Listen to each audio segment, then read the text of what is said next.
In this arena, legends are born and history is written. This is where dreams take flight, where every drop of sweat, every ounce of effort, and every heartbeat is dedicated to one singular goal. Tales will be weaved. History will be written. Titans will rise and fall. Champions will be crowned, and legends will be made. This is the Parallel League.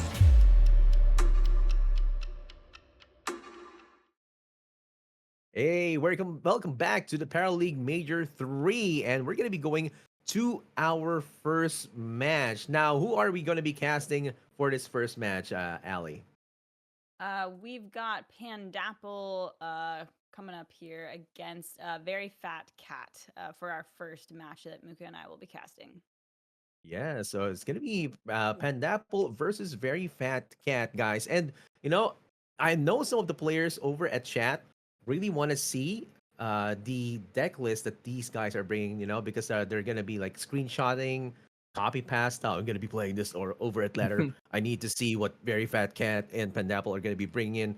But, we're not going to make you wait any further because we have the very first, first deck lists that are going to be coming in. And we have the first one, which is going to be coming from Very Fat Cat. And we have here a Nehemiah Earthen deck. Can you give us a short rundown of this deck, Muka? Yeah, so the Nehemiah has been a kind of a staple in these top eights. It's one of the more interesting and fun decks to watch. There's a lot of like kind of crazy interactions that can straight up win you the game or get you an edge in matchups where it usually used to struggle back then. But some of the key concepts here are the standard Steward of the Gardens giving you the ramp, and then you combo that with like the free energy cards like your no snitchings, your take it or leave it. The Terra Glider insertion vehicle is a huge card in the engine to kind of get you these big units by the end of the game. You combo that with the allocated provisions relic, which Very Fat Cat's running 3 of here. That pairs well with the rummaging researcher and the provoke caretaker to draw a lot of cards, get a lot of value. So this deck revolves a ton around the charge mechanic. And some notable cards that we also see in here are 1 relic removal with the relic repurposing, 2 Altar of Gaia to combo with that Terra Verdant Mentor. So very interesting. He's opting for playing the Altars of Gaia in this version to try and give him some synergy and to maybe be a bit better off in the mirror match. One thing I do notice in his build is there are no 2-drop units. So that'll be very interesting to see how does he balance with maybe if his Steward of the Garden, if he plays that first, gets hit by a no snitching, how does he adjust? He does have the Primea conduits that are flexible that can be played and the Altar of Gaia, so maybe he can find some room and be okay there, but that's one thing I notice about the build. Yeah, this is a good build. There's a lot of triples of the no stitching, take it or leave it. Even having 3 allocated provisions, and it's kind of a bit concerning if you don't remove that and you have a provoke caretaker already loaded up. So there's going to be a lot of caches as well if you put that or don't counter that when you're facing this. So this is a very interesting deck that Very Fat Cat has brought to the table. But let's look at his next deck right now. Here we go. Okay, Scipius. This is not going to be played probably because of possible ban. It's so dangerous in ladder. But let's see the breakdown from Ali. Yeah, there's a good chance that we probably won't see this deck come into play very much today, but nonetheless, we will take a look here. So right off the bat, I'm seeing 3 Master Poisoners. Very nice to, when you've got wide boards full of tokens to be able to take down some huge threats against maybe an Earthen or something like that. The Radiant Legion is an interesting choice too. You don't always see that. That's the 5-drop that swarms the board with little 1/1 tokens as sort of like a refill turn. Just as an extra option beyond like a Triumph of Europa refill as well. Only 1 copy of Killbox. I personally like to see 2. That card wins me so many games, so a little bit of an interesting decision to only have 1 in there. But the rest is looking pretty, standard to what we're used to when we see these Scipius lists. The idea is to swarm the board as fast and as quickly as possible and smork down your opponent for death. Dude, I like the word smork. It has been used time and time again, of course, with TCG players. And one kill box, very concerning right there indeed, because usually I see two, and I'm also very afraid with a whiteboard of a possible looming kill box. And with that being said, and with this deck being very dangerous, I'm very confident that it must be bad. But let's look at the different decks or that very fat cat has brought into the table. But of course, Kathy has been popular in these tournaments, and we're going to be seeing his deck. And let's look. Let's listen to the breakdown from Muka. Yeah, so Catherine has been doing rather well in tournaments and just in general. A lot of players are finding stride in a more unit-centric build with the Alvaro Interrogators. You have your one-drop suite, right? The Machinist, the Marcolian Bannerman, Gunslinger, Trigger Happy Trooper. You just play all these one-drops. Then you pair those with like a good 2-card suite. The new vehicle, right, that everyone's been playing is Vindicator Rapid Assault Vehicle, a great card that lets you answer big units on its own. It is a no snitching magnet, but still gets good stats. Very good card. He is playing Astel's Glaive and the Victory in addition to his vehicle suite here with the Wong. And looking at the effect side here, everything seems pretty standard, right? There's the 3 snitching, 3 take it or leave it, 3 PS8s. So all the good cards, he's just running as much of them as possible with like the legendaries or that work well, the Sendrillon, the Logistics Mastery, and the Memento.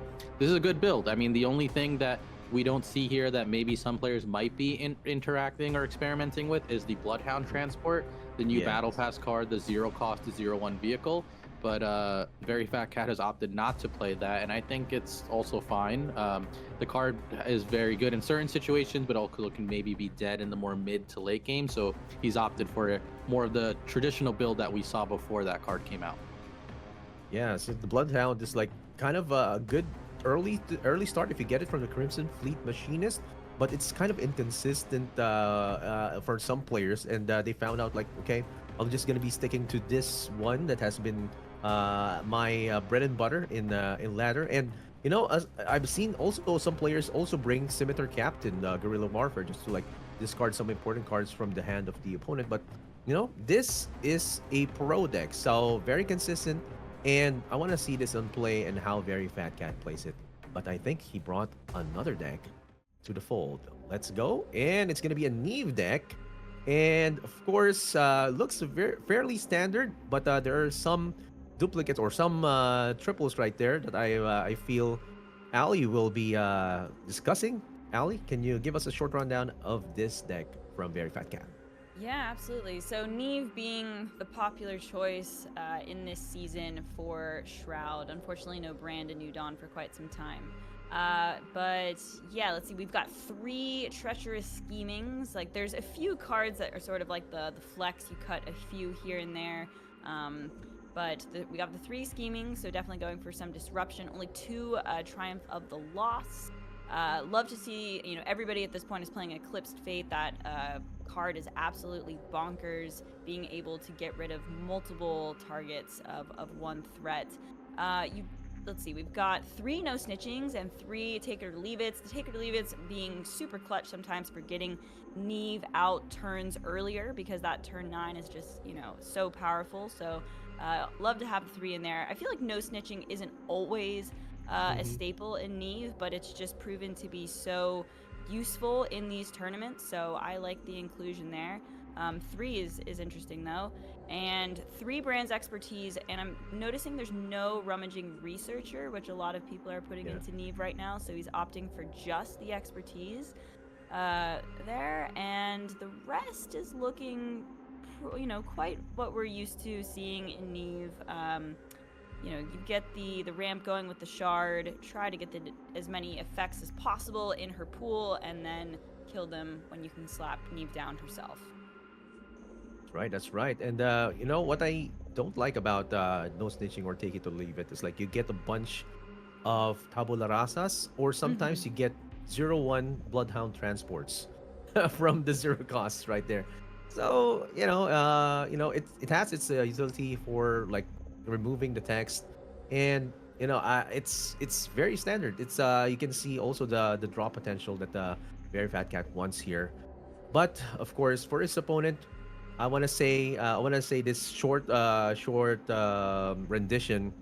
You have a panda, you have an apple. Pandapple. Let's go to the next deck list right now here, and it's gonna be a Nehemiah deck. Okay, let's listen to a rundown of Muka for this Nehemiah deck, which looks different from Very Fat Cats. I'm smiling watching this because I know what Yeah. I'm seeing. This is a hacker earthen list brought into the top 8 majors. This is absolutely crazy to see. 3 hackers. So for those of you who don't know, hacker is a 4-cost unit that can basically swap the cost of all units on your board. And there's a very interesting assortment of units here. A lot of 1-drops, some draw power with the cunning diplomats, the rummaging researchers. He's playing the terror glider. But what's really interesting is there's 2 enraged beasts in this build. That's a 10/10 Oh. unit that can like just on your turn attack whatever. And why would he be playing this? I'll tell you why. He wants to combo weighted die, which is an effect that lets you any random abilities that are proccing, you can choose the target and combo that with a Gaffar's Rage that will let you in combo with weighted die just ping face 3 times for 30 damage. This is like an earthen OTK. He's trying to Yes. do an earthen OTK with this list. I mean, we'll have to see how consistent it is, but this is extremely brave to bring this into a tournament like this. I mean, it works flawlessly, and this is super cool to see, or he's going to be having some trouble with this. But I'm super excited just to see this list here. This is really cool. Yeah, it's a high risk, high reward situation. It either works flawlessly or it fails miserably, And let's see, of course, other decks that Pineapple might be bringing. Is it gonna be this spicy? And of course, let's look at the deck right now with the short rundown of this Kathy deck from Pandapple. Ali. Yep, I would say that this is looking pretty similar to what we're used to here. But there are 3 interrogators, which have proven to be very useful. I think it was Manos that brought them maybe in the last major and has kind of set the staple for being included in these Kathy lists here. We've got 1 Catherine's Expertise. You don't always see that, but it looks like a great Kathy list, and yeah, I'm excited to see that earthen one. I'm not gonna lie, Muka, I'm stoked that we actually get to cast that. I'm hoping it carries into victory. But yeah, this Kathy list looks solid. Yeah, Kathy, the Kathy deck. Sorry. Kathy deck looks a bit solid for this, and of course, we're gonna be looking at the different deck that Pandapple is gonna be bringing to the table, and it's gonna be the Scipius deck. Again, it looks quite interesting for one because another Scipius deck. This is definitely a ban potential, and let's look at the breakdown from Muka. Yeah, Scipius has been, one of the star pupils of this meta outside of tournaments, but it doesn't see any play because everyone usually is banning it because it's like the quote unquote S tier deck. Looking at the list is, very strong and consistent. It's got all like a very low cost curve with a lot of these units here, and you combo it with like kill boxes and the high density genetic replicators. Some interesting cards in this list are 2 Master Poisoners. There's only 1 recruiter in this list, but he's still running a lot of the convergent engine with like the Domina and the obviously the Centurus, which are really, really good. Nothing really crazy with this list. Some no snitchings. That card sometimes is not seeing as much play anymore, but we saw it, and I think in a very Fat Cats build, so we're seeing it here. But yeah, overall, a very, very good list, a very strong deck. 1 Saboteur in here for the mirror match, maybe to kill a relic, and then you can play your own Scipius and kill 2 relics. But yeah, very strong deck. Scipius has been a super, super big force to compete with, and most players have chosen to ban it because of that.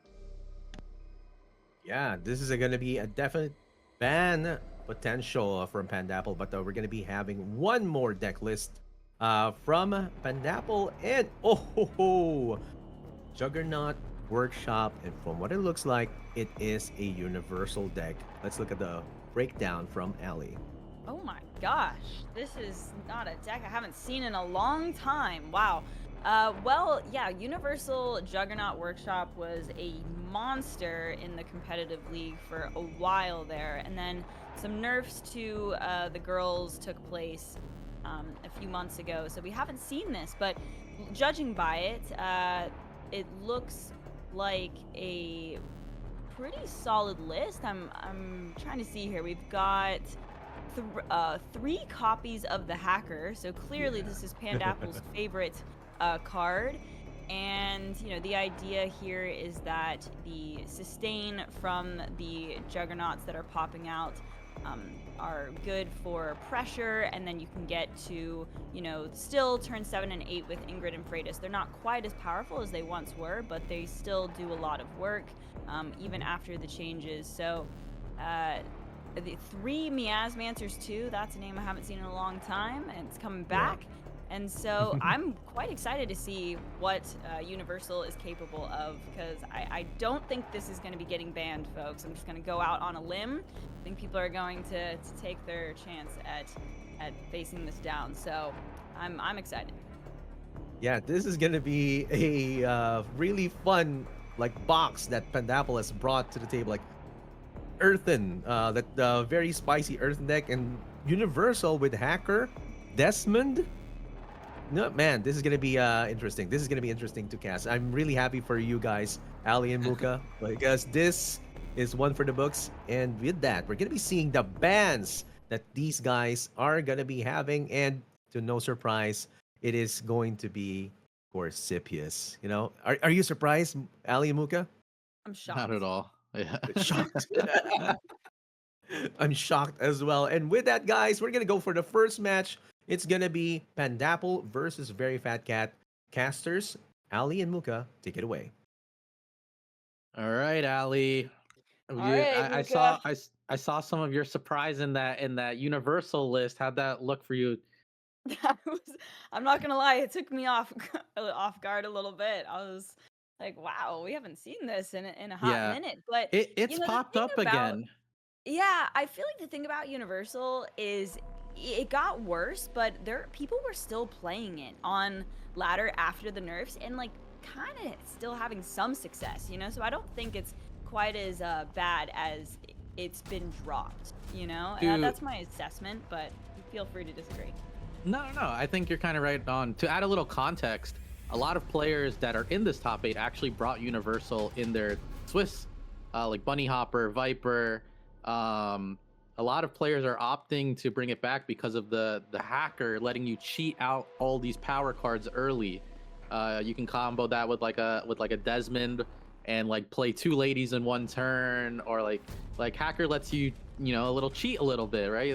You're hacking. So with that, you can kind of go into it and really push.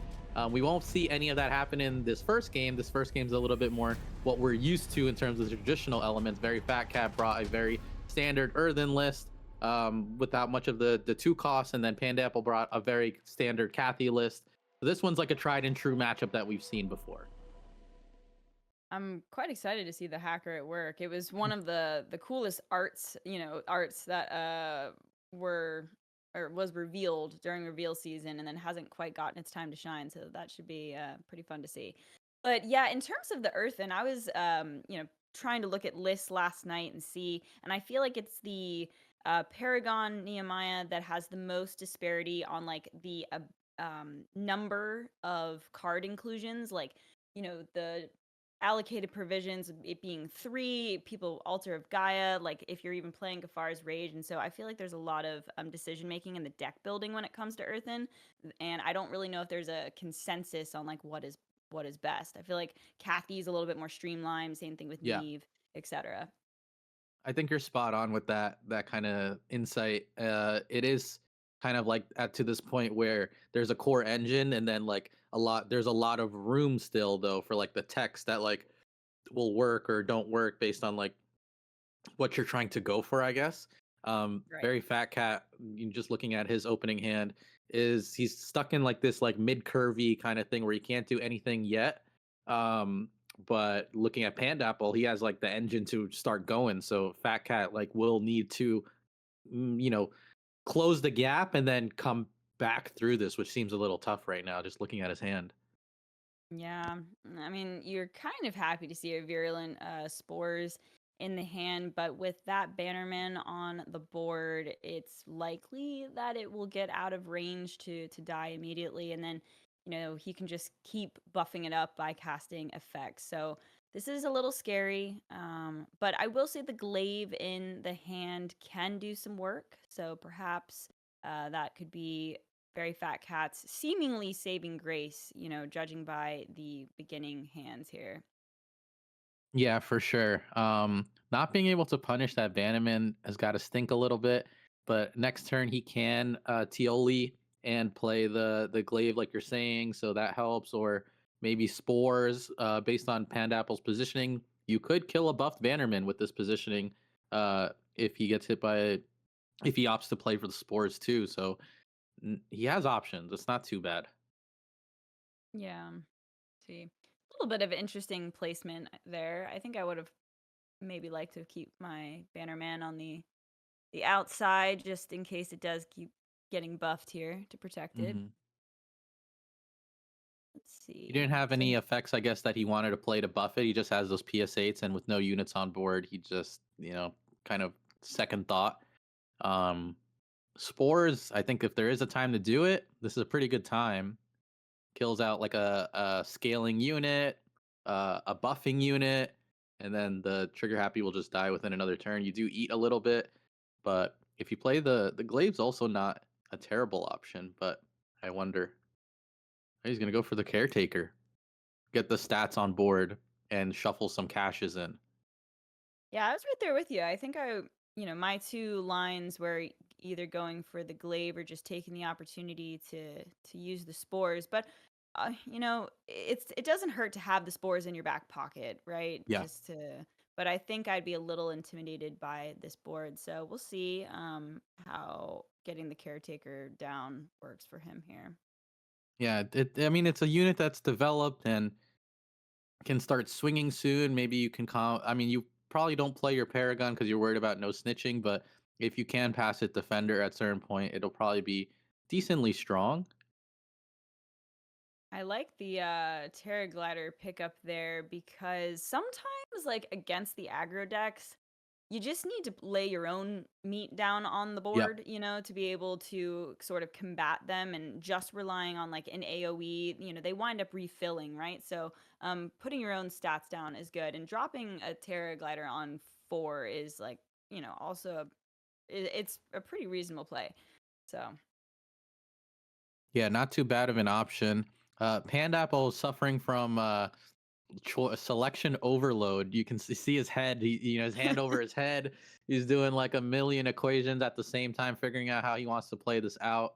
There's a lot on the line, so I understand the concentration. He wants to make sure he gets this win off. He's going for a very sizable board. He's opted to play for here. It looks like, and then I guess we're just gonna see an aggro kind of like a rush. I gotta call it out here. We got another stash on the Yeah, screen right now, and they're yeah, we quite. do.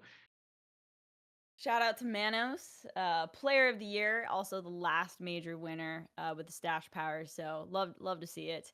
Yeah, But yeah, this is a pretty threatening board. But we see in the hand that we know spores there's is looking spores. mighty fine, right? Yeah. This is a good spores if you're gonna do it for sure. And you also get to punish Pandapple's positioning a little bit, but you're gonna be taking some damage because 2 units still get to live. But I think it still needs to be done. It'll get the job done here. I mean, Bannerman dead, Harf dead, the Fleet Machinist dead. That's all pretty good.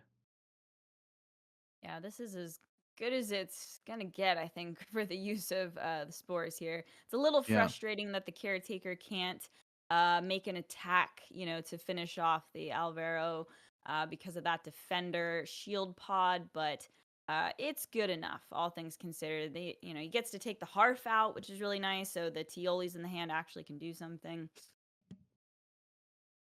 Looking at the board now, I kind of like the caretaker, and I don't know if this was the reasoning for playing the caretaker, but having it on board is almost like a small threat to playing Kathy, because Kathy could just run into the caretaker and die. And even if you buff it, it's like a suicide. But that's that's a lot of momentum lost. So I wonder if Fat Cat has played it on board, just so he can't get like aggro Kathy and then just lose even more health. Like try to stem the bleeding a bit. Yeah, that makes sense. As Pandapple, I mean, there's not a ton of gas in the hand right now. So you know, and with the spores active, these units are going to die here eventually. I suppose it might be the Kathy turn, but honestly, throwing Kathy down does not feel good into the 6/6 stats. So I'm not so sure that's the best play here. He's gonna swing at least his trigger happy because it would die anyways, and then the Alvaro has like 2 turns to live. The the caretaker will die to decay.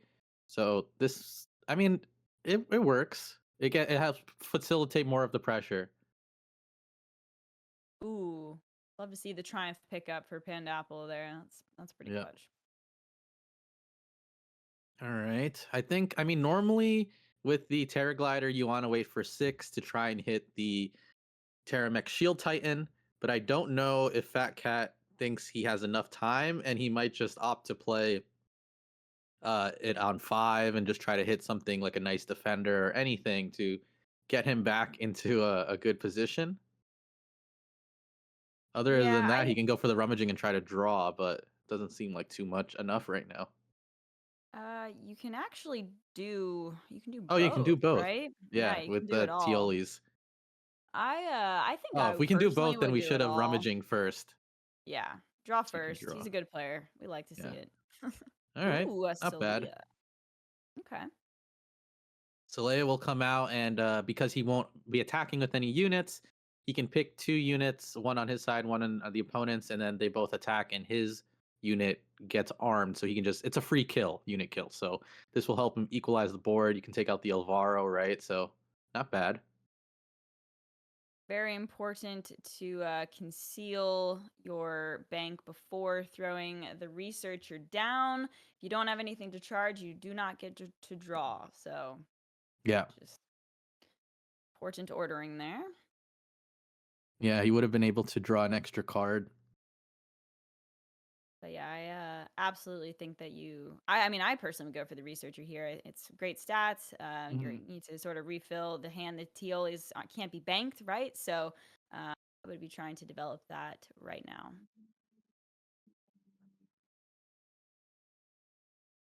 Oh, he's not Actually, immediately with the considering it. I guess not. well, you know, to be honest, hold on a second. The Alvaro on the board here is the reasoning that he's not, right? Why? It I just think dies he to just doesn't Saleya. want to take uh 6 damage to get that down. Oh, yeah, you're right. You play it and then you take the burn. You're Yeah. totally right. Yeah, it makes sense. So you decided to hold off. Yeah, upon second thought, I think giving the Marco an extra 6 damage is not the play. No, you don't want to So do I that. think Yeah, yeah. You it was definitely don't want to smart. do that. Yep. That's smart on his end, a little oversight on ours. Pandapple going for the Triumph of Mars push. Can he find something here to give him more of an edge? Gets 2/1 drops and the Alvaro. So nothing super crazy. I'm surprised he didn't go for the Kathy play, just to, get more pressure. But if Kathy doesn't kill Saleya, maybe that's not that good. Yeah. I mean, at least he got a little extra draw here with Mm-hmm. the machinist. That's important. Yeah. Okay, a vindicator pickup is not the worst. But at this point, you know, these Kathy lists don't have quite as much burn as they used to. Mm-mm. And, you know, Earthen can lay down some serious walls. And so I think at this point, he's got to be stressing a little bit about closing this game out against Very Fat Cat here. You can see it on his face. He's looking a little Yeah. dismayed, I think. It's not a bad pickup. He's gonna draw first. Yeah, we haven't seen Nehemiah come down yet either, so that's always an Yeah. option that I would not be surprised that Very Fat Cat goes for this turn. Let's see. I've been surprised he's been. Oh, that's gonna burn though. That's a bit Mm, unfortunate. yeah. But if it hits the right unit, that can kill the Alvaro without it buff the rummaging. Oh Okay. Oh, and he hits no. another cash. Oh Oh no. my gosh. That might be a fatal mistake. Okay. Okay. Okay. It's not the best, but he can trade his Terra glider in to the Alvaro, which I think he should have done from the beginning. It's just too risky. Um, and he's gonna just trade up a little bit here. And you can I probably would push for a big a Crimea conduit. Just double Tioli into your conduit and just make a big conduit, and it has shielded. It should be fine. At least you're safe for like a turn. Yeah, A random I Kathy can don't. kill you, but aside from that, you can be fine. Yeah, I mean, you need to lay some form of a defender down, right? So whether it's Nehemiah or the conduit, you need some protection here. So yeah, I like your play of making a big conduit, but it's scary times here, and I think Very Yeah. Fat Cat is probably kicking himself because now Kathy comboed, with another unit being first. If she's the second plate, she'll be a 6/6, and it's just Yep. one hit. And we know that Kathy just loves to go face. So I'm stressing a bit here for Very Fat Cat.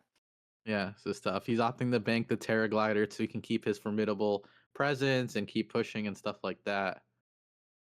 Okay, he's gonna go for the formidable here so you can just kind of full clear sweep the board and have more units that if a Kathy does come Mm. out, has less of a chance to hit face.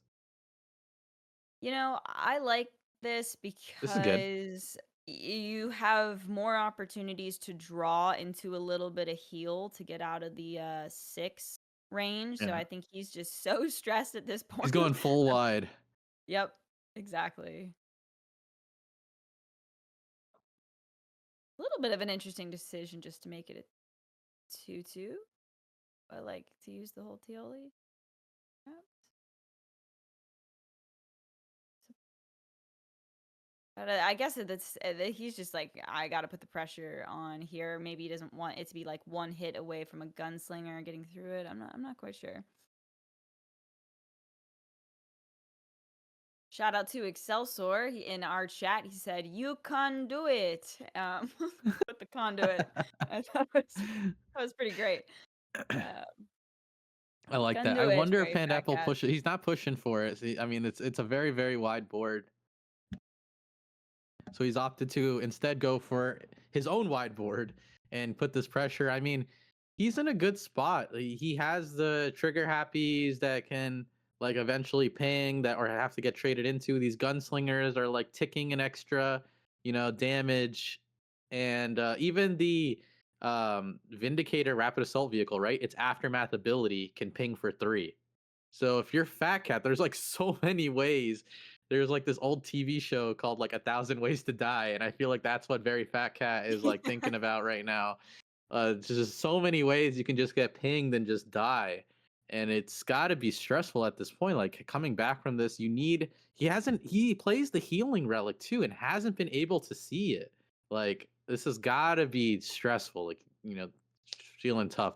Those 2 Alvaro pings, like just like set you into like a place that you do not want to be. Yeah. You can see it. He's stressing. Oh, okay. Okay. I But mean, can you get enough healing? Like what are we healing for? Oh my gosh. well, He's just gonna go for the you gotta go for the Paragon. Nehemiah. Nehemiah, take the wheel. I think he has to clear the trigger happies or something. Oh, he's Yeah, racing. I mean, racing is not bad either. It's possible. man, that's a tough. I mean, we know there's a no snitching too. Yeah, I think. Oh my gosh, I'm not sure. This is really tough. Yeah, you have to kill off these troopers, right? Yes. Because 2 attacks with those and the Vindicator, 3 to the Yep. face, I mean, he would he be kills one lethal. and then uses the buff with the Nehemiah. Oh god. So this is where it's going to be tough. I mean, there's another Vindicator, so even if he can dodge the onslaught for a turn, how does he do it again? He has to draw a game next turn. I mean, Pandapple can also lose if he just doesn't win right here, so the trades have to be spot on. Yeah, no, I actually think at this moment here, it really could go either way. Like with both the altars, like if he just stabilizes just a little bit, maybe he can get out of range and keep a Pandapple's defender literally on the looking at board. 4, so he needs to he needs to I think we have to snitching for sure, and then but then how do you get past I mean, you how much damage do you have at 4, 5, 6, 7, 8, 9, 10? You have to get past an '07 wall, a 2 6 wall, or a 3 6 wall. That's 13 already. 14, 15, 16.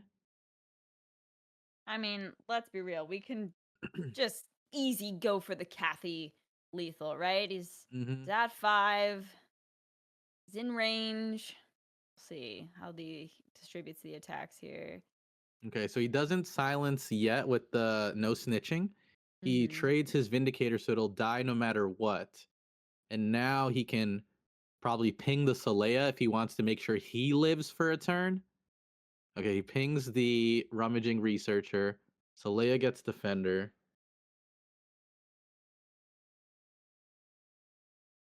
Yeah, there's not actually a lethal here. Like, let's see, right? 3 could go into there, and then no, not quite. Okay, so he saves himself from dying. Now he plays Kathy Hmm. and can risk it all. Very nicely executed. Yeah, Must that was a say. good execution. 50-50 for Fat Cat here. Can he survive for a turn? He does survive for a turn. Does he draw like a Formidable or something? He draws a Wong. Is that you don't have enough energy? What can you draw? He's looking. Look at his face. He needs It's something. Here's the thing. Ah, there's no With damage. the Catherine's expertise that just got picked up in the hand being able to do 4 damage, Yeah. I don't know if there's anything, maybe like a conduit, like a 1 cost conduit, and then popping the altars of Gaia's. He doesn't have anything in his deck that could give him the damage. I mean, that's what all it comes down to. I mean, the Wong was a crazy top deck, but he didn't have enough energy to draw a Formidable to like play a Formidable if he had it. Um, Yeah. he doesn't play like Fungais or anything that he could try to combo. Like if the Wong buffed the Nehemiah and he drew like a Fungi, right? That could have been game.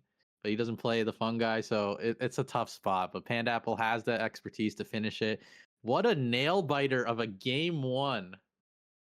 Yeah, that was intense. And honestly, like that's just 1 copy of Catherine's expertise in Yep. Pandapple's list too. And we've said it that these new Kathy lists, or actually they're not even new at this point, but the popular Kathy lists don't run quite as much burn as they used to. They're very unit centric. And when Yeah. you get into situations like that, like if he didn't have the burn there, it's very possible that Fat Cat could have stabilized, would have needed to kill off the Kathy for not like the random hit to the face, but then had an altar and the moonlit trigger with the heal. So, Yeah. yeah, the expertise coming in clutch.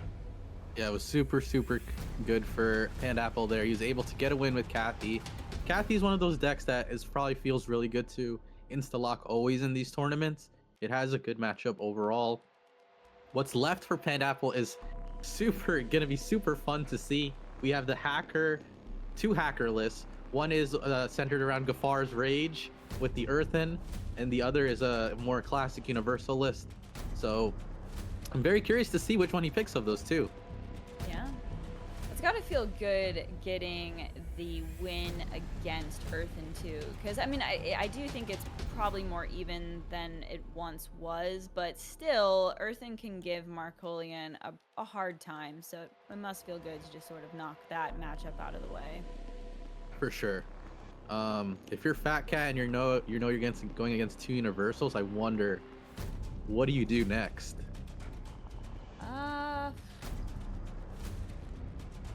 Well, I mean, let's see. Traditionally speaking, Shroud can be annoying. You know, you can, with 3 treacherous schemings, I believe veryfatcat had, you can snipe the big, you know, power turns, the Ingrid and the Freitas. You can't snipe them on like 7 and 8 anymore. Like now you have to Yeah. pick a random turn because hacker can make them cheaper. Oh, that's very true. Okay, so is Hacker, you know, in the Swiss rounds, was that a staple in all of Yep. the universal decks that Yep. that we saw? They were Okay. all hackerless, yep, to just let you get these power turns like where you would have nothing on board and then be able to just fully populate a uni board with like double ladies or some crazy shenanigans like one cost Ingrid and Freitas and all that stuff. Okay, is the Hacker gonna be, you know, the star of this major? Because I feel like every tournament there's sort of like, you know, a key card that maybe gets popular or we talk about a Um lot. So I'll give a shout out to a legit bad guy. He's a regular parallel community member and a good friend, and I think he's the one that kind of made this deck popular because he had a montage of him playing like all these hacker lists, and a lot of the more competitive players just took a kin to the universal version and brought it back. The Ingrid and Freitas are so strong. If you can get them out early, why not play it? It's a good option.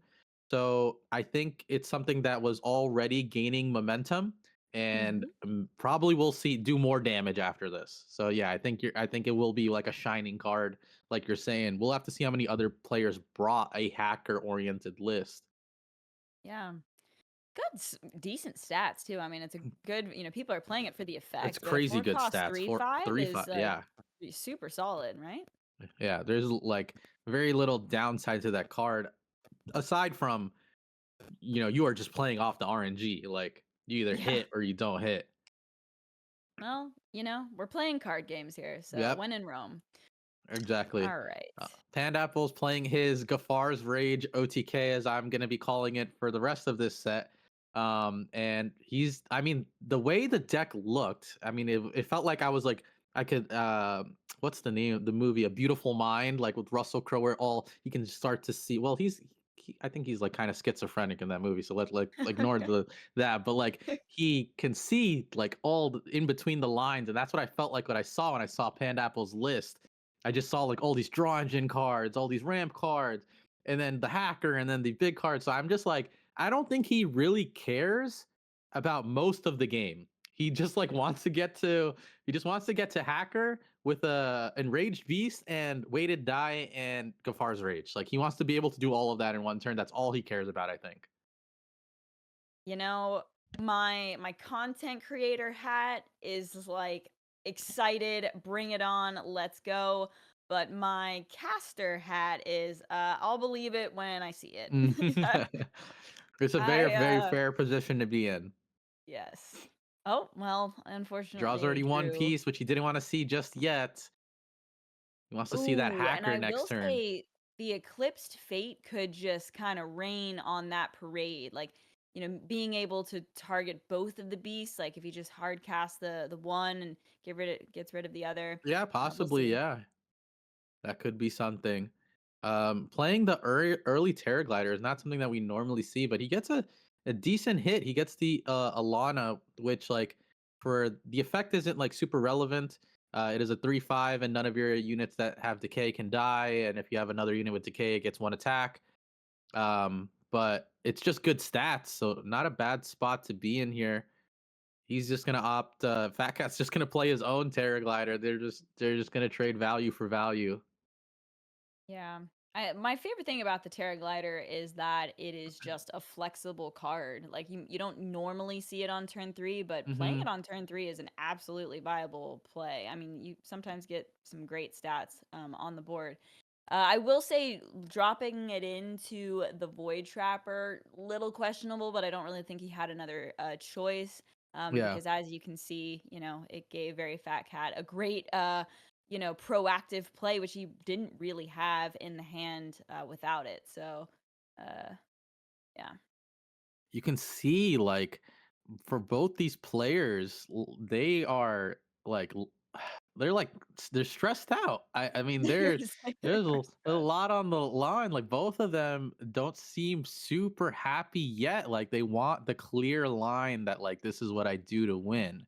And it doesn't feel like it's super there yet. I mean, even Fat Cat looking at a pretty healthy looking hand and stuff doesn't seem too entertained by where his board's at right now or where the game's at right now.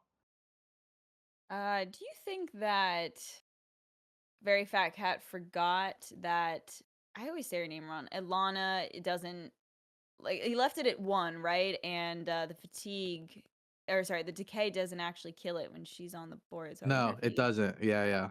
he might have forgot about that.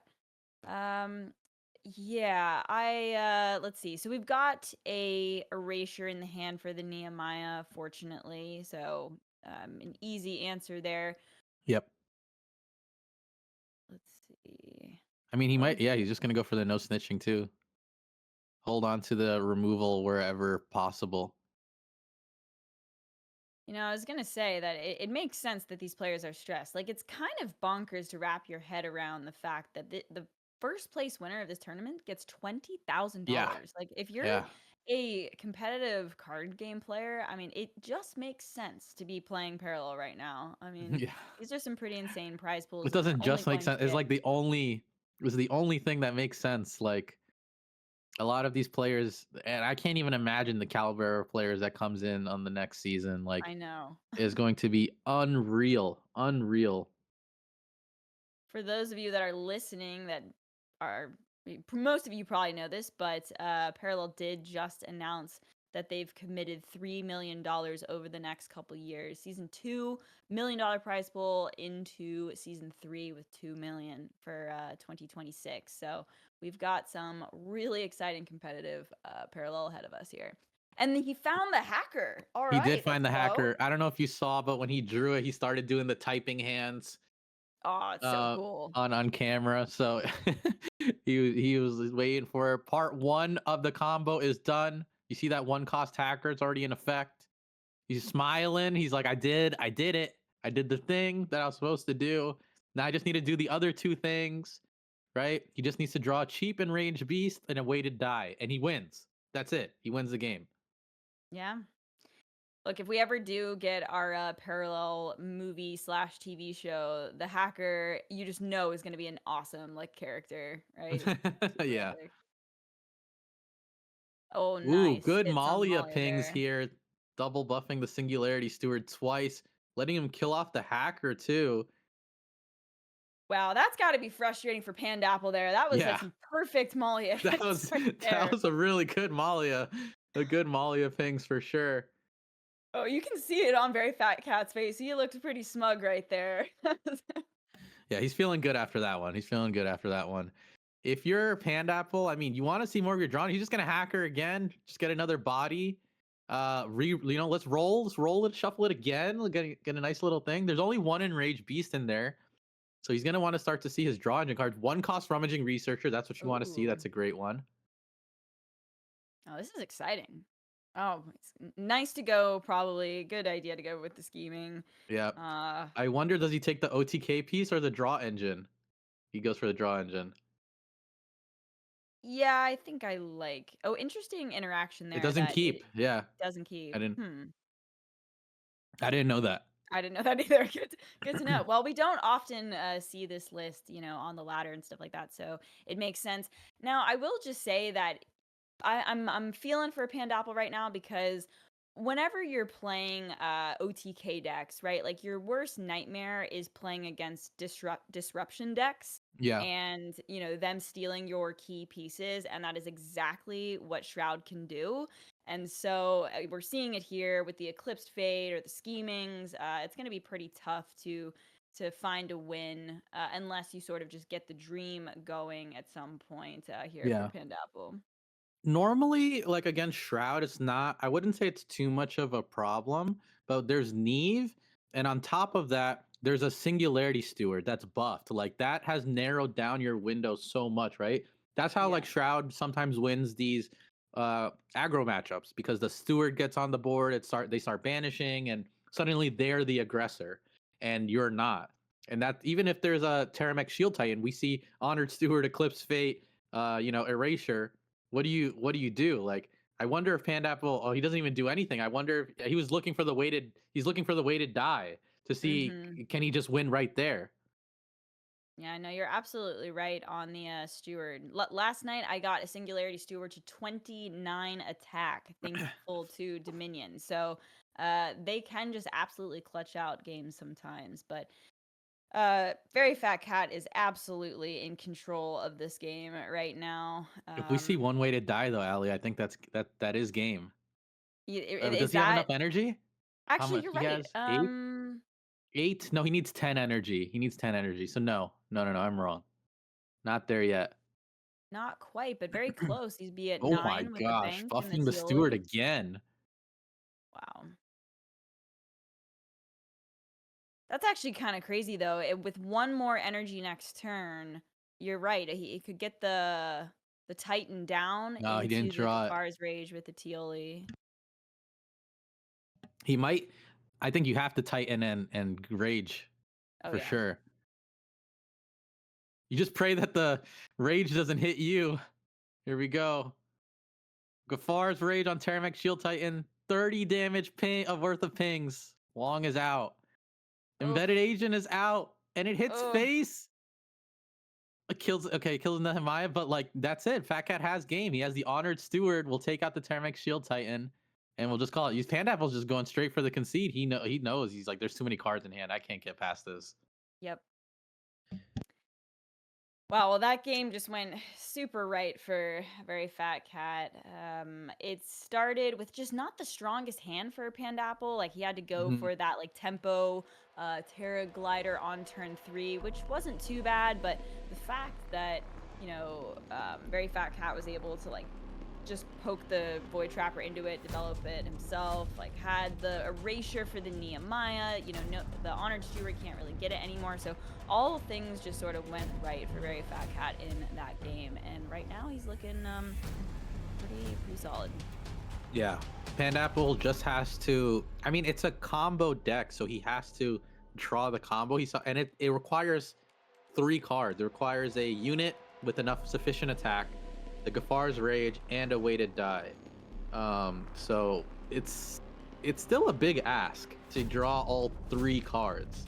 Yeah, but here's the thing. It is, but at the same time, you can still win without the combo. Like, just getting the hacker developed and getting cheap bigger threats, like you could win that way, where in contrast, the Pocket Dimension deck that we saw, in Manila, that there is no other win condition, I swear, with that deck. Like, you have to hit it or you're done. And so at least with this list here, it's more flexible with the win conditions if you don't get all 3 combo pieces. That's very true. I wonder if, how much this matchup will be, because he did take out a crux of the normal Earthen Engine to an extent. So I wonder how he'll do against a normal Earthen Mirror match right now.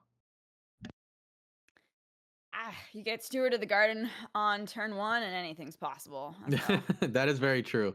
Both these players having a Steward in their turn 1, though. That's a good spot to be in. Wow, I'm actually quite interested to see this quote, sort of mirror, not really, but I mean, Nehemiah mirror, but very different lists. Yeah. The consistency of the list from Very Fat Cat, he might just be able to run over Pandapple before finding those combo pieces, but if he gets them, yeah, that could just close out the game immediately, right? Yeah. I mean, there is a no snitching too for Pandapple, so that slows down Fat Cat's progression. He doesn't have anything to super capitalize on it. I mean, the double Teoli is maybe a little annoying, definitely a little annoying. But at least he won't have to worry about getting rammed on himself, and then he could just play his Paragon next turn. Yeah. Yeah, we've mentioned it before, but I just want to give another shout to the design team on that small, the change to Tioli here, not being able to bank it. It is so relevant, and it Yeah. was such a powerful card, and it really displays the power level of banking. If you can't bank that card now. Oh, this is not the hand you want to see. No, not yet. I mean, at least he can play his Paragon, which is a decent spot to be here. We know Fat Cat doesn't have any explicit answers, so that's pretty good. Yeah, let's see. At this point, I suppose you just gotta get a caretaker down. Yep. I mean, Pandapple still will get a ton of value out of the Nehemiah, which is huge, especially for the deck that he's running. It'll give him time to draw two with the what is it called? The Cunning Diplomats. Oh man, all three Tiolis. The game is like, trust me, bro. Okay, you're gonna be able to get the combo wombo off super soon because you'll just ramp into it with all these coins. Yeah. I mean, he has all of it. He's gonna hold on to the weighted die. I wonder if he just ever plays one just to keep drawing. Yeah. Best thing that Pandapple could find at this point, you need some draw, like a researcher or something of the sort, just to keep cycling through Yeah. the deck, probably. I mean, this is good. Fat Cat will be able to double draw here with rummaging, and the caretaker reveals he can play his allocator provisions to create more caches too. That's a great draw. A Saleya will help in the situation for sure. No, it's Yeah. opting the bank for it. Okay. Unfortunately, doesn't have the allocated provisions developed here. Actually, with the He'll have one. He has Tioli, one energy, so he could yeah, choose to if he doesn't want to play his Primea Conduit. yeah, that could work. Okay, keeping Probably should draw have going. drawn first before banking the Saleya. Oh, that's a good snitching. You needed to see the snitching. That's a Wow. great hit. Super clutch there, because I mean, Yeah, honestly, that Nehemiah would have been pretty irritating without the no snitching super. there. So I Yeah. think This he chose allows Fat safe. Cat to one keep drawing and two put the pressure on Pandapple now, where it was it felt the other way around. Yeah, absolutely. This is a great spot Let's to be in. Double relics down, both getting value. He has trigger to draw every turn, maybe twice every turn. yeah, got the provisions going now. This is it's looking like he's in the flow. The deck is Yep. doing what it's supposed to be doing. But I will say, if Pandapple does find the combo pieces, unless Very Fat Cat can just like close it out, I mean, it just takes you just got to find your pieces before you're potentially doing Hmm. 30 damage with one of those enraged beasts or the Titan. Yeah. I mean, we still need to see a hacker played too, right? There hasn't been a hacker played. No. He just has the weighted die so far and the 3 ramp, so I'll give you that. But you still have to get the unless you try to do it with a you can't even unless you try to do it with a Terramech Shield Titan late in the game, he needs to have a hacker to make these enraged beasts cheaper. All right. There's a Ooh, Wong. that's a That's a good hit pickup. no matter what. That's probably some of the that might be the best card that you could have hit there, actually. Trying to get Yeah. multiple, like the researcher only gets you one. So maybe you can get a lucky and get a few cards here off the Wong. Yeah, he's looking for what? A hacker, Gafar's Rage. Yeah, you would want to be leaving It's your Spores and big Terry units Glider. in the deck here, right? For the Yeah. hacker to get the chance to Hmm. hit them. Ooh. Do He you might just just. I wonder if he full ramps for like a Terror Glider. He's looking at stuff. I love it. I think you do it for sure. Okay, he's pushing for a Terror Glider. Five reveal Terror Glider. There's some good stuff in there for sure. It's like there's like 8 choices if I remember correctly. At this point, I feel like you just have to fight for the board here. You've got your, way to die in the hand, but it's just you're falling far too behind. There's no like great answer in Earth into Wide boards unless you Hmm. really have one of your own. So it makes sense to do this. Yeah, he hits Shield of Nehemiah, which boosts other defenders for 2 attack and 2 health. So not a amazing hit, but another body. Yeah, it's not too bad. That Terra in the hand that we just saw, very fat cat, is going to be scary here eventually, Yeah. especially with the altar of Gaia already developed and getting triggers or counters on it. So I think that Pandapple needs to find the combo pieces very soon, or it is imminent death here. hmm I mean, it let the Shield of Nehemiah let the Paragon Nehemiah get some attack, which is actually good. See here, Fat Cat opting to go for the draw first here. It's so crazy, man. We went from like not too long ago of Earthen never having cards in hand to just I this know. full suite. The researcher. It Yeah. just changed the game for Earthen. Actually, the Earthen matches might be some of my favorite to watch because it's pretty nuanced. I don't know. It's not the I like most it a lot, straightforward yeah. gameplay. You know. Oh, he's gonna go for a 3 reveal? He didn't conceal yet. Oh, oh, He did not oh! conceal yet. I don't know if he realized. I have. Let's see. No, Oh, he he just didn't. realized. Oh, yep, yep, yep, yep. He just let's see what he gets with 3. We said it earlier too. It is an easy mistake Yeah, to okay. make.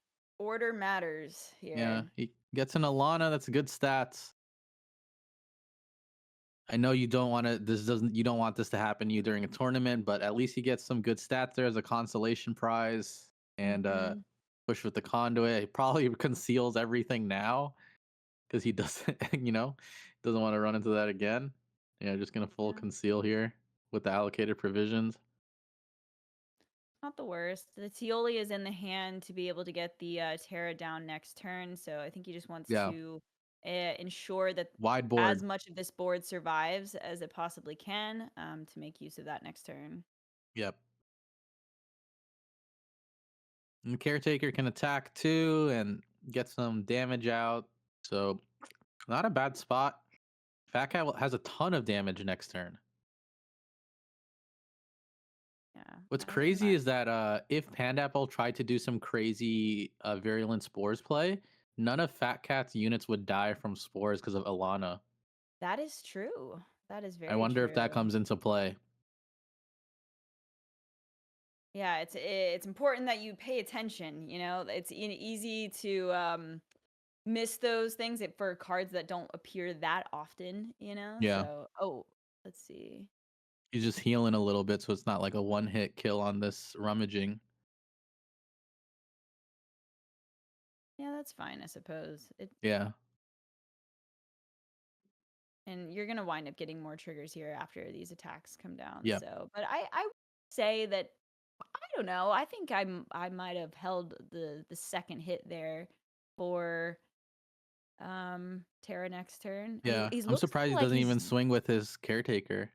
Do you like that? I probably would have maybe at most healed once if I was considering. Or no, the swing, the decision to not go for the swing No, there. I probably would have swung. Just take I out a think unit. so.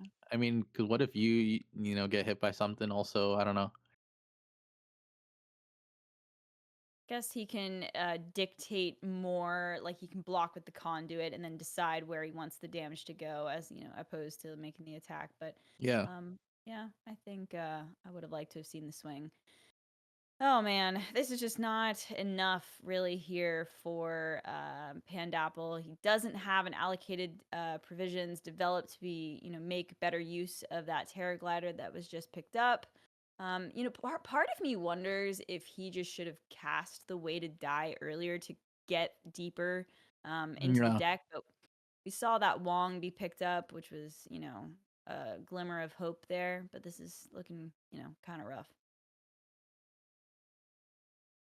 Pandapple puts the defender on the Wong. It gets buffed from Shield of Nehemiah.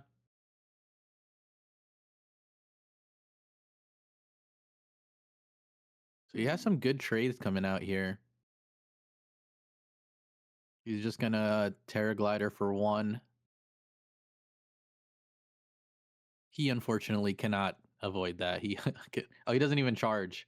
He just he's like, I would take the one cost one. Why not? You never know. Yeah.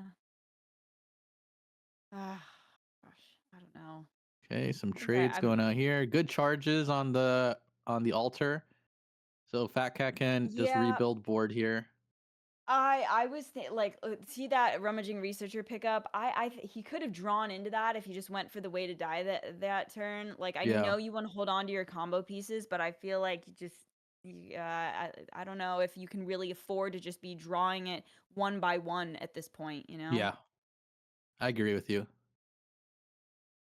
And I think that was the punish there that we got to see it. That maybe you just needed to cast it.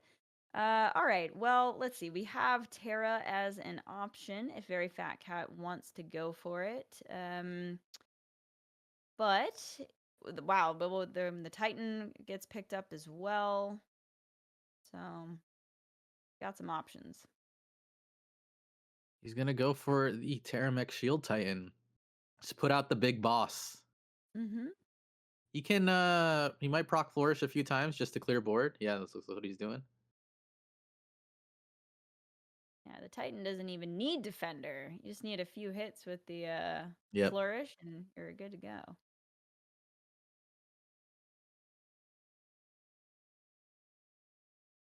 Not really anything else that he can do this turn. He hasn't banked yet, and the only gets him to 2 energy, so that'll be it for Hmm. the turn. But just getting the Titan on the board is terrifying. You Yeah, know, when it gets Defender, it is just one of the hardest units to deal with and get through.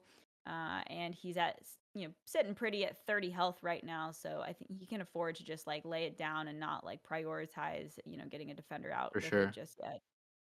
I mean, he'll be able to full clear with all of this, which is good. Oh, oh no, he did bank. Sorry guys, Yeah, he had banked. yeah. There you go. Some extra charges on the thing too. There's a hacker. Oh, okay.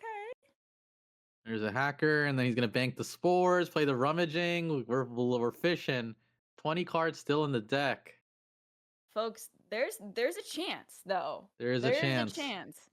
And I'll be eating my words If you see saying like a that one cost enraged beast right now, we start yeah. freaking out a little. Okay, a 2 cost Okay. hacker. These hackers are trolling him. Give him the other cards, not just reduced hackers. 6 cost cunning diplomat. Okay.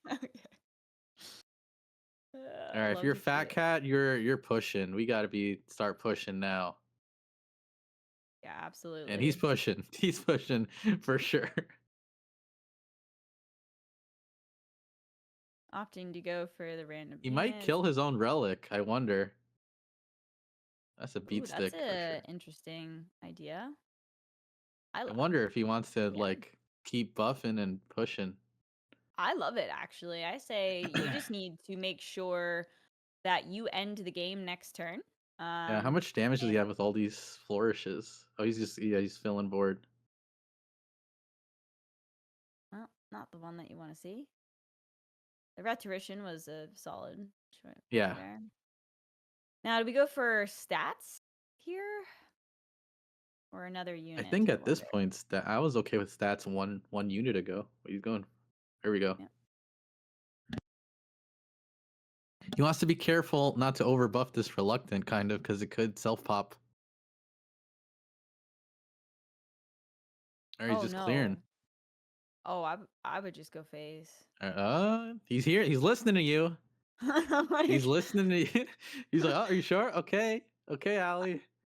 Lets I it go into face. I mean, he's I presenting think you just lethal. He's presenting yeah. lethal. You just gotta end the game. Pandapple. You've There's got the there's no way. No, it does not draw into anything. yeah. With the formidable presence in the hand, you've got the push, you've even got like extra triggers on the Terra, with heals options. So no, you just gotta end it before he finds the combo wombo here. A 6 cost cunning diplomat is not what you want to be stuck No. doing. That one does not feel good. No. He plays another hacker. I'm a little sad. I want to see it happen for Pandapple here. Yeah, he does snitching the Terra, so no more buffs. Well, it might not be lethal. I suppose we got to get through the diplomat and then a secondary That's defender, lethal. but nope, It's yeah, double especially. formidable. And never mind. There we go. The Gaffar's Rage, though, in the hand. He Yeah. started to get the He's just pieces, but missing a cheap unit. He's 2/3 of the way there. yeah. He doesn't even need the formidables, actually. Just literally with what's on board clears. And Fat Cat gets the win. Pandapple struggling with this OTK deck. One card short this last time to get it. I mean, he still has another chance, but Fat Cat only has his Marcolian left. That is not a deck that you want to be trying to set up an OTK against. No, that's a little scary.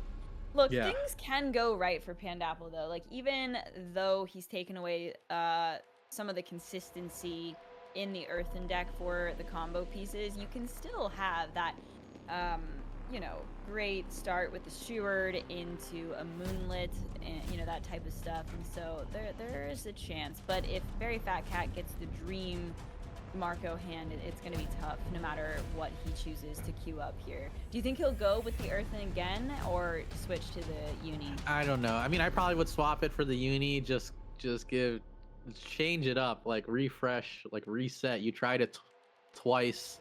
Let's Yeah. take a break and then come back to it when we get our universal win. That's what I would do if I was Pandapple. Fat Cat, you got to be sitting pretty. I mean, that was scary a little bit. Like the beginning game was a little dicey, but he drew into a no snitching, and then he played that one Terra Glider without like the full amount of revealed cards that he could have. So that got a little scary.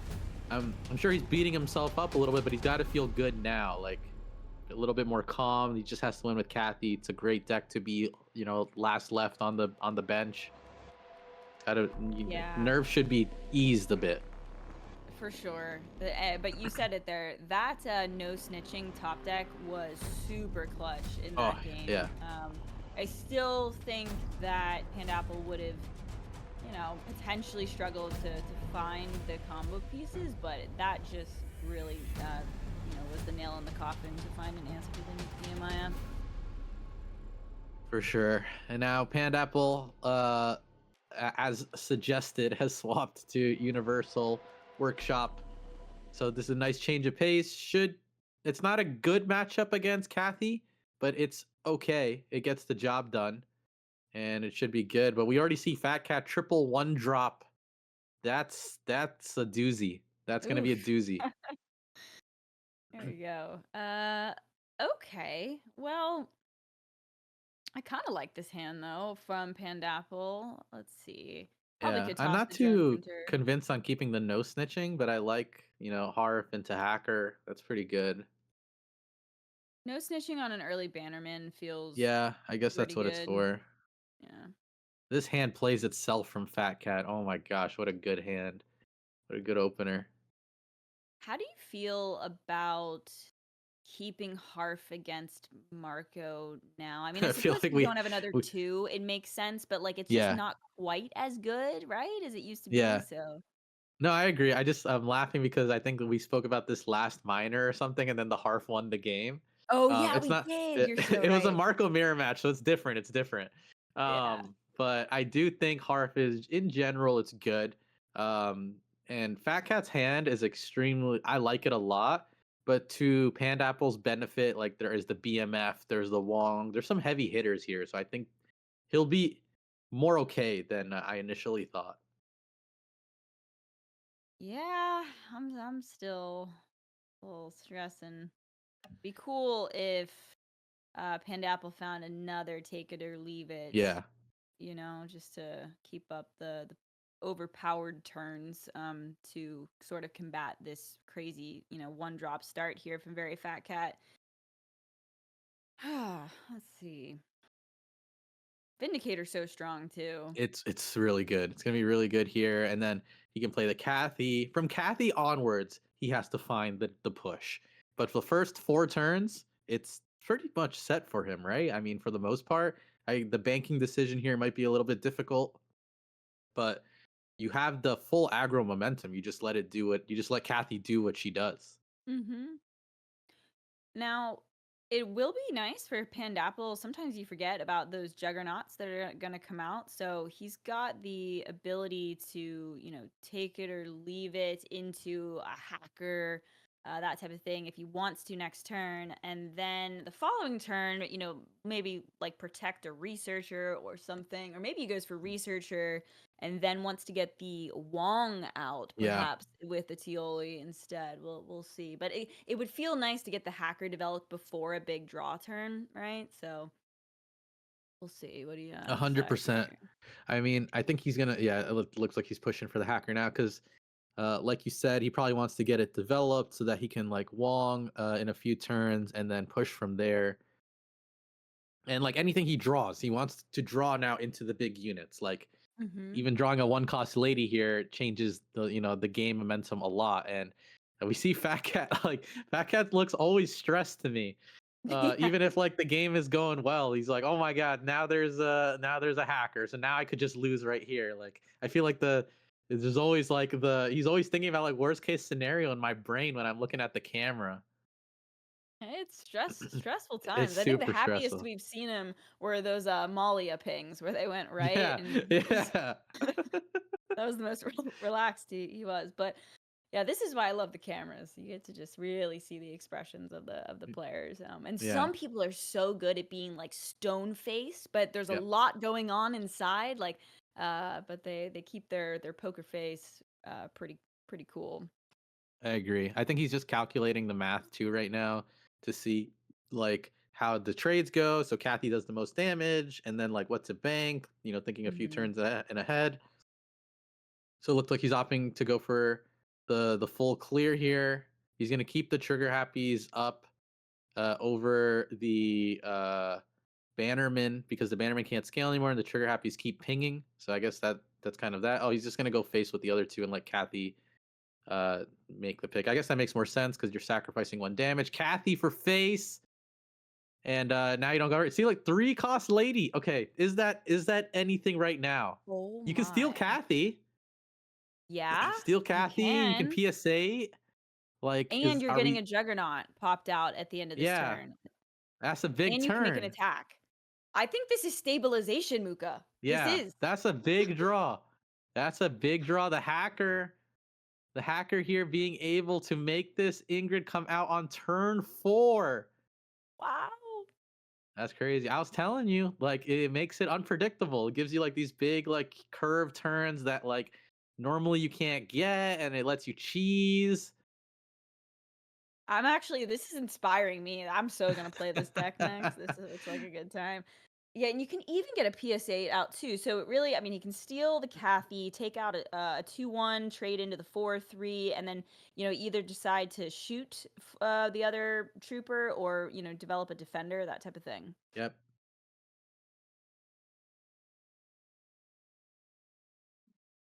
Oh, he went for the discard. Interesting. He did not steal. Interesting. That's interesting. I don't know if I agree with that. I'm very curious.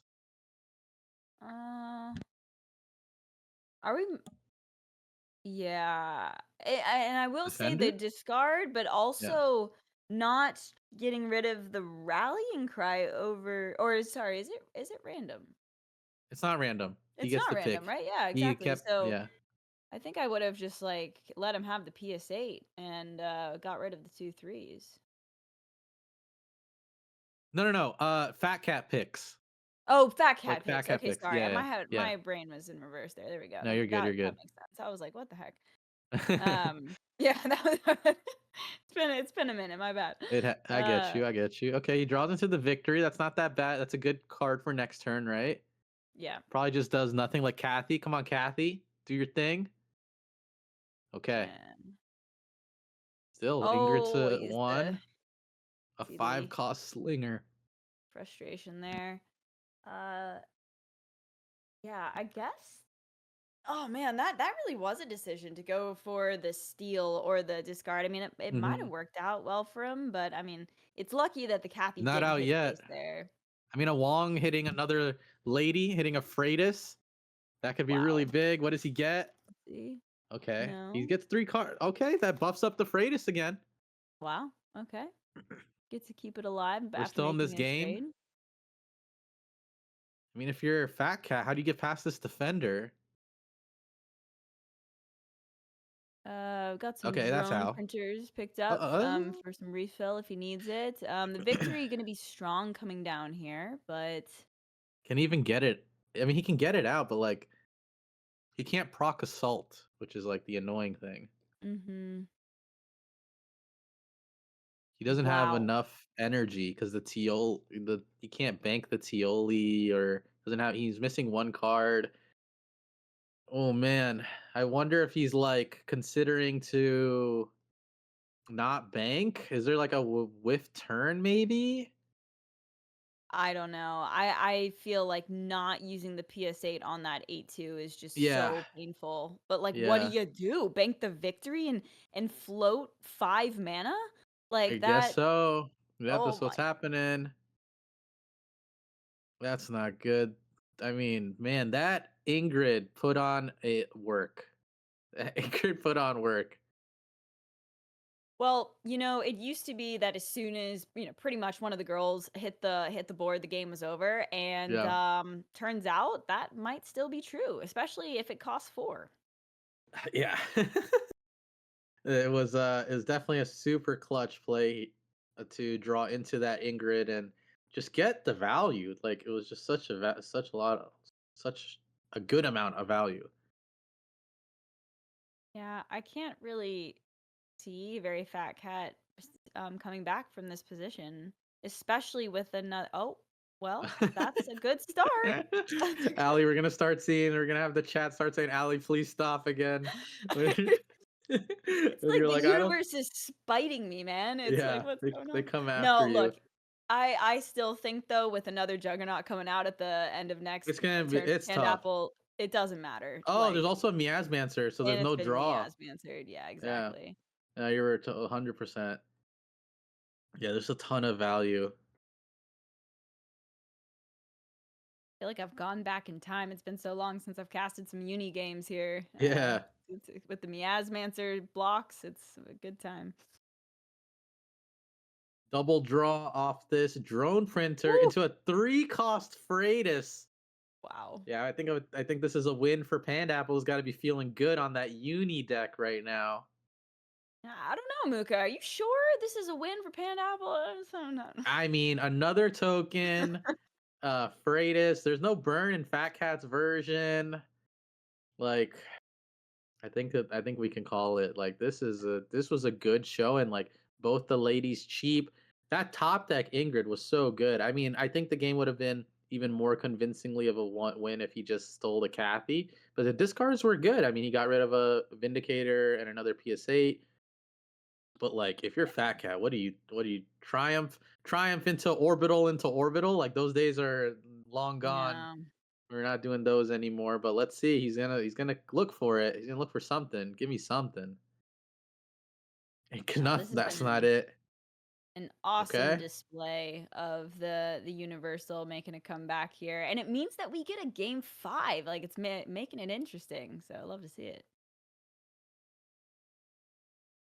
There's no. I mean, maybe if you were at. Okay. Hold Oh. up. Oh. Wait. Wait. Is that? Hold on. For You're getting there. no. That's it. Is It's 5 damage, right? yeah. It's 5. That's 5. Yeah. But that puts But Fat still, Cat that's like back in the seat a little bit, and like a gunslinger could end it. He's gonna put the trigger happy to threaten lethal. oh my Oh man, god. are we back in this? It's a roller coaster of emotions, Mika. I thought for sure. I mean,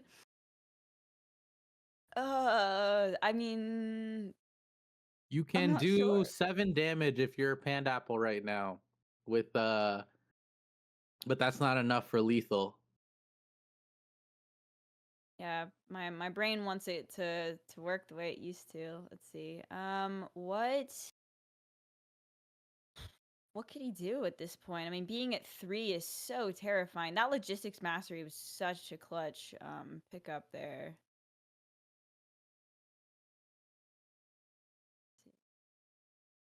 You can get some heal off of the Freitas if you want. Um,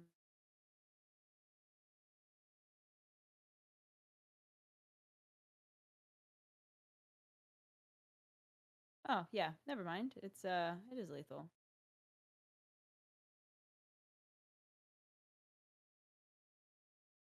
Here we go.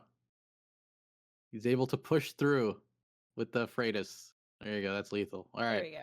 Pandapple squeezes one through. He's left with the Wow. Earthen deck. Absolutely. Absolutely insane. Well, folks, we get a game 5. That was awesome, though. That actually was a roller coaster of emotions, because I mean, it looked like Pandapple, had it in the bag no matter what, and then just that glimmer with the logistics mastery pickup of hope, for veryfatcat, but he still sealed the deal on Pandapple. So we're on to a game 5, which means that we get to see this combo wombo earthen way to die hacker Gafar's rage list, and I would love to see him clutch it out with it. It would be so cool, but I think going against the very consistent Kathy is probably going to be tough. Yeah, I mean, it's not the same, right? When the hacker like is rolling like that, like in the universal deck that we saw from Pandapple, the hacker, when it rolled like both the Ingrid and Freitas low, like those cards are on their own able to do stuff. With this deck, it still requires like a combination of cards. So I wonder, can Pandapple do the same thing that he did in the last matchup against Fat Cat? If Fat Cat had that same board against that Earthen kind of centric combo list, I don't know. It feels like it's like weighted towards Fat Cat, but I mean, we could see it. We could see it pull through. Crazier things have happened. I think it comes down to, can Pandapple get just a consistent start with Yep. a Steward of the Garden into maybe an early Terra Glider, something like that, to put some pressure on the board, sure. and then let that kind of take over, and then if he needs to use or find the combo to win. But I could almost see it playing out that this type of matchup might be won well before the combo is relevant, because you might just lock the Marco out with a board of defenders, like a Nehemiah on the board, that type of thing. Yeah. Hopefully we do get to see the combo at work, but I don't know if he'll be completely reliant, in order to take the win with it. I'd love to see it work. I think you're correct that Pandapple needs to play almost as if he doesn't have the combo or is not playing for the combo in the beginning of the game. And if he can do that fine and like establish good threat, then he'll be in a good spot versus Fat Cat. Like not play more for the board, like not rely so much on the Paragon, especially with cards like No Snitching and stuff available. So that early game is going to be extremely crucial for Pandapple. He's not going to have like the Juggernaut tokens there to stem the bleeding or control the pace of the game. So it's a bit of a different situation than when he was just playing the Universal last match. Yep, for sure. All right, here we are. Last game of the first set. Pandapple versus veryfatcat. Winner moves on to the top 4. Kathy versus Gafar Rage OTK. Ooh, and we see Pandapple going first there, which suppose you're probably pretty happy about. Marco on the play is quite scary. And has the shard. Okay. Nice pickup as well. I think you would prefer the Steward of the Garden, but we'll take that ramp as well. Wow. veryfatcat is great at drawing 1-drops, I must say. Yeah, that's a good aggressive start, as you would want. Fortunate enough, Pandapple does have a spores, so that can stem the bleeding a little bit. Really, he has the Cindy too, or the Cendrillon, as you have taught us time and time again how to say. Yes. So, he has a lot of pressure. The Fat Cat could push it super fast if he wants to. Yeah, this is looking like a Really good hand from Pandapple though. Has a draw option for spores to get through a scary board. I think this could actually really go either way right now. Oh, and Yeah, a hacker draws in the pickup. hacker. I like that curve. That's a good curve that you're seeing so far. Uh, wow. The Tioli gives some flexibility too here. Definitely Yep. want to get the machinist going to keep the draw. Ooh, okay, okay. Yeah, you have the option, I suppose, of banking the glaive and then going one into like maybe buffing up the Vindicator with the Kathy Yep. passive next turn. I like that. I mean, this is good because like even if you get spores, it's not like too bad. You lost like 2 1 drops, then you can repopulate board. Then you can Kathy next turn. Like there's Hmm. still a lot of juice. Apple going straight into the hacker. It served them well last time. That hacker kept the same cost. Yeah, I That definitely like hacker wasn't developing playing the the games. hacker there before like trying to go for a spores. You can get more Yeah, value out of the spores at this point. And you want a high roll against the Marco here. for You sure. know, it's something expensive, pretty cheap, and then also maybe like get a little conduit out to make sure you have the defender chains going. Like this could Yeah, absolutely go in Pandapple's favor here. this is gonna be a really strong turn for Fat Cat though. He's gonna have a 5/5 Vindicator coming out and a buffed Bannerman. So the Bannerman will live, and so would the Vindicator, and so would a Trigger Happy Trooper. Right? That's a very very aggressive board. Now Spores is not going to look as attractive here, and he can just keep pushing down face. So like Pandapple has a good setup, um, but it's not, I guess, like clear cut in terms of like solving the problem that Fat Cat's presenting right now. Yeah. Yeah, 5/5 Vindicator is He could do that pretty again next turn if scary. he wants. He could just do another 5/5 indicator. Yeah. Let's see. Access to 5 energy this turn. I think I would want to be laying down the spores, I think, at this point. Um, but I'm not 100% sure. If you go spores, then I guess you could put a little 3/3 down, but I don't, is he considering going for a 5/5? No.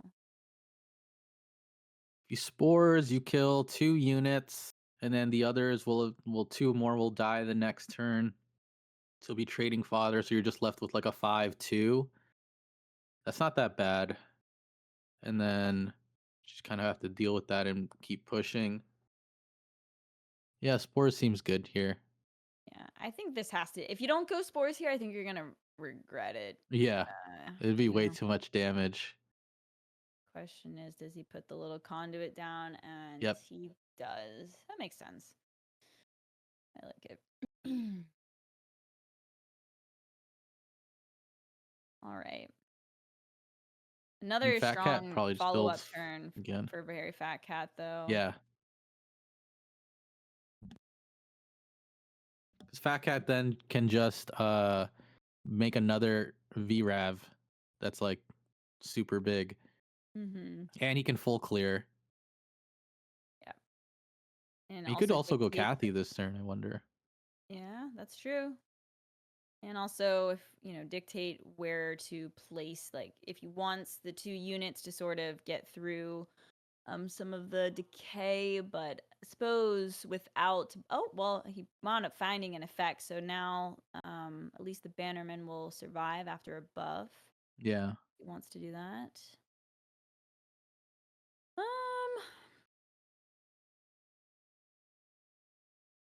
I don't know. I think I would be pretty tempted to go wide with the rallying cry just because we saw spores, so there's a good chance maybe there isn't another one in the hand, and also it keeps the Bannerman alive. But you might go for chunkier stats with maybe I a think I would make Vindicator or a another Kathy. VRAV because to counter a Nehemiah. Yeah, I think so. You're right, Muka. I think. So then do you bank the Sandrion, or I think That's so tough. I would want to get the machinist out too with He's it. gonna bank the rallying. He Yeah. might just Kathy here. Kathy could also be good. Or he's Oh, gonna good draw player. Fleet Drew first. Machinist. You can bank what he draw. Yeah, the VRAVs are better than the rallying cries, I think, in this matchup. Yeah. Like to see it. Another 5/5, pretty scary. Okay. He's pushing. Pandapple is at 5 energy. That's Ooh. I mean, it's synergized with Nehemiah. That's pretty good. A 1 cost Cunning Diplomat. He has the weighted die. It hits a formidable. I don't like formidables this early in the game. Nope.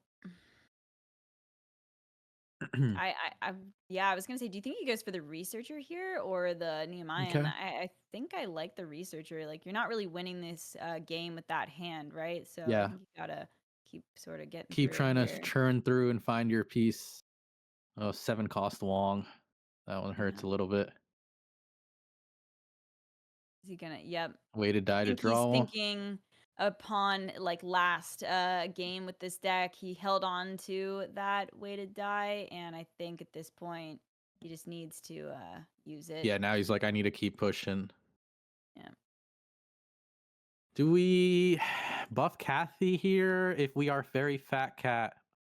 Like, Ali, if you're in this situation, there's a couple angles you can go, right? So what do you think? I mean, I kind of like just 3-2. Well, I guess you can also try and just get the Kathy down as well. I mean, she's super terrifying, but you don't know what Kathy is always going to do. But I will say that the Vindicator Aftermath ability is super Yeah. uh flexible, you know what I mean? And so if Nehemiah does come down, you just can like throw one into it and then clear it up, and then you got the Yeah. other. So I don't actually know which one I like better. It looks like he's gonna opt for the Kathy play. Time to bring in the big guns. Kathy is on the Mhm. board. 6-6. Where we going, Kathy? He's Yeah, pointing the the face and she face. goes. She goes where directed. Oh, pain. If you're Pandapple, this is a tough situation to be in. Playing a 7 cost Wong. I mean, you're probably formidable here just to survive, but that doesn't feel good either. I mean, you go. I guess you formidable to survive, but you but like there's nothing really to follow up and win with Mm-mm. next turn. Like you don't have combo pieces, and if they're, I don't know, I don't think there's many options here for him. You would have needed to like draw into a 1 cost Wong or something after this Yeah. formidable play, and then hope miracles happen. But it's looking pretty rough. I mean, it's not outside of the realm of possibility that Kathy still hits face. Oh, it's it's Oh, you have very the in the formidable, realm of right? So you just kill possibility. You kill Kathy. Yeah, we kill Kathy probably. He is no snitching the VRAV, so you can trade. This is just full like clearing, just clearing majority of the board. Oh yeah, and then if it clears off the Kathy. I Yeah. mean, Oh, it doesn't? Okay, leaves the Kathy able to kill itself, I guess. I mean, still uh, 20% chance, man. was that right? Right? I wouldn't do it in a tournament like this. I feel like it was way too much.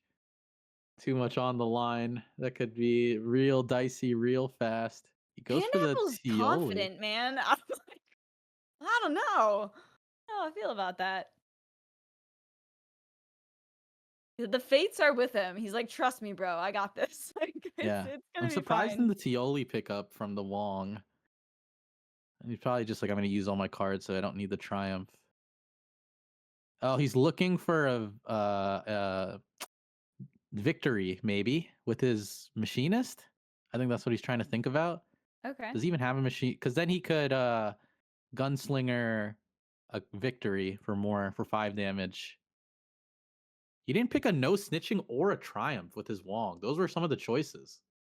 Yeah, that's That felt surprising, super fast to make that decision with those cards. especially the no snitching. I feel like Yeah. that was is certainly a pickup with all these defenders that are going to come down here, or All right, well, potentially could come this down. should be victory if I remember, if I am correct. I think he's already gone through all the VRAVs at this point, and he banked his Glaive? What glaive. about Yep, there glaive? it is. Yep.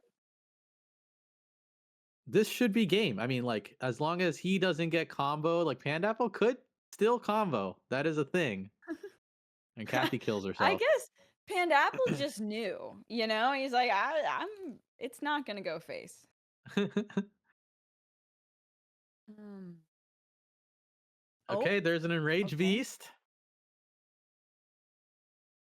He Um, could Wong. I mean, he probably just plays the Terramex Shield Titan, right?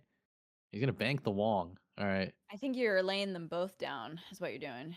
Yeah. Um, I mean, the oh, enraged beast could sabotage a little bit, right? yeah. I mean, there haven't been any revealed cards in the bank, right? So he's gonna go for. It's a Shamak. Okay. Oh my god, does he hit the rest of the Actually, combo? though, that could work. Did he opt to go for 6 instead of 7 there? 'Cause Yes. he did have 7, right? So, No, I think yeah. I mean, the Shamak is Yep. potentially perfect, drawing into some. Gafar's Oh, Rage. oh my god! Oh The my god! combo's right there. It's He right doesn't have a there! die. He doesn't have a Oh, die. just Enraged Beast. Okay, we have to explain what Enraged Beast does. It's a okay. 10/10, and on the start of your turn, I believe it picks 2 random things and attacks it, right? Yes, but it's not just your, like, enemy stuff. It It is could be I'm pretty friendly. sure it's. Yeah, 2 random units. This unit attacks at the start of your turn. This unit attacks 2 random units. So this is a Look at gamba in every sense of the word.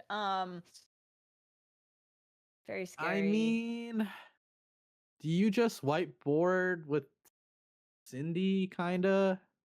And then next turn try to win with victory? You just put it all on the line? No, you can't have an empty board because then you could just die to Gafar's Rage. Yep. Man, that decision to not take no snitching really biting him. Yeah, if he had no snitching instead of that Tioli, this game would be over. This We would game not would be be talking over. right now. Yep. I mean, I felt like that decision making was so fast, but maybe I didn't see something. But I think that was a slip up. He could have just gone for the no snitching in his Wong, and then that's it. He had the game, he had the set. Now he's got to fight through. It's a 10/10 defender. He just puts the defender on the enraged beast. Like, have fun getting through that. He's gonna bank rallying cry. You just got to go with the burn strat. Just pray you survive a turn. That's all you Yeah. got.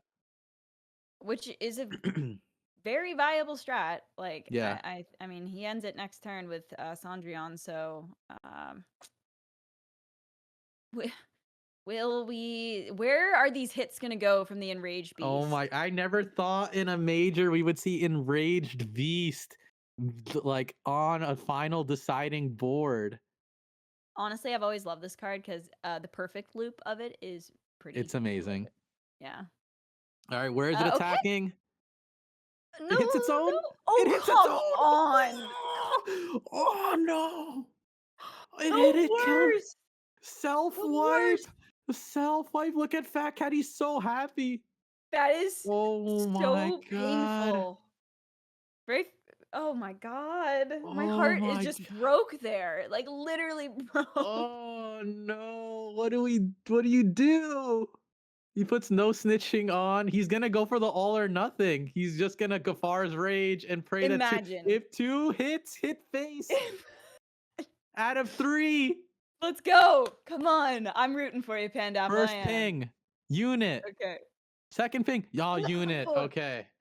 He doesn't get No. it. He tried. He put it all on the line. It kills himself. Enraged Beast. Pandapple put it all on the Enraged Beast, and it did not pull through. What a crazy amount of emotions in like 10 seconds. Fat Cat could have lost that just as easily as he won that with the way the RNG played out. But congrats to him. He moves on to the top 4. Pandapple giving us a great show to watch in this matchup against him. But congrats to Very Fat Cat. Man, Muka, we Excelsior. get some I don't amazing know. matches together sometimes. We really do. Yeah, Like that was so hype. Wow. Yeah, I very can't hype, believe it. Ali.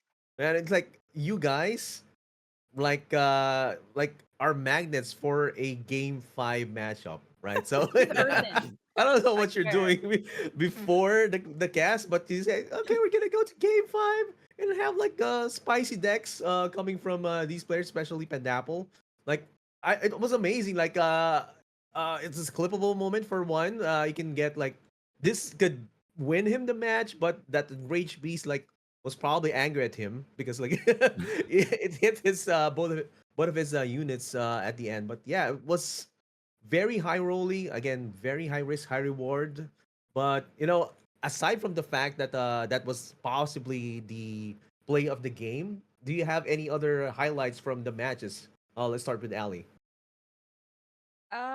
Highlights from the my mind is just focused in on, wanting to say that with the Enraged Beast, okay, for the folks at home, like Hmm. normally, what you would be playing that in conjunction with the combo. You almost never want to Yeah, just like hard cast it, right? And just like yeah, let the attacks resolve there. So my heart breaks. Like I think that just was my favorite moment, even though it was heartbreaking, because of the RNG there. But no, it was a great series. We saw a few like really clutch things for Very Fat Cat, like that one no snitching top deck to seal that deal. That game was pretty good, and yeah, it was even that first match with the upset with the Marco beating Earthen. That was a little unusual too, and so that was a great match as well. So yeah, it was a great series all around.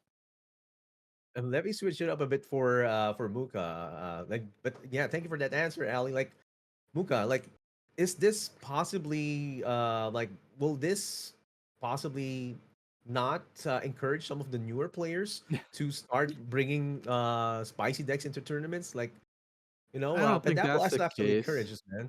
Yeah. Yeah, we saw Universal do well, right? That if Yeah, you were gonna ask yeah. me my favorite moment, it was seeing that hacker come out, and then the next turn, the Yeah. Ingrid top deck, the 3 cost Mm-hmm. Yeah. Ingrid that like just like took over the rest of the game. Like, I think experimentation is still definitely should be explored, and it's really cool to see. And the Universal list is coming back is a great example of that. I mean, the experiment to Pandapple, kudos to him for trying it. Yeah. Uh, it felt a little too like in my opinion like too reliant on a couple factors going right, but it was exciting to see. And who knows, we'd be saying a different thing if that won the game, right? We'd be like, this is crazy, I can't believe he brought it, and it ended up working. The Enraged Beast is where I draw the line because it's like too a little too scary. It's like it's not, I like Yeah. cards that you have like control over, like that the Ingrid and Freitas, right? Like you have control over what they do and how strong they can be or whatever. Where the Enraged Beast, you're like, this thing is a monster. Like, good luck to both of us. It's kind of like that. Like, I threw this down. Now we are both in. Like, there's now a tertiary threat. When I saw that Yeah, Enraged Beast, let's be real though, that was so unlucky that it so hit both unlucky. of Yes. his So units. unlucky. You His know what I mean? Like units. it was the right play, absolutely. Yeah, Like even if yeah. it had hit one and then another one of his units survived, he could have attacked in. Like he almost Hmm. had like a guaranteed setup Yeah. with that play there. And so I my heart goes out to Pandapple because that was just purely so unlucky. It was unlucky. It was super unlucky. I mean, even the Gafar's Rage didn't hit enough. I think he was only 4 short after all of it, right? So if one unit, like the Shaymak Yeah. lived, Shaymak Yeah. could have hit, and so it really was that close. But I give a Yeah. lot of credit to his creativity and doing that. And I don't think that should dissuade anybody just because it maybe didn't work here that it won't work in other places. We've seen new decks pop up that destroy everything, like from this. Like Ali and I were talking, like with Hacker the new card that's going to come out of this? Maybe it will be or whatever. Hmm. So that comes from the creativity. You know what I mean? Yeah, that's right. Like, the beast has yet to be tamed.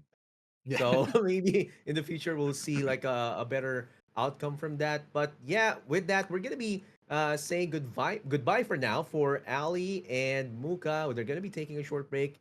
And let's take a look at the brackets for the update on what happened for today. So, okay, we're gonna be. We just had the match between Pandapple and Very Fat Cat, with Very Fat Cat winning 3-2. And of course, this tournament would not be made possible without the support of Echelon Prime. Special thanks to Echelon Prime Foundation for sponsoring this weekend's prize pool.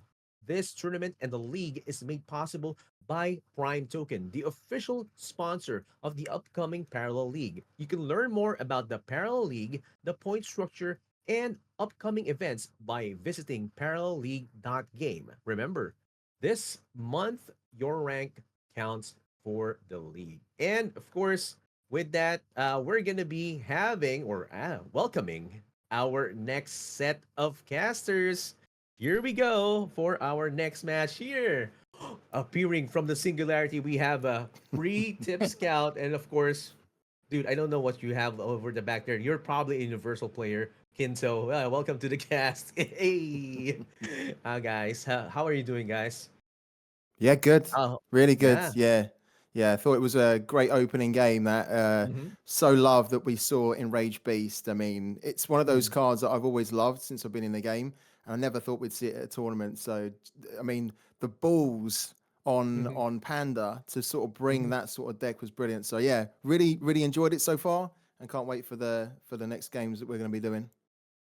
Yeah, Yeah, it's like very gonna happy be to see new exciting. decks.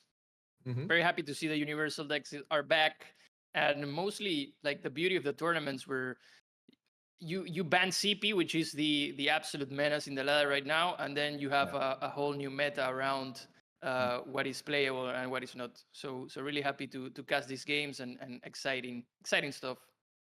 Yeah, talking about exciting stuff, we're gonna be having a new set of players, and it's gonna be Tony versus Den. But is it? Am I right in the correct pronunciation? Free tip. Is it Denbut or Denbu? What do you think? I well, I would always just say Den but yeah, it's Okay. almost All looks right. like, but rather than the other but. So yeah, Okay. but All that, right. yeah. Yeah, All then right. but Right. yeah. Okay, so with that, guys, of course, we're gonna be looking at their deck lists, and these players, I'm pretty sure are gonna be carrying the usuals, but there are gonna be some different techs for our players. Let's look at first the deck list of Tony. Okay, so we're gonna be starting with this Kathy deck list, and let's listen to the breakdown of Kinto for this one. Yeah, we see a pretty standard Cathy deck here with the Vindicators. Seems that everyone's playing that. Two Taker Relievers, interesting, since as I was mentioning here in the chat, Taker Relieve it might become a brick sometimes. Definitely open to some cheese plays where you can advance really quick and take the advantage. We also see the Catherine's expertise there. Um, some people use it as a tech card because it gets you like that extra damage needed in the end, where Markolian might be struggling to just do the last bit of damage. So yeah, those are my thoughts initially around this deck. Yeah, and Catherine's expertise looks like the new orbital strike, so to speak. But yeah, that's one deck out from Tony with the Kathy. Let's look at his next deck, and it's gonna be a Nehemiah, and it looks like the standard Nehemiah Terra Verdant Mentor and Terra Glider deck. But let's look at the thoughts, or let's listen to the thoughts of a free tip scout for this deck. Yeah, so this deck's really interesting because, again, it's one of those earthen decks that really relies on a lot of charge. So you've got, for example, Armored Support Vehicle in there. If you can attack with that and charge, then you can put a shield on the next unit you play. And that's really quite a nice combo. If you can get the Steward of the Garden down on one, then you go into Armored Support Vehicle, and then you can potentially put a shield on Nehemiah, which is really useful. And then you've got other cards like Provoked Caretaker, which rely on charge, which we've already seen so far at this tournament. Rummaging Researcher is, of course, one of the key components of this charge deck. And of course, you've got Allocated Provision. So a lot of the deck revolves around charge.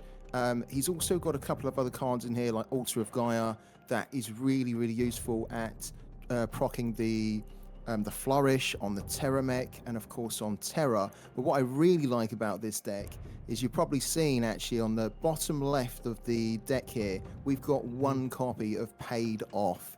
And this is one of my favorite cards from Aftermath. If anyone is watching and they don't know what it does, you can basically go into your opponent's deck and take whatever unit you want, and you can take it out of their deck. You can play it on the same turn, but if you do that, you pay a kickback, and then they end up getting a ton of energy based on the cost of the unit. So this is a great card.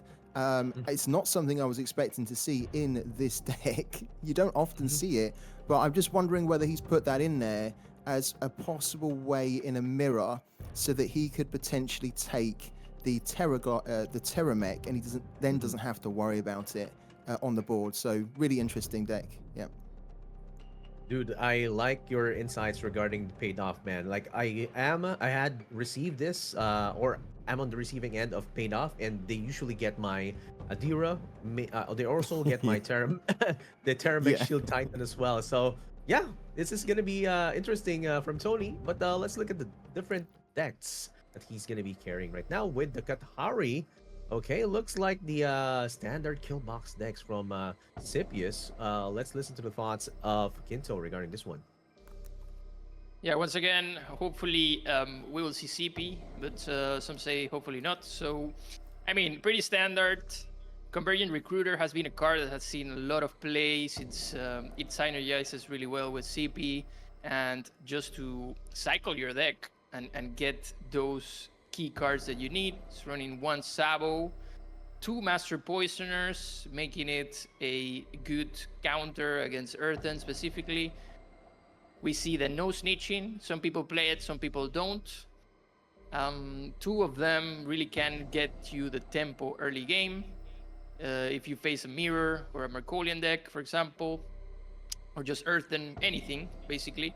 And the 2 KO boxes, which, I mean, pretty standard also, running 2 of them, since you don't want to break it out with 3, and you certainly want to draw 1 at least. So yeah.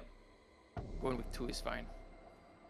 Yeah, this is the one standard deck, and of course lots of draw potential, especially with the Convergent Recruiter, which has seen better outcomes as well, and consistent as well, so you can dig through your deck. But of course Tony has one more deck that he will play. Let's see which one he's gonna be playing. And another Universal Workshop deck. How is this different from the first match? Let's listen to the thoughts of Free Tip Scout. Yeah, so we're seeing how popular this deck has become actually in the ladder, but also as we're seeing in a lot of the competitors bring into the tournament. This is a hacker deck, and it's a deck that is actually, I think, a little bit more consistent than, for example, the hacker deck that Panda brought with Earthen. You tend to be able to, even if you can't find the right pieces here, because you're getting the tokens from the Juggernaut Workshop, it just gives you a little bit more stability on the board so that you can find them, and you're still alive. So I like this deck a lot. It's super interesting. I have to say, having played against it a ton on the ladder, it can be a real pain to deal with, because once the hacker comes down, you almost don't know what is going to come next, right? Is it going to be a Freydis that then comes and it's a 1 cost? Is it going to be, like an Ingrid that's like a 2 cost that they can play? The unpredictability of this deck is one of its biggest strengths. And when you look at the units in this deck, for example, you've got you've got the Glaive in here, you've got Desmond in here, the Deathwalker, which is on the face of it not a very it's a 0/6 kind of card. It's not very intimidating, but the ability of that is really, really good. So this is a great little deck, and it's a real pain to deal with. So I can't wait to see this one pay off. Yes, can't wait to see this one also. And also, yeah, Paid Off is also right here, which, basically this deck is possibly stealing all your cards as much as possible, especially with the presence of Ingrid and Freydis. And that's the last deck for Tony. So let's look at the decks of his opponent right now. It's going to be denbut. Denbut bringing this Nehemiah deck. And from what it looks like, this looks kind of similar, but the problem is there is not a presence of the other relic that will make you heal in your deck. But of course, let's listen to the thoughts of Into. What do you think? Yeah, we see the three provoke caretakers, which are a really good synergy with the Romayan researcher, with the allocated provisions and all of that. We also see a master poisoner that can become a liability at some point if your idea is to deal with Earthen, and the three no snitchings to basically handle any sort of initial game from quick decks. The two take it or leave it's on an Earthen deck. Haven't seen that one before. The hold the line is really key sometimes if you want to give defender to any strong unit like the Terra Mech Shield Titan or anything that might just block the assault. Also, 3 allocated provisions. Seems a bit higher than regular, and 2 virulence spores. Also, seems he's not expecting to play against quick decks, but at the same time he does. I'm a bit confused here, so I'm excited to see what he's actually, the strategy that he's using for this tournament, and what is he gonna ban. I mean. Yeah, this is very different from what Tony is carrying. Like, there's and Tony had the Terra Verdant Mentor, and he also had like the paid off. So denbut actually has an interesting take on the Nehemiah deck. But let's look at the different decks as he's gonna be bringing. Okay. Oh, New Dawn. Let's go. Free tip. I think I lined this up for you, so this is good. You know, being the Shroud Maxi that you are. Can you bring us Yes. a short insight about this? Let's go. Yes, well, I think you got your wish, didn't you, here, Excelsior, because you wanted to see New Dawn Yeah. at the tournament. We're seeing it, so hopefully this does well. But I like to see New Dawn brought to the tournament. It doesn't really have much of a strong place on the ladder right now in the current meta, but in tournament it could be a really interesting one, because this deck in particular. This deck in particular looks like it can disrupt, of course, the opponent in a very, very annoying way. It's running the Cyber Deck console, which can basically nullify any type of effects that are happening. You will discard a card of the same cost to do it. So I love this. This is great, and this can be a pain because if you can't stop like New Dawn from doing what they're doing, New Dawn will probably be able to stop you with that card in the deck. We've got Rummaging Researcher in there as well. It's not a huge sort of deck here that's built around charge, but the Rummaging Researcher is just universally quite accepted at being a good one to just give you that extra card draw. Ordinarily, Shroud kind of tended to rely on things like like Wong, like the Spectre Attack Craft, but the Rummaging Researcher is just such a great like-for-like replacement almost for the Spectre. So this deck is really cool. Again, we see paid off in here, along with the usual suspects like Eclipse Fate, Treacherous Scheming, and 3 Demos. This is a deck which, I think if you're denbut, you want this deck to be stretched all the way to the end. If you're playing against denbut, you really don't want this to go the distance, because it will just end up probably outlasting you and out-frustrating you. So I really can't wait to see this one. Should be good. Yeah, if you're in the receiving end of Cyber Deck console, it's actually nerve-wracking because you don't know if your opponent will proc or not. Like if he does have the same cost or not. So so that's gonna be possible target for relic removal. I'm not sure, but let's see, of course, how the New Dawn deck from denbut is gonna be performing as we are going to go to the next deck right now. Okay, Markolian Cathy. We have here, of course, the Logistics Mastery. Of course, a lot of burn potential as well. So let's listen to the thoughts of Kinto for this Cathy deck. Yeah, initially here we see only one Bloodhound Transport. I believe that's just in case he draws it early and can start a big aggressive start of the game. We see 2 Slingers, which they might be powerful in the end of the game if you have that Ulysses Mastery set up and can deal a bunch of damage. The rest is pretty standard with the Vindicators, the Victory. We see also the No Snitching, 3 of them. Again, only 2 take it or leave it to not run heavy on those. That might become a real brick in the mid game. We see again 1 Kathy's expertise for that extra damage to not run solar orbital strikes, for example. And yeah, the Memento again, it's also been seen in these Kathy decks. It's really interesting to see how it plays out. Yeah, really good. And standard Canning deck also had good potential or good mileage over at the different players as well, because this is kind of similar and it proves its worth during tournaments. And let's look at the last deck that Denbut is gonna be carrying, which is a Scipius deck. And although it's gonna be most likely banned, let's look at the let's listen to the insights of a free tip for this one.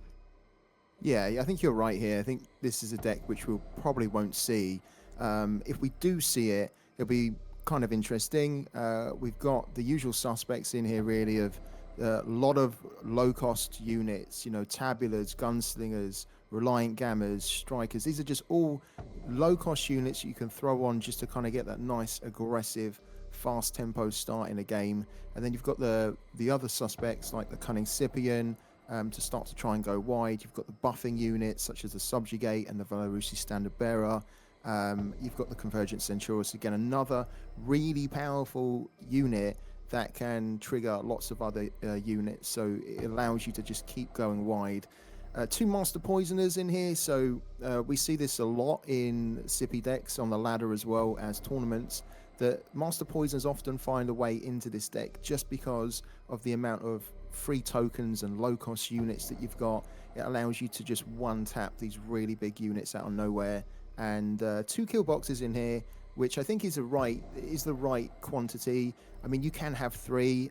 We've seen actually so far at this tournament, I don't know who it was actually, I can't remember, but they only had 1 kill box in their deck. And I always find that that's a little bit risky because in this type of deck, you run Triumphs of Europas, and if the Triumph sends the kill box into the waste, and you've only got 1, then your whole strategy to potentially kill them pretty quickly can be undone. So I like 2, just in case either one gets schemed or one goes into the waste from the Triumph. I think it's a really good balanced deck. But yeah, you're right, we probably won't see this, so it's probably a little bit academic. All right. Thank you for the insights here, free tip. And everyone wants to see this. What are the bans that are going to be coming from Tony and Denbut? Let's go. Oh yeah. Yep. To no surprise, man. To no surprise, it's double Sippy that are going to be banned. But of course, we're going to be asking the hard questions from Kinto and Free Tip Scout. Let's start with Kinto. Who do you think will win this matchup from what you saw with their decks? Well, I really liked Tony's decks. This is definitely a Paragon's showdown in terms of like these are both from the same bond. So I don't wanna jinx it. I do like Tony's decks better than Denbut's. How about you, Free Tip? What do you think? What is your fearless forecast for this matchup? Yeah, I'm a little bit torn actually, because I really like Tony's decks too, and in particular I really like Tony's hacker deck. But on Denbut's side, I really like his New Dawn deck because of that Cyber deck console. So I'm a little bit torn. I do think overall, I think that Tony's decks are probably a little bit stronger. But if Denbut can play the decks that he's brought better, then he might actually be able to come out as the victor. So, yeah, really interesting. And also, I just want to mention here, I'm shocked and appalled that Sippy has been banned. I'm really shocked by that. I really thought we'd see some Sippy, of course. Very should be good shocked games as well, man. Yeah. Very shocked as well. And I think, dude, I'm gonna be the the advocate here for Denbut just because he's bringing you Dawn. That's Yeah. why. That's my only answer. Although Tony has a lot of good decks, especially for until like they're decked out as techs for Hmm. mirror matches. So especially like with the Earthen, also like I like the possibility of using discounted universal cards with the hacker. Really good, but just because Denbut brings the new Dawn, I'm gonna be rooting for him, and of course, I want to see that into fruition. But of course, we are going to go with this first match between or second match between Denbut and Tony, and let's see which one moves forward in the next round. We're gonna be passing it over to our casters, Freedom Scout and Kinto. Casters, take it away. Thank Hey, you, Quinto. Hey, How you doing, man. man? You good? Oh, good, so good. Really excited for this matchup. Yeah, What me are your too. thoughts on the initial matchup? What's it gonna be? Oh well, it It's happened. tough because yeah, it's tough. Yeah, it's happened now. I mean, we are seeing New Dawn straight away. I have to say right away that this I don't think this is a good match for Denbut here because Shroud does not do that well against Kathy in particular. They don't do that great against Marco generally, and we've got like a slow deck of New Dawn going up against an aggro fast deck of Kathy. So I think if Tony can just push through and he doesn't get held up, it will probably be really difficult for Denbut because it's just going to take too long for New Dawn to get going. So let's see though. I'm excited. What do you reckon here? Who's got the edge in this matchup so far? Yeah, definitely, without a doubt, Kathy has a big edge here. I don't see New Dawn actually performing in a way where it's like um, where it's gonna get the advantage. However, we see that Harf might be good, might be a good block if you play it first. As always, having that Harf against Kathy, it's key. You won't hit. I mean, Tony won't be able to play stuff like no snitching. Um, Take it or leave it, PSAs, all of that will be more costly. Yeah. So yeah. And also, just for the viewers to know, we were only able to see veryfatcat. Sorry, no, we've got the wrong names here. We were only able to see Denbut's hand there. The names will be changed, guys, on the screen. So we're not seeing pandapple and veryfatcat. We are indeed actually seeing Tony versus Denbut. Tony's at the top. He's Kathy, and then Denbut is at the bottom. He looks like he's playing in pure darkness. He's a proper Yeah. shroudy here. He's Yeah, actually in the void. Yeah. yeah, yeah. He's in yeah. He's in character with Yeah, Neon. he is. He's fully embraced the shroud ways, I think. And I like it as well at the top. You can see there's a little bit of a purple light. So it really is very shroud. It's really good. So he started off by throwing the embedded agent down. And what I will say is that embedded agent did get a nerf in the last patch. And I was almost kind of sad to see that it got the shield taken off it, even though it was the right decision. I actually thought that Embedded Agent would probably lose its relevance, but I have to be honest, I was wrong, and it's still a very, very good card, and probably one of the best cards to play for Yeah. Shroud going first. But it has been PSAted, and that was always the issue with the Embedded Agent, is that it's very vulnerable to a PSA. It's a good counter from Tony, who reclaims the board on the first turn. Yeah. We see a heavy unit hand from Tony. So that Harv won't be doing what is intended to. But doesn't have any sort of removal here to buff up that Singularity Steward. So it might be a tough spot. Ideally, uh, you will think about playing that Lord Harv. However, that Venerated Raider might give you the resource to keep up cycling and banking whatever you get from it, unless you get something like super good. Oh wow. Yeah. Okay, he's going for the Venerated Raider just to see what he gets. He gets not a great unit there, and he's just going to throw the Singularity Steward down. So just trying to get the tempo on the board, which, to be honest, Shroud aren't very good at setting the tempo. They're very good at kind of reacting to it. But he's gone for that. Would you do the same there, Quinto? Would you play, for example, the half instead? Yeah, I mean, without seeing Tony's hand, definitely going with the Harv would have been my play. Mm, However, like Tony's hand couldn't be perfect enough against this mm. Nudon. Like, look at this. Yeah. 3 3 Vindicators, Vindicator. 2 Yeah. Bannermans, gets its no snitching. It's gonna be wild. Yeah. For Denbut to actually deal with this board if Tony goes the way of just populating the board like a maniac. Yeah, like a maniac.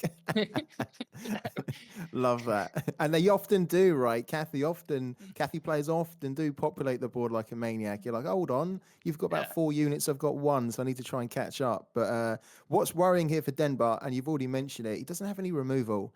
And when you're Shroud, you often need to try and have some low cost early removal or at least an erasure because you know that they're going to come at you pretty quickly. So the moment he's played the rummaging researcher, and it looks like he was just throwing that down to see, can I find an erasure? Can I find a siphon? Can I find some way just to try and help me to counter some of these threats? And he hasn't found anything, and it could get a little bit ugly because Yeah. when those vindicators come down, you have no real way to deal with them, and your erasures are your best friends against the vindicators. They really are. Yeah. Here, Denbut was forced to just play the Romayan Researcher to keep cycling up. Goes right ahead with the Vindicator, Tony. I mean, if I see a Nudon in the ladder, Mm. I would go like full on. How do I say it? Like full on unit. Like Yeah. next turn for Tony, it's gonna be wild. 2 Bannermans and a Vindicator with that take it or leave it, unless Denwood goes ahead and plays the Harf. Mm-hmm. Yeah. I mean, you're absolutely right, Quinto. One of the things that I've been talking about a lot on my streams over the last week or so is that we've been seeing a couple of new dawns on the ladder, even at kind of a high level, and it's been a little bit baffling to me. I think maybe some of it's just being practice for the next season. I don't know. But the biggest weakness for New Dawn is that if you just go at them with tons of units, they have no way to deal with it. They have no crowd control. They have to wait until they can get to kind of demo range to deal with it. So if you just overload the board, you are 9 times out of 10 going to beat New Yeah, Dawn. look. And this is pretty much what's happening here right now. Yeah. I mean, look at this. He can just clear the Harf, play the 2 Bannermans, drop the Vindicator. I mean, the other Vindicator, and yeah, at that point, there's absolutely nothing Denbolt Newdon will Mm. be able to do. Yeah, even the Cyberdeck console, which you would have said, before Aftermath dropped, you would have said, "Oh, that's an amazing card for Shroud to have against, Kathy." When there was the burn decks that were running, but this is just almost a bit useless at the moment, isn't it? The Cyberdeck console because it's not. There's no effects for it to counter. There's no effects for it to nullify. It's just pure units coming at you. So you might have to think about banking the Cyberdeck console. It's not going to help him here at all. Yeah, not at all. And look at that. On top of everything, the Albaro, if it wasn't Oh, enough, yeah. this Oh, is this an is a really insane board. scary Yeah. board. Yeah, this is Yeah. scary. I mean, we're actually going to see here the big weakness of New Dawn. They have no way to deal with this here. He does have a paid off, but you need to contest the board right now, and you need a way to I clear mean, this, and he has no way. he can actually use paid off to kill most of the board. Gets the gets Gets the the, Cindy. s- the Cindy and Yeah, just plays it, but it will give Tony an insane turn. yeah. Possibly playing another Vindicator with Kathy on an empty board. Oh, he's not doing it. I actually think your idea there was probably better because you need a way to clear this board, and that Yeah. is the way to do it. Getting the Cindy, and then so be it if they get a ton of energy, whatever. But this is just going to clear one unit, isn't it? That's it. Yeah. So, really rough, I mean, and at it's some only going to point, get Tony worse. just at some point Tony will just attack face completely, Hmm. drop a bunch of Alvaros, and that will be sort of like a checkmate here, since anything that Nudon will be able to play will be just um, effects to do something. For example, if he wants to play a Demok at turn 8 and hasn't reached lethal, Quinto, Alvaro, yeah, what's up? listen to this. He's got 15 damage on the board if he goes face here, Tony. 15. Yeah. He can wipe out half his health in one turn. He's got lethal in 2, and he's just thrown the Alvaro down. I mean, Yeah. I don't like to see this, but it happens so often against New Dawn, unfortunately for them. And yeah, they need almost a card that can help them crowd control a little bit better than this, because this is the game, to be honest with you. Unless he does what you said, goes and gets paid off. But then even if he does that, he's going to take a load of damage from the Vindicators, right? So yeah, it's gonna be 9 damage in total. Yeah, he's just gonna concede. He knows. Yeah. Gonna take 9 damage plus the Vindicators from Tony, plus all the the rest of the damage. all the rest, yeah. That was a how do we say it? A whitewash, a landslide. It was almost done by turn 3, wasn't it? That game. It was too quick for New Dawn, far too quick. Yeah, it's what we've been discussing around lately about Shroud. The only Paragon that seems to have a chance, unless I've seen a couple of brand decks that are like really tuned in to deal with quick decks like Markolian and Cepius, but I believe that they don't perform as well in mirrors and against Earthen, for example, or Argencore. So the only Paragon that's left is Neve, and Neve is taking too much damage with the Dominion for it to actually make it viable. Those Cepius and Kathy tend to populate the board so quick that it doesn't matter. And I mean, Cepius just populates the board super quick, and Kathy just deals enough damage for that lethal range to become effective in playing Dominion, for example. Yeah, I mean, I have to say, I saw, if any of the viewers that don't know, Quinto recently put a post out, almost like a Paragon tier, isn't it, around the meta Paragons that are being used. And I found it really, really, it resonated with me because he placed Neve in a D tier, so right at the bottom, and I think it caused a lot of discussion, didn't it, Quinto? A lot of discussion around it. Yeah. And I agree with you. I think, she does take too much damage with the Dominion, which makes it her really tough to play in such a go fast, go wide meta, because you can just kill yourself rather than the opponent killing you. Correct. Yeah. So, next game then. Tony has already got the first win, and he's going now with Algencore, his Uni Hacker deck. Denbut is mixing it up. I think the New Dawn there was just a little bit, just took too much of a beating for him to go back again. So he's now going with Kathy. Who would you favour here? I mean, Kathy or Uni here? Definitely, Kathy can be a problem going first against Uni if it plays fast enough. But if we see like some RNG plays with a hacker, like an early hacker into some early Ingrid or Freydis, then there's gonna be a lot of trouble for Kathy in that regard. We see here that denbut gets that single Bloodhound for it to start the game really early. Having to bank the Wong here, it's a pain because you're going first. Usually, you wanna be you wanna play that Wong when you're going first. But I mean, Markolian has some answers and some solutions in terms of draw that are not necessarily too dependent on Wong. We see here a quick hand from Tony to deal with early threats. We see the hacker already and the Desmond Walker, which makes this RNG uni plays even more deadly.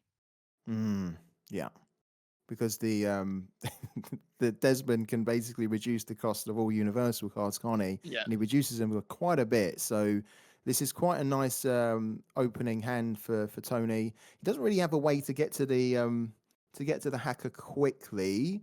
So he's just going to have to bide his time and wait until he gets to full energy at the moment to play it.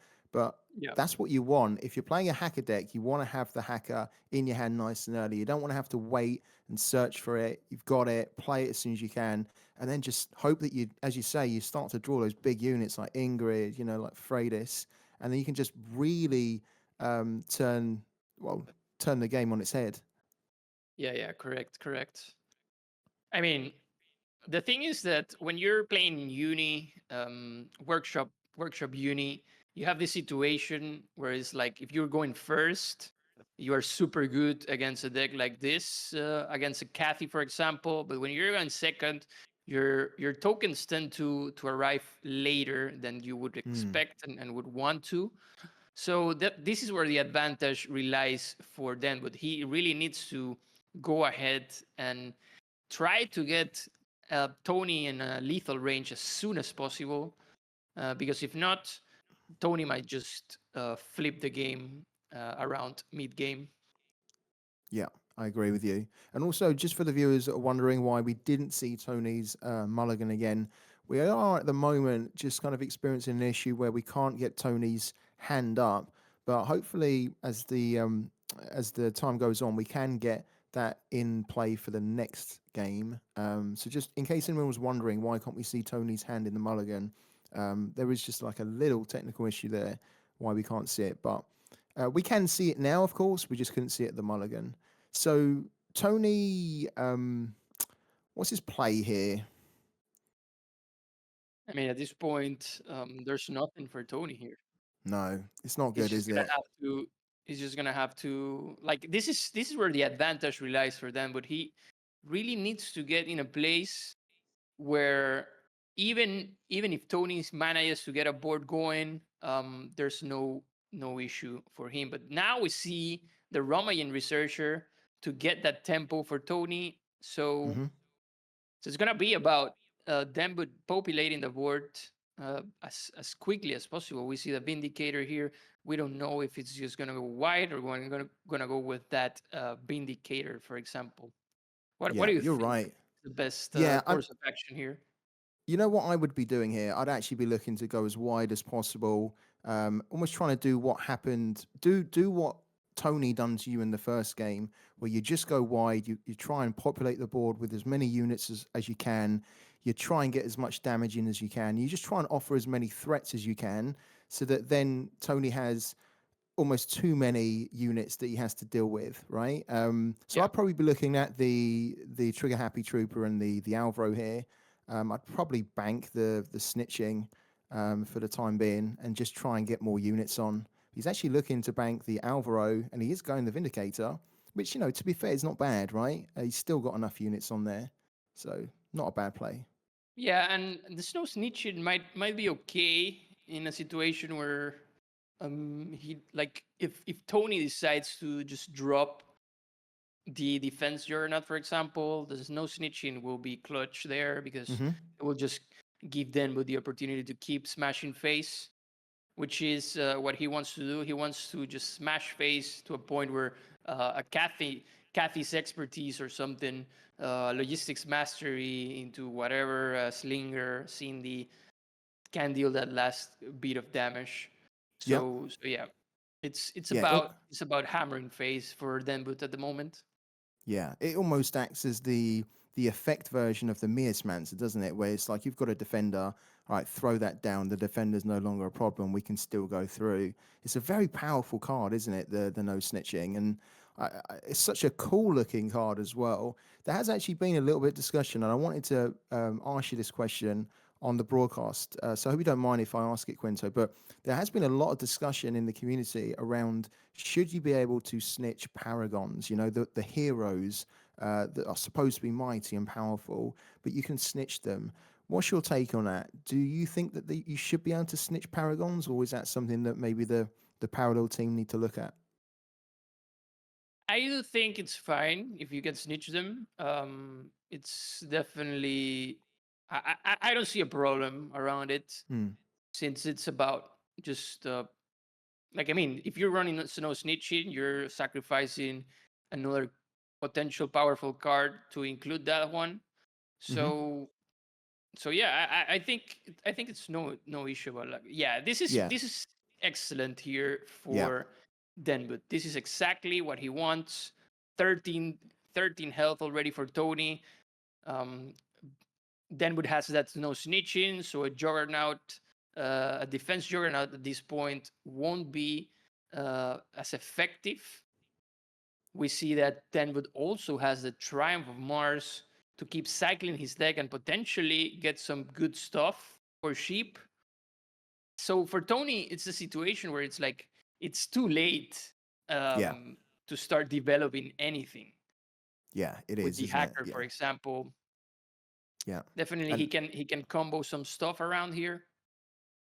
yeah, he almost needed Tony, didn't he? He almost needed to have the take it or leave it in his hand along with the hacker.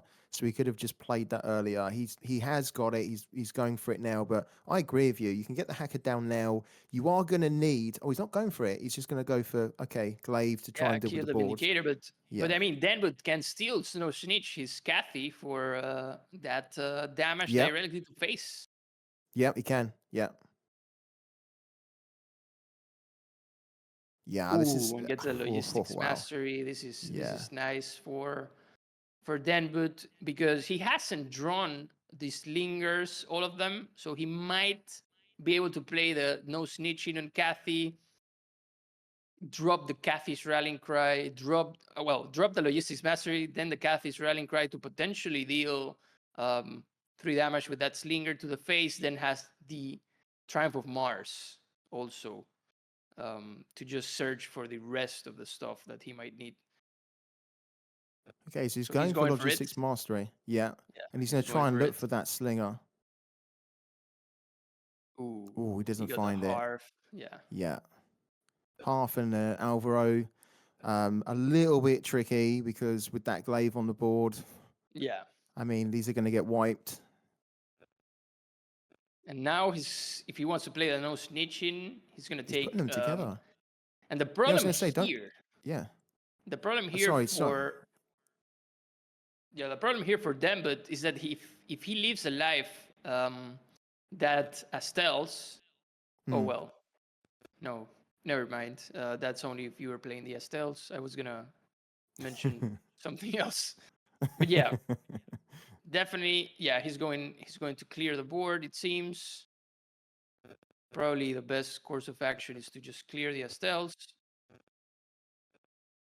or attack face. I mean, what do you have he's considering it. Yeah, I think he's considering. Do I just ignore the glaive and just see if she hits face? But I think you've got to deal with it, right? You've got to deal with it. Taking 5 damage from the Alvaro because of the logistics. He's gonna go for it. Yeah, you got to deal with that.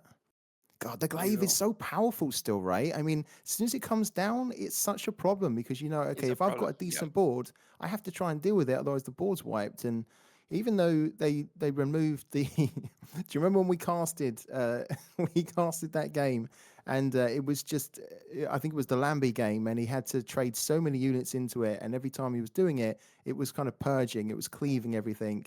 I'm glad they reined that in. But even when they rein that ability in, it is still a massive problem when you see it come on the board. So I think he's done the right thing to clear it. And I mean, the board, he doesn't have a great board anymore, but he still has a Triumph in his hand. He still has an Alvaro, which he's going to bank. And he's got the Catherine's expertise too, which is going to hit for huge amounts of damage. Much damage here. Yeah. This is crazy. Denbut is absolutely insane. He's going for it. Yeah, he is doing it. Wow. Let's see. Isn't he gonna die? Oh my god! Oh, we got the slinger. Exact lethal. He's got it. He's got it. Wow, he's got it. It worked out in the end. Damn, Quinto. Yeah, man. What a play there. He went for it. He threw the dice down. He said, you know what? If I get one slinger here, doesn't matter all the damage I'm taking. That'll be enough to get the job done. And he got it done. What a great way to get the win there. So denbut gets his first win in this series. So they are tied now at 1-1. Game on. Absolute game on, isn't it, Quinto? Yeah. For sure. 1-1. Both won with Markolian. Now I mean, if denbut gets to a place where he needs to play against Earthen, for example, he's just left out with Nudon and Tony with Earthen, for example, denbut might be in a higher spot there, in a Yep. more advantageous spot for it. Yeah, I agree. I also want to say, because Denver in that last game had a very, very quick start. You know, he had the Bloodhound, he had the Crimson Fleet Machinist. He was doing what we were saying, try and get as much units and as much tempo going. But then what we saw is that once that glaive came down, his deck started to slow down a little bit, and it looked like if he couldn't get the job done, if he couldn't get it over the line within the next turn or so, it might have been switching over to the power might have been going to Tony's hands, because he was just starting to get into the real nice power curve of his deck, but it just wasn't to be. So incredible there. But what do we reckon Tony and Denver are going to go for next here? I think Tony goes again with Augencore, since I believe it has Unishop has a better chance here than anything else. I would say. What do you think? Yeah, I think he goes for Augencore again. I mean, if he plays the Uni Workshop, the hacker deck against Shroud New Dawn, I think that it can do really well against it. I think if it goes up against Earthen, he's going to have to try and stop. Here we go. Look, there we are. It is against New Dawn. Right. This will be interesting because he needs to, from Tony's perspective, he needs to try and get that hacker down nice and quickly so he can start to ramp and play those really good units. The slight issue, though, for Tony is that it's probably going to take a while for him to get going. And even if he does start to get those units down, the New Dawn could get into a position where it could start to wipe boards. And that's the big problem with this type of deck, the Uni deck. It doesn't have a board wipe. So I think whoever can kind of get the quickest start here is probably going to end up winning it. But I think Denbut has more of a chance in this matchup than he did in the first game where he played New Dawn against Kathy, which is almost like pitting a 100-meter racer up against a marathon runner and saying run 100 meters. The 100-meter run is going to win it all the time. Yeah. Here we are. We get Tony's hand finally, so we can now see Tony's hand in the mulligan. So props to production. We've got a good production team here. They can respond quickly. That paid off. And just going for the early removal, like full-on early removal for Tony, getting that also Romayin Researcher to start drawing in the early games. Then it goes ahead and banks the Democ. Yeah. Too heavy. Yeah, it's not really the best card you want to see early on, but because you run 3, you know you can always just bank one and it's fine. Goes for the Embedded Agent. Again, probably one of the best one-drop cards now for Shroud, because when you play it, especially if you're going first, you're kind of saying to your opponent, you have to remove it, and if you don't remove it, I can get that nice early control of the board and start to dictate the tempo. But Tony has so much removal there that he was just easily able to PSate it. Yep. There we go. Void Trapper is such a good card against Uni, because sometimes you just figure it out if the opponent has that Ingrid or Freighties there in the hands, and just try to snatch it with Treacherous. We see here that Tony just has the answer for it with the Slinger and PS8. Yeah, you're so right about that, actually. I think that's probably one of the things that does get a little bit overlooked, because so much is talked about with the Void Trapper around it's a nice, strong 2-cost with a 2/3 on the stats of it, and it gives you kind of cards which you can get into your hand so you can start to play more, or you can bank them, so it prevents you from actually banking your own cards, because if you can tag another unit or even hit face, you can use those units from the opponent to do it. But it's so often overlooked that it's almost like a scouting unit as well, right? Because as you say, you hit the face and you can start to see and map out what is it they've actually got in their hand, your opponent. So yeah, good card, but yeah, it got easily dealt with there. Like Tony's had a great set of cards here, isn't he, early on, just to deal with the. I mean, it's like denbut was trying to set the tempo here with Shroud, and kind of everything he's done has been answered so far. And now, what he's got is a scheming or an honored steward. He's going to scheme, and this probably isn't going to make denbut super happy because when you scheme a uni hacker deck, you really want to be trying to get the big units, right? And Yep. what we've got here is a Mearsmancer, you've got Target Painter, you've got the Armored Support Vehicle. He denies him card draw by taking the Rummaging Researcher, but it's not the best scheme, but he didn't really have any other options, did he? So, Yeah.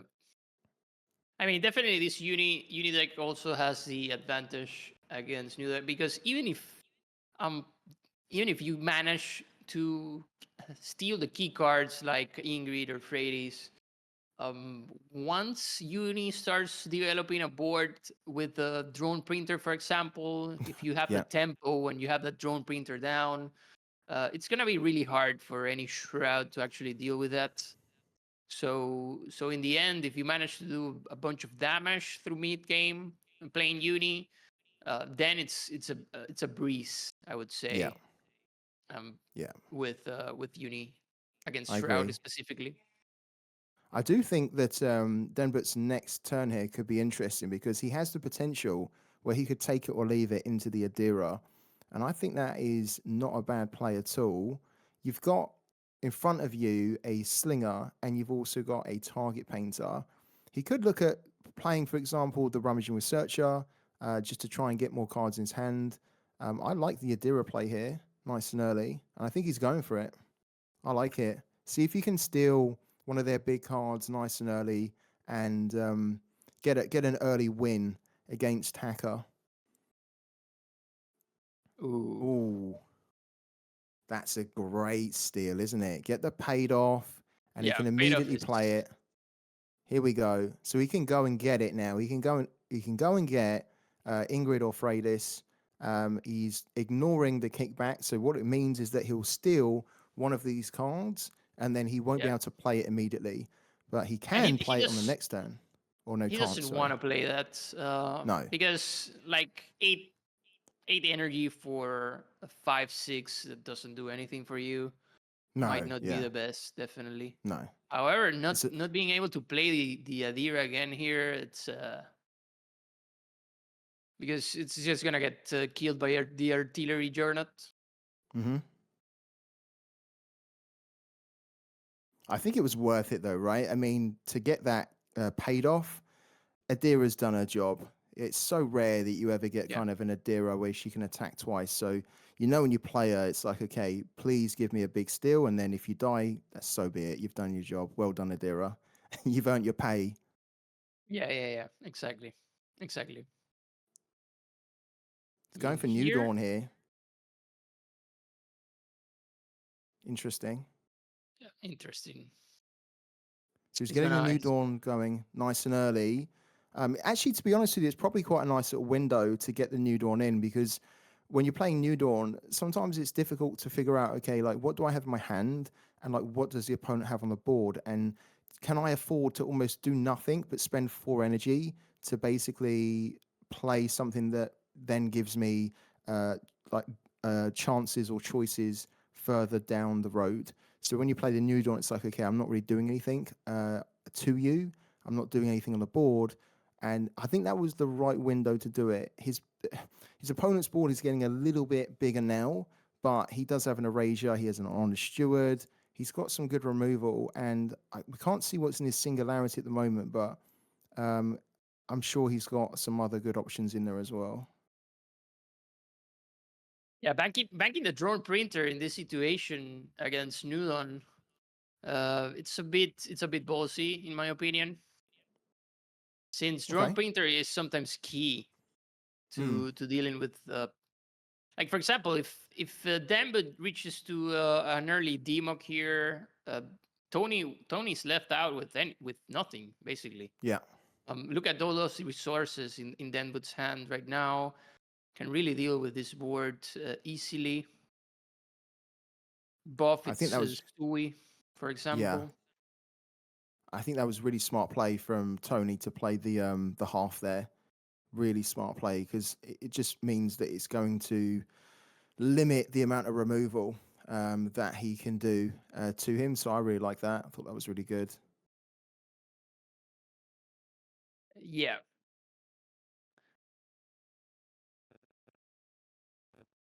You see here, dealing with the token.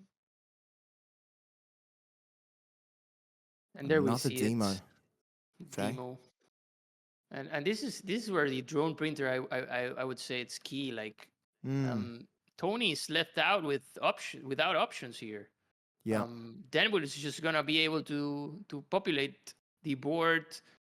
Already has the Nudon out, so it will be easy for him to get more and more resources with all of that erasures with a demo. Um, Denbut, it's not gonna run out of resources now, and No. having good tempo also in this situation. Yeah, he's going to get the slinger to ping the 3-1 Mia Smerts. Oh, he's not. He's getting the sanctuary. Why did he get the sanctuary? Is he going to just I'm look really for? not sure. Just to bank Okay, it, to I bank guess. it. He wants Okay. to keep everything at this point. But I might have. Oh, he can't use the slinger anyway because of the Mia Smancer. Yeah, sure. So getting the slinger would have been pointless there in this turn. Yeah.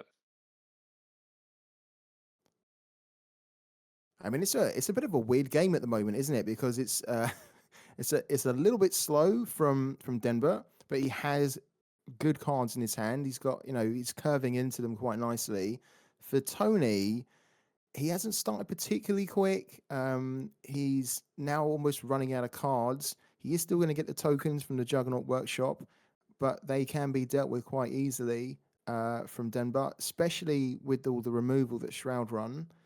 All at the moment he can do is just keep playing Mearsmancers just to try and hold out and see if he gets a card, which will be able to generate more cards for him and just refresh his hand. Because just drawing one card at a time is not going to win him the game, is it?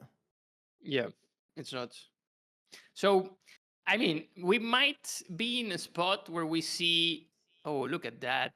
Oh, Take it or leave it in this rough. situation is bad. It's as bad. Yeah. It's as bad as it is. The thing is that Yeah.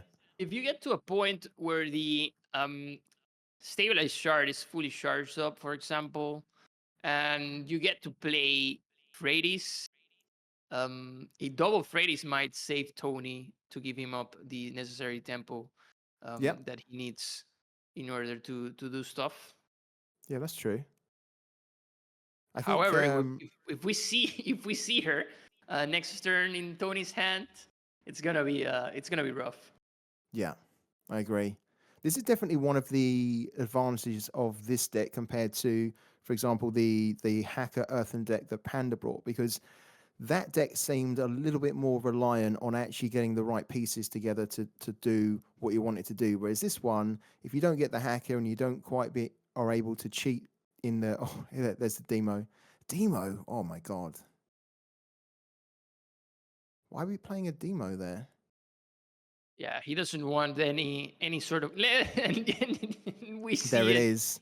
You We called it. see the Freddy's. I mean, he can just draw 4 cards here, Tony. That's definitely a good way to go.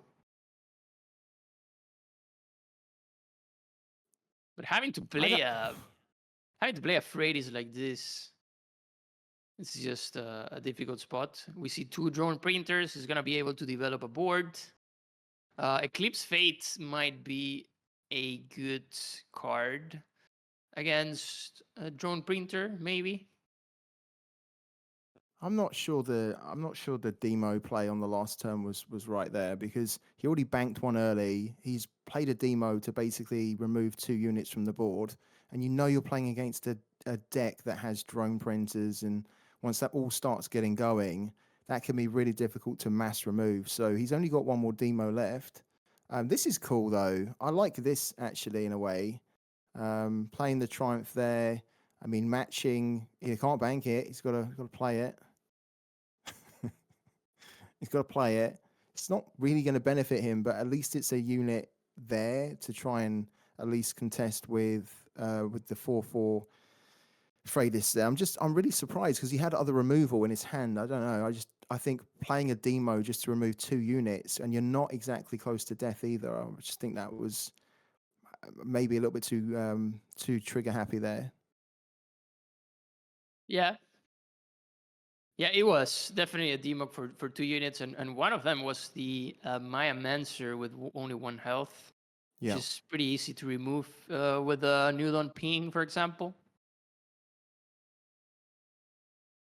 because Tony can just keep printing stuff now, can't he? Just keep Yeah. printing drones for fun. I mean, to be fair, denbut does have the Eclipse Fate, and this would maybe be quite a good opportunity to just completely remove that whole big threat by Eclipse Fating the drone printer and just removing that. Because if you do that, they can't go wide on you all the time. I think he has to do that. Now that he played the demo on the last turn, I think he has to do that because otherwise you're not going to be able to deal with this long term with just constantly the board going wide with all the drones. Yeah, and the big issue here is that Tony's running out of cards in the deck. So he really needs True. to get to a place where he has a good board, start doing damage. Normally, when you're playing Unishop, you should be closer to lethal against Shroud, because if not, they're just gonna control the board in a way where you can just do anything at all. Yep. Yeah, you're absolutely right. I didn't spot that, but yeah, you're right. He's got 7 cards now left in his deck. So his opponent's only at 24 health. So yeah, he's going to have to start getting a move on, isn't he? Otherwise, the fatigue could kill him. Yep. Oh, he's got a lot of card draw, isn't he, in his hand, denbut here? A lot of card draw.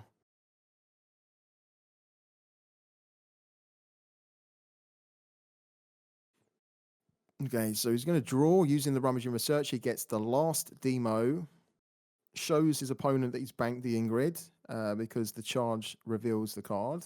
He's going to bank the Brand's Expertise, is he? Or is he or is he not? He's going to play another Rummaging, so he's going to get even more card draw here. Double card draw, actually. I think this is good. Yep.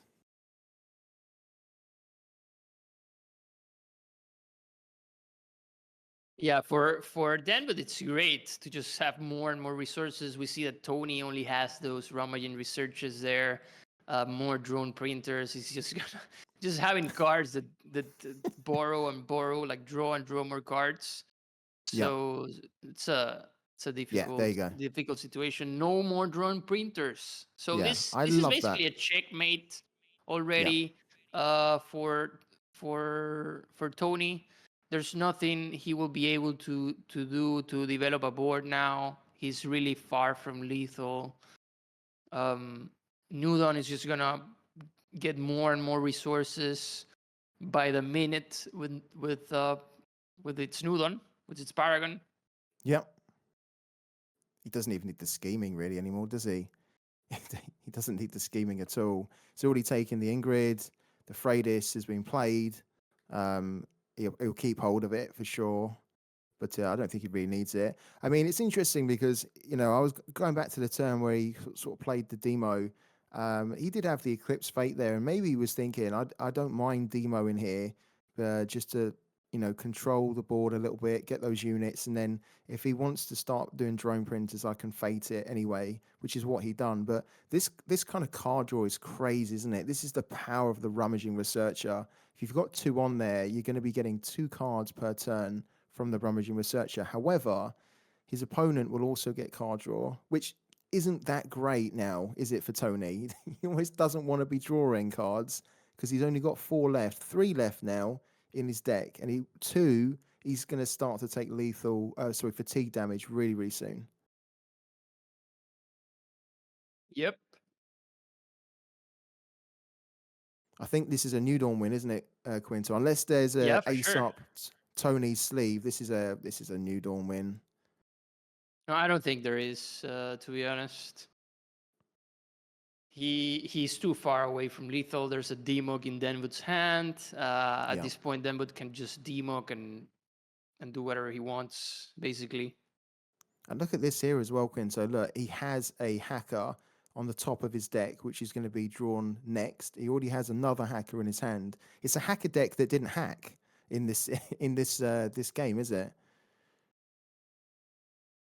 I mean, yeah, he didn't get the hacker early on, so No. that's the situation here. So then we can just Demok here, and that's it. Yeah. Revealing a card, making Tony draw a bunch of cards here. He can keep on revealing. What does he have? To make Tony keep revealing stuff. I mean, he will. Yeah, there's no more reveals for Tony, though. No, his next card is a glaive.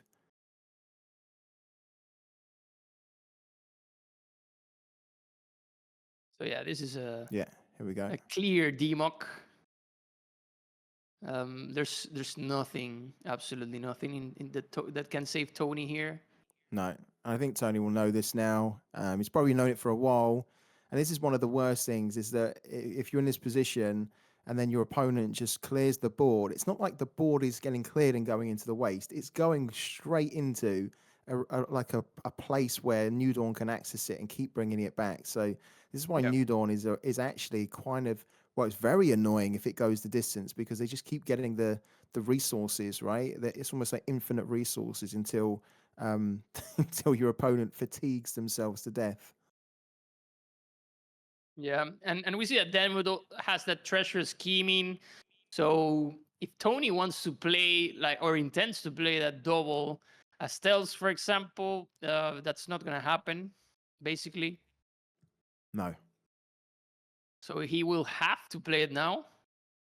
Can also play the hacker to establish some sort of board presence. Definitely, there's still some glimpse of hope there for Tony, but it doesn't seem as it is going to happen. This is going to be a slow kill by denbut, I believe.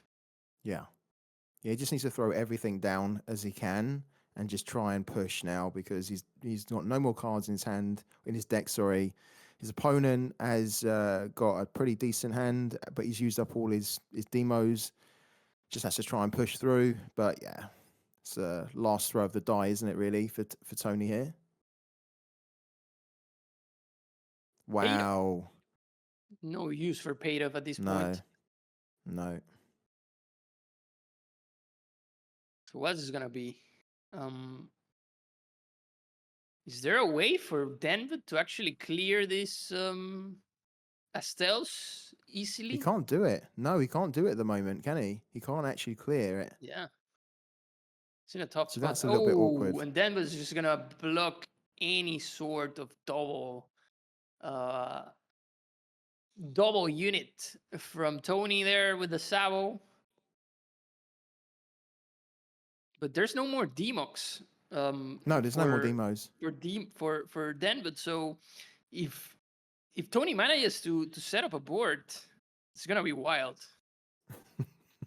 Can you imagine? This will be the comeback of all comebacks. I mean, if he's able to do this. Freddy's is in the waste. Not in the singularity. So if Tony draws Freddy's and uses it for damage and heals, for example, it's gonna be wild.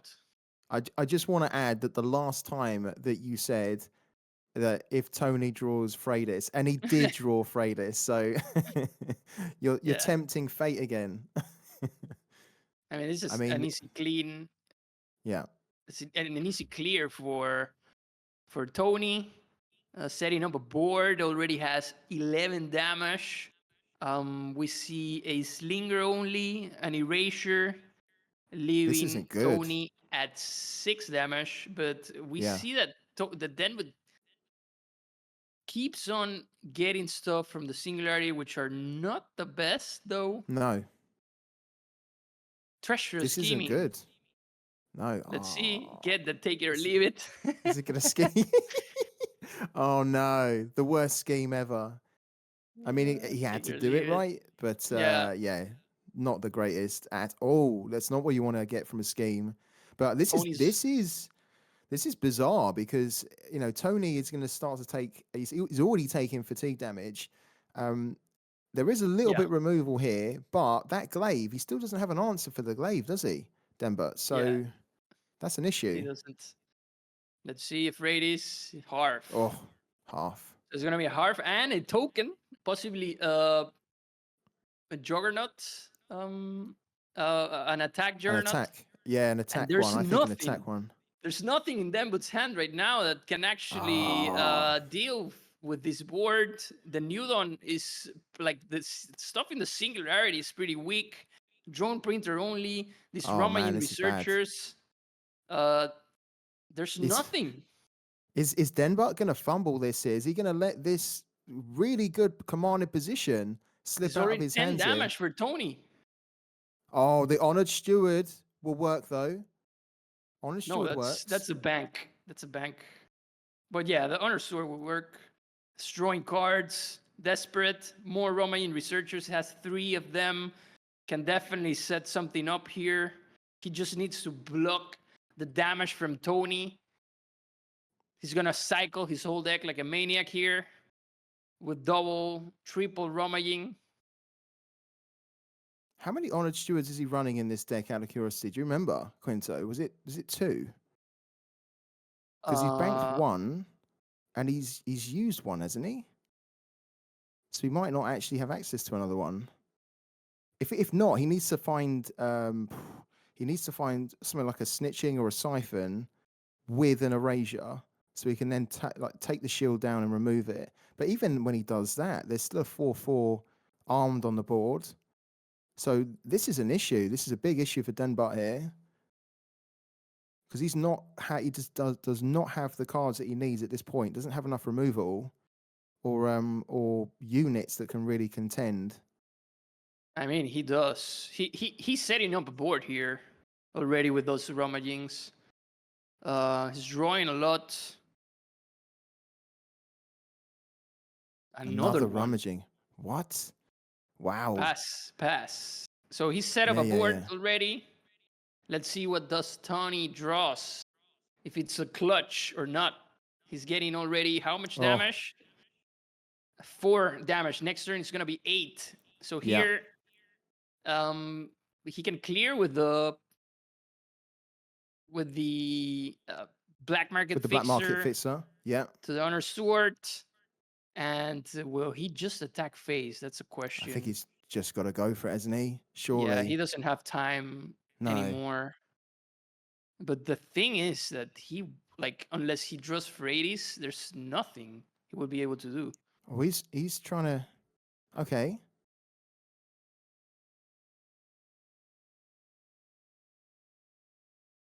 Wow. Okay. So hitting for 1 to the face with half, and then what are we going to do with that? Yeah. Wow, this that's is interesting. opponent's waste. Is it in order? So he trades the hacker with one of the rummaging researcher. He leaves 10 on the board in terms of damage there. But then the rummaging researcher can get rid of the glaive if it wants to. I think not even Phrades makes it here.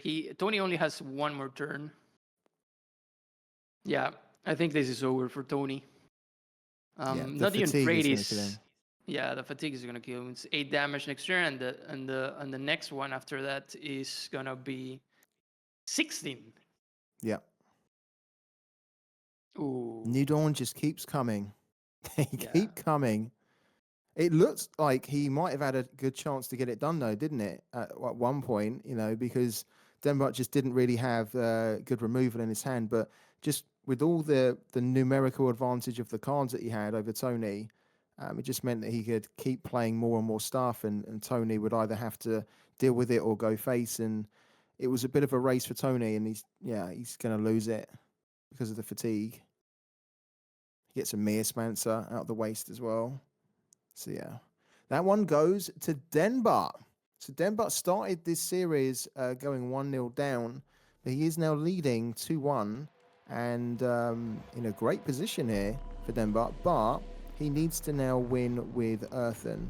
Tony still needs to win with Algoncore and Earthen too. So we've had a good game here so far, but it could still go to 5 games, couldn't it, Quinta? I mean, what are we going to see here? A mirror, or are we going to see Tony take the hacker deck and try and go up against denbut's Earthen deck? What do you reckon?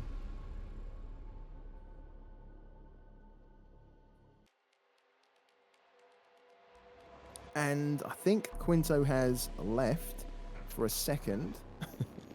So it's just me right now. I'm asking a question of someone that's not there. But we'll just wait a little bit for Quinto to pop back. Very good game so far. Good comeback from denbut, and I'm really looking forward to the next game. And it is actually, he's back. He's back with a vengeance. Go on, Quinto. Take it away. Yeah, man.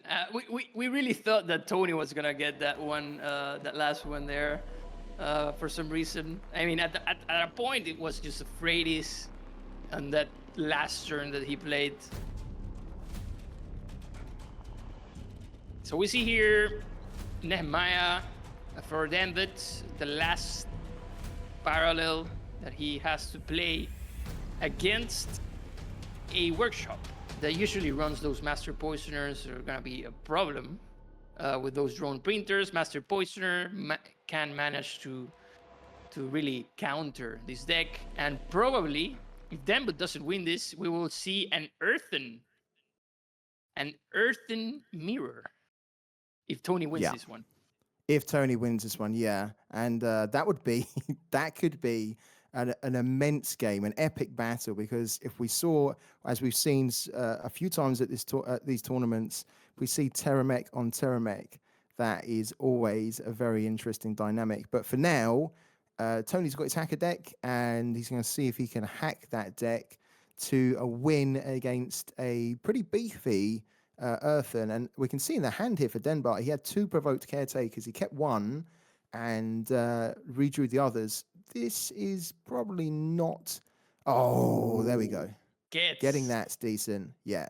Getting the Stewie. However, Tony has the Snow Snitch in place already. But a good thing to keep the Aurora Fungi, because even if you get Snow Snitched, you still can play that Aurora Fungi for a quick turn of events.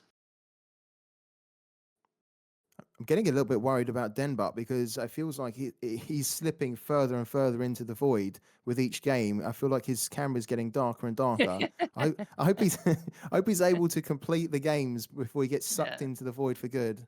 Yeah, and this hand is super good for Tony. I mean, he has the hacker early on, which is something that we saw he drew. Oh, he can actually play the hacker right away. He's got it. He's got the perfect tools to do it. This is what you want, right? You want to have take it or leave it, so you can take it or leave it straight into hacker, and boom, let's get it going. Let's get the hack going. Here we go. Yeah. The hacky hacks. Hacky hack. Amazing. So this is what you want when you're playing the hacker deck. So now he just needs to try and cycle through the deck as quickly as he can. You try and get as many of those big units in his hand so he can play them nice and early, and hopefully their cost will have been swapped with real low-cost units and low-cost cards, so you can start to play Freydis for 1 or 2 or 3, and the same for Ingrid as well. 3-cost Linger, classic. That's not it. I mean, it's certainly better than what we saw in the other game, where it was a 7-cost Slinger, I think, for Panda, which was awful, really. You never want to see a 7-cost Slinger. Yeah. 7-cost Slinger, dude. That's pain. I mean, Tony running the Maya Mancers in this deck might actually be an edge against Earthen. We do have to see. We will also need to know what is Tony, which Juggernaut is Tony choosing after this turn, since the Caretaker might be a big issue. Yeah, you're right. Yeah, I mean, does he go defense here? I'd be tempted to go defense, really, just because he's not. He's going for the Artillery Juggernaut. The biggest value right now for him should be that. Also, him, nice. A good one here with the Romaying. for one cost. One cost Romain, but out of resources though. Yeah. Yeah, he's gone quick, but he does have as you say, Rummaging Researcher should hopefully give him something really good. I like Denbut's hand here. I like that he's got a lot of options, especially the spores is nice. I like that he's got the Wong as well, so he could potentially take it or leave it into the Wong. I don't think he necessarily needs to do that because he's already got a nice selection of cards there, but I like his hand. I think he's not in a bad spot here. For Tony, he needs to, as you say, he's slightly running out of cards here. He needs to try and get something massive. And then if he gets something big, he is on his way. He is absolutely on his way with this hacker deck. Yeah. Then, but thinking, oh, he already played us no snitching, but Tony has the other one.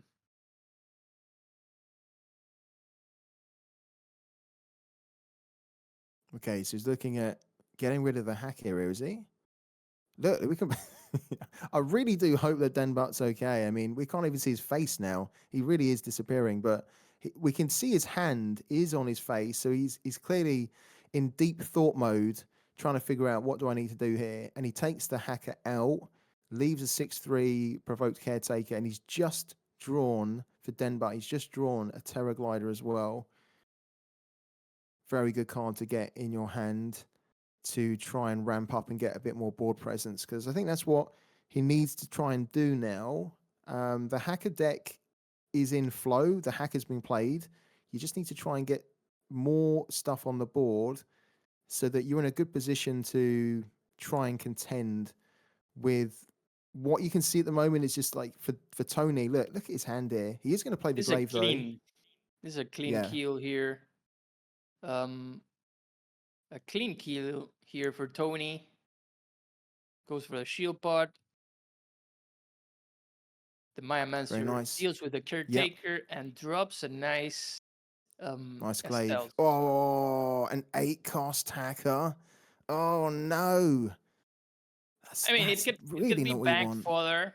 It can be bank fodder. Yeah, sure, it can be bank fodder, but yeah, you're hoping that you get one of the big units now, right? You really want one of the big units. Do they swap? So it means that the Frades or Ingrid is a 4-cost right now, or it's just a big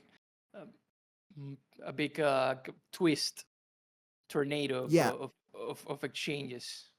Well, I believe that if you have, like, say, a gunslinger that is usually a 1-cost that is then an 8, then there's an 8-cost, usually an 8-cost card that's then a 1. I believe they swap like that rather than randomly.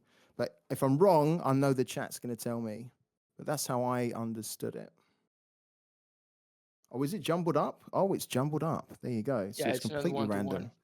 Exactly. Yeah, completely random. There you go. I did not know that. So that makes it even more interesting, right? Because then you really don't know what could be a 1-cost. Turn up. Yep. Oh, he gets a 4-cost Meosmancer. Oh dear, these aren't the great. I mean, yeah, he can just play it to block, for example, a Terra Glider. I mean, Maya Mancer is nice in this matchup. Like Tony not going for the high-end help, for example. Since he knows he's not gonna be going against a CP. Yeah.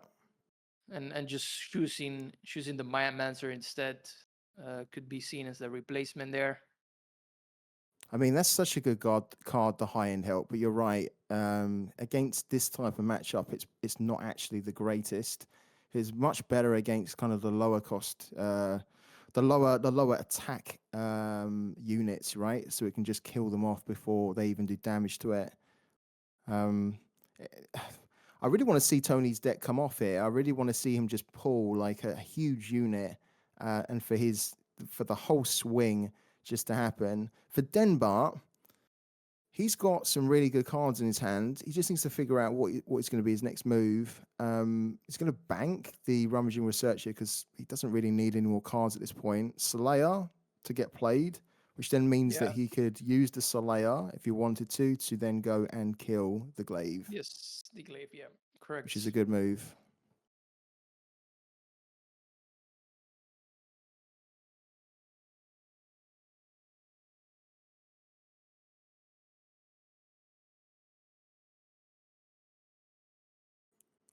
Okay, so basically Tony is Tony is swimming in rummaging researchers. One already on the board, and he plays another one, which is probably the best scenario for him because he just needs to try and find these cards which have their costs swapped. He needs to try and find a big unit that has a low cost now, like a Ingrid or a Freydis. He's in a good position on the board, to be fair. Like he's not in a bad spot, but yeah, he just needs to try and find those big units now. He's going to get a token as well at the end of the turn, which is pretty handy as well. This is a nice turn for Tony. Oof. Gets what's the cost? Is it 1? 1. A 1 cost radius. This is a nice turn. Oh, Banks huge. it to play Freddy's on a Huge. big board for the full stack Freddy's. Massive. That's what we were looking for. There we go. And you can see denbut's reaction. We can finally see. We can see his head's rolling back and forth. His head is in his hands. He knows that is a turning point. His hand has been completely refreshed now, and he's got Ingrid in there. But it's a 1 cost too. He's gone from a 1 cost Freydis into a 1 cost Ingrid potentially. That is disgusting, Quinto. Hacker decks. We're going to see them all over the ladder after this, aren't we? Everyone's going to be running them. I mean, 1 into 1 is incredible. That's exactly what you want if you run a hacker deck. You want those units like Ingrid Freydis to be 1 cost. Gets his Freydis, hands refreshed, puts a buff on the Rummaging Researcher, becomes a 6/9. Doesn't take out the Nehemiah, but uses his other units to do so. I mean, here we see a possible poisoner into Firmino Presence from denbut, making it really, really difficult for Tony. Yeah, he's got 2, isn't he? He probably does need to use at least 1 just to try and stop the bleed.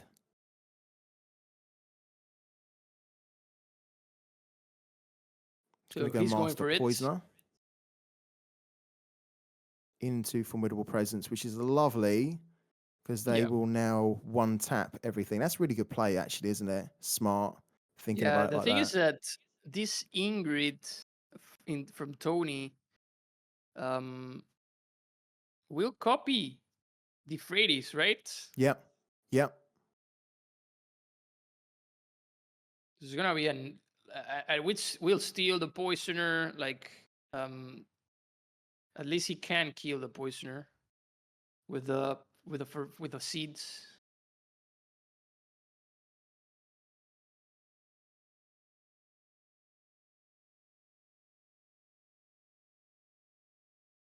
He's just considering, isn't he? What does he take out here? Rummaging Research he's going for. Deny any more card draw, and then take out the Freydis, which is the 4/4. Not bad. But, he draws a Terror mech as well. Wow. Big unit to draw. Yeah. Huge Sanctuary. Oh. Yeah. Gonna go for the Desmond Walker. Wow, Desmond would be good. What if he steals a seed? One of the seeds. And just focuses on. He's got the muscle as well. He's just drawn the muscle. Did he get that from the? He got that from the Sanctuary, right? Yeah, from the Sanctuary. Oh my words! What a play! What a draw! Unfortunately, its cost isn't reduced, so it's a 6 cost, but still a decent card to have. What are you thinking here? It's got to be Desmond, doesn't it? Desmond and then Ingrid. Yeah, you get the Ingrid here. Copy the Freydis. Keep cycling the deck. Make sure that you get that poisoner. and kill it so it doesn't affect you. Probably I would have gone like Maya He can do Mancer so much here. here. But I think he'll do it afterwards, right? I mean, I would have stolen a seed just to block him from energy. Try to kill the poisoner because you could do it. Gets a Desmond Walker, can copy another muscle. Oh, look at that. The Drop another Desmond has reduced the cost down even more. That's Yeah. amazing. So now it's Mearsmancer, which was going to cost 3, now costs 1. It's got the muscle in there, which is now costing 2. That is brilliant. He can play the Ruin Tinkerer for free if he wants. Wow. He's gonna keep the Huge plays poisoner. there. This Huge plays. And look, the Yeah. seeds don't even block here, do they? Because the Mearsmancer was played because of as me. well. So incredible. The thing is that keeping here, does Denbut has a hold the line here?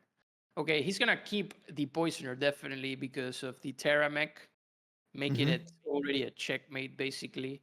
So we see that Denbut completely disappeared from the screen. Yes. Oh man, this is some board, isn't it? And I'm so happy that we've seen this because we want to see the hacker deck, cheat down the costs of the cards so that you can play those big units, Yeah. and it's just a straight up concede from Denbut because there's no way the game's done. It is done. What a great game from Tony.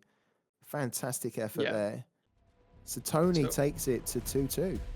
So it's down to an Earthen Mirror as predicted. I mean, we have seen these time and time again. These Earthen Mirrors are decided basically by who high rolls the best, I believe, with those Terra Gliders.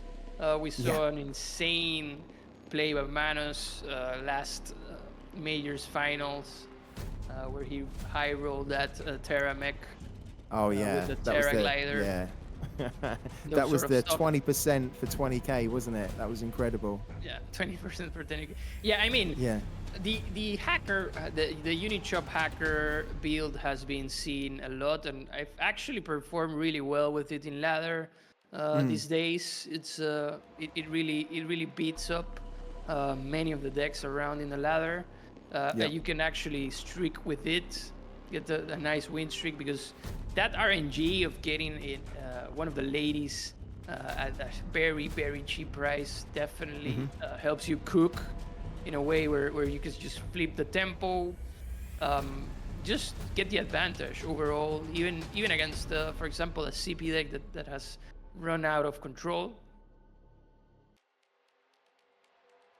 Yeah, I was actually a little bit surprised as to how consistent the hacker deck is, the uni hacker deck is in particular. That's the one that I've come up against the most, and when I've come up against it, it's so good because you usually, in my experience of playing against it, I've usually seen the opponent be able to play the hacker either with a take it or leave it to get into the hacker earlier, or they just play it naturally on 4. So there's like a nice consistency where they get it down nice and early, and then it's just a case of, right, what's the RNG going to be like? Am I going to get one of the ladies cheap? And usually you do, even if it's just a little bit cheap. It doesn't always have to be 1, right, or 2. Even if your lady, like Freydis or Ingrid, turns out to be like a 3 or a 4 cost, that's still really good, right? You can still play it and then play other stuff around them, and then you start to get into that flow where it's like, wow. I mean, it was already difficult going up against Ingrid and Freydis when they were played on turns 8, right? But now the fact that you don't know when they're going to be played and they can be played earlier just means that you have that problem a lot earlier when you're probably not ready for it as an opponent, and then you don't quite have the cards to deal with it. So a really cool kind of development, I think, in the sort of the meta that we're seeing, and I'm so happy we're seeing it in tournaments as well. So I think nearly everyone has sort of brought some kind of a hacker deck, haven't they, Pinto, in some form? Yeah, I mean, definitely the hacker deck has been a breath of fresh air for sure. And here we go. We got the mirror. So Earthen v Earthen. This will be an interesting game. We have seen these games go on for a while. So lock yourself in. I hope you've got your snacks ready, guys, if you're watching this and you are prepared potentially for a long game. But as Quinto said, you know, who can kind of get the nice early ramp? Who can kind of get the better draws here? Let's see. Let's see what their mulligans are going to be. So, both of them have Steward of the Gardens, and we can see that Tony has a Moonlit that he's thinking of keeping, and Denbut has also a Moonlit, but he's going to redraw that. He's got a Provoke Caretaker, which is a really good card to keep hold of. Even if you are going second, it's just got massive stats on it. Both of them look to be keeping the Allocated Provisions, which is a central card to the whole charge mechanic that both of these decks are going to do. So let's see. Tony goes first with the Steward of the Garden. There are no snitches at the moment in any of these guys' decks. And we can see as well that Denbut has the 6-cost, huge monster unit, Terramech. He's already got it. So this could be an interesting game. Yeah, for sure. This is gonna be one of those matches where we see the pain of having to deal with the Terramech. However, we see that we know that Denbut runs one poisoner. That can be a liability in this mirror. How so? How do you mean? Because, for example, you drop the poisoner to deal with a Terramech of your opponent, and then your opponent just goes ahead and uses Formidable Presence to clear your board. If you're to a point where both of you are with a Terramech on board, for example. And look at what he's drawn as well, Quinto. Just as you've said it, I feel like you are anticipating the cards coming out, or you're either anticipating them or you are some kind of magician, because every time we're talking about a card, especially Quinto, the card is then drawn. So Master Poison are now in his hand for Denbut. Yep. Boards are very similar at the moment. Both got stewards, both got Provoke Caretakers. Because Tony went first, he has an extra unit on the board.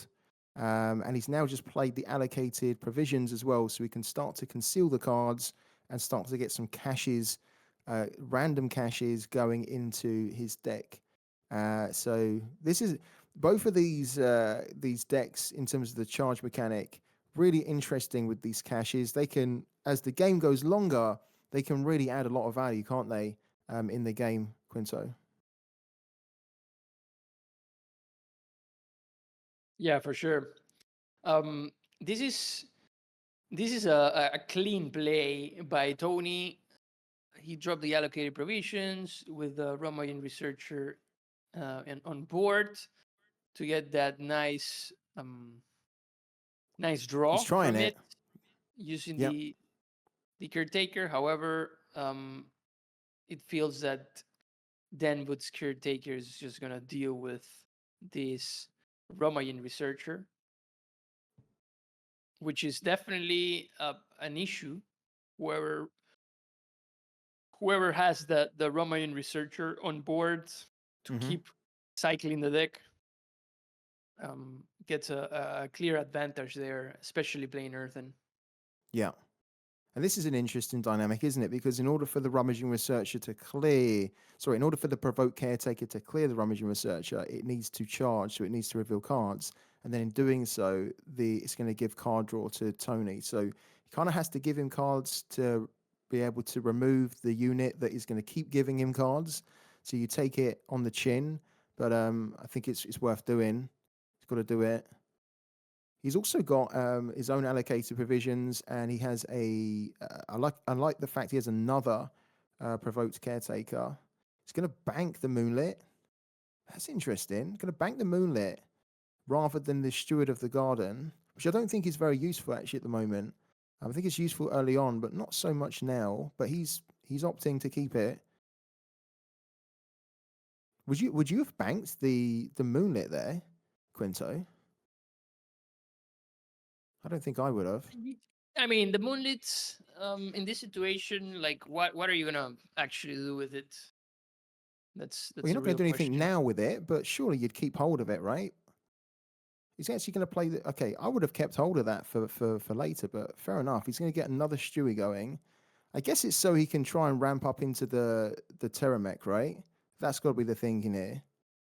Ooh, Oh, and he gets to got take it or gets leave it. So wow. if one of these survives, Tony gets the paid off. Might actually go for the paid off to steal the Terramech, giving him in thinking he will get a bit of an edge, and he goes for it, but the Oh Terramech is dear. already in Denbut's hand. Oh dear.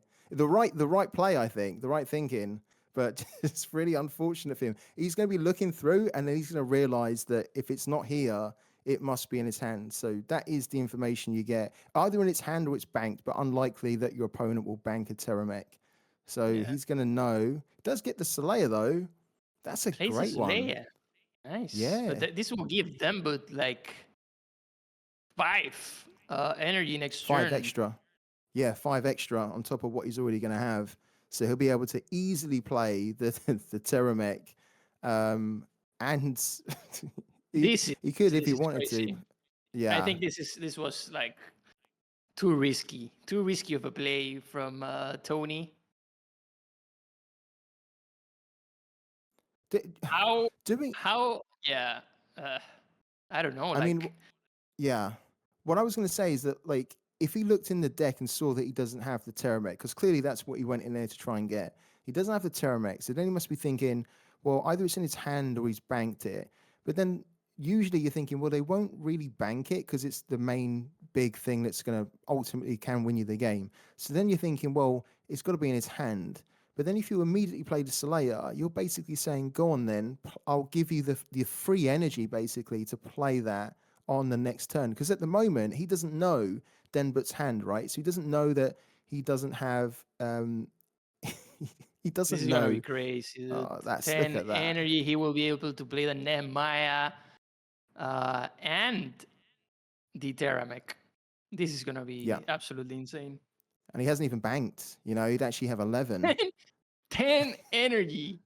He's like, I don't need the Wow. poisoner anymore. Just bank this. I'm I gonna mean, wow, this absolutely is bold. destroy Tony with this play Yeah. right here. He See can play even the Terramech coming Aurora down. Fungi to just cement his win here. I mean, banking the poisoner. Yeah, he doesn't need it. Yeah. At this point, he played the Terramech first, so for him it's like the poisoner will just be a liability. Yeah. Um, Yeah, exactly. You don't want to play the Terramech and have a poisoner so that you're a potential, 4/4 6/6 can kill it. So yeah, you're right there. Needed to be banked. And yeah, what's he gonna do now? He's gonna play the Nehemiah. yeah, Amazing. Great board. Look at that. yeah, Was that this is worth it? crazy. Was that worth it from Tony to kind of to play the Slayer only for the Slayer on the next turn to be killed, and then you give your opponent huge amounts of like 5 extra energy to then play the Nehemiah and the Terramech? Surely not, right, Quinto? Surely not. Yeah, surely not. Surely not. Definitely not. I mean, once the Terramech is there, like Tony's answer for it's a couple of no snitchings. So Hmm. I don't see how he's gonna actually deal with this board. He's going on with the caretaker, but the caretaker only has 6 health, 6 Yep. attack, and has to go through this Nehemiah, then against the Terramech. Like even with the no snitchings dealing with the Terramech, like it's still 10 damage. Still 10/10. Yeah, exactly. Even if you snitch it twice, it's still a 10/10, isn't it? Horrible. Absolutely horrible unit still. Yeah. I mean, it's not one of the great advantages for Shroud is that they can honored steward it and then snitch themselves the honored steward and then it won't come back. But for Earthen in a mirror, you don't really have a proper way to deal with that unless you have what denbut had, which was a master poisoner, right? Yeah, Because then you exactly. can start to deal with it in one tap. But Tony doesn't run a master poisoner, does he? Don't remember seeing one in his deck. No. The only one running the poisoner is Denbut. Wow. I mean, you can see the calculations going through Tony's head right now, because he knows that if he able to get through the Nehemiah, the defender's most likely going to go to the Terramech. How do you get through the Terramech? How do you deal with it? You can't. You have the Formidable, which is going to delay things. You've got a Moonlit, which is going to give you more delay tactics. But how do you remove it? How do you get rid of it? You know, it's still going to be there. There's no way. There's no way. Free tips. Here's unallocated provisions. Nothing really. Can give hold the line actually to one of the Stewies to get in maybe. Yeah.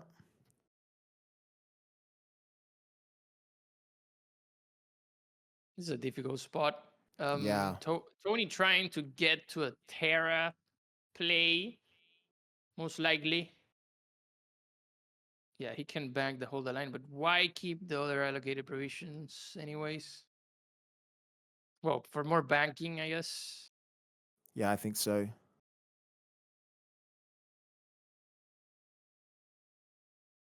This is where it gets a little bit tricky, because with like Nehemiah's passive, it just means that you get through one big thing, and then the defender gets past, to the next potentially big thing.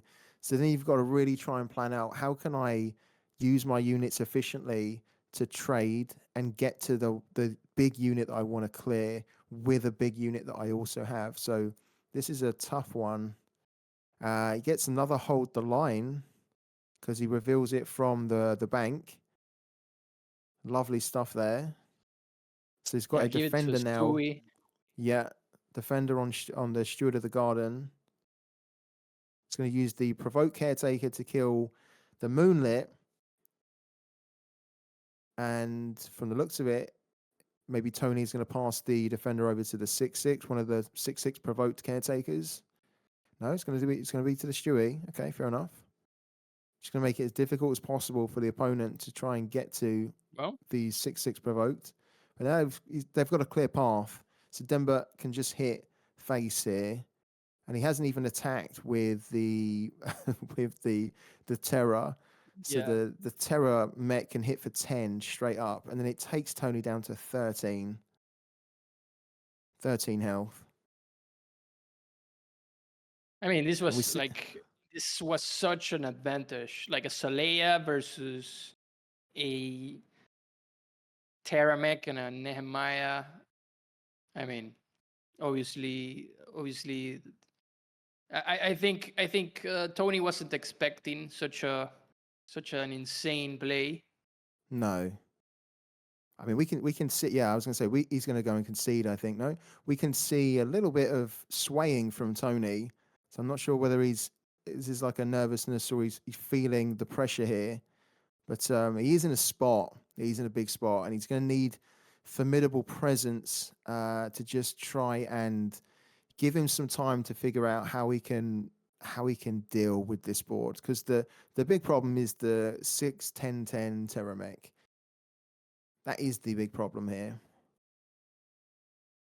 So the formidable just buys him time. He still doesn't necessarily have a way out. The terror might give him some kind of a way out, but he has to actually survive in order to be able to play the terror, and he can't play the terror until he gets to 7 energy. So he's going to need a little bit of. He played the rummaging researcher.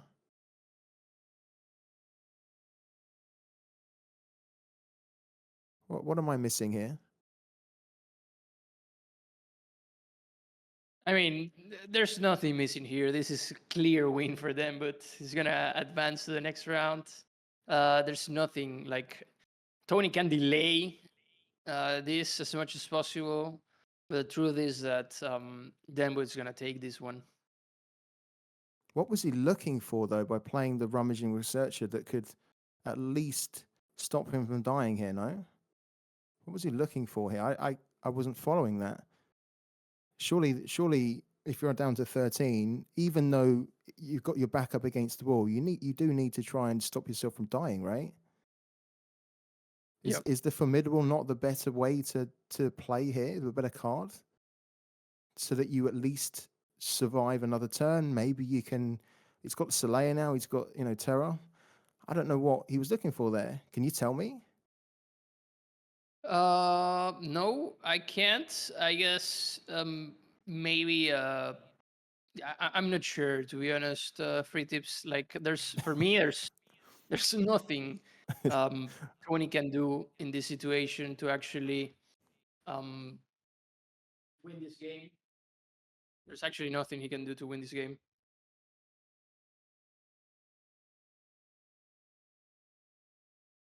I mean, he has been able to get his hand refilled, and he got a couple of caches, which he was able to put extra stats on one of the provoked caretakers. But yeah, the Nehemiah just defends and then kills the provoked caretaker. Then he attacks with the other caretaker, and then basically he's just open to get killed on the next turn. So even though I still think that Tony would have lost this here, if he had played potentially the formidable, I feel like you had to play the formidable there, no? Otherwise, what was the point in keeping one?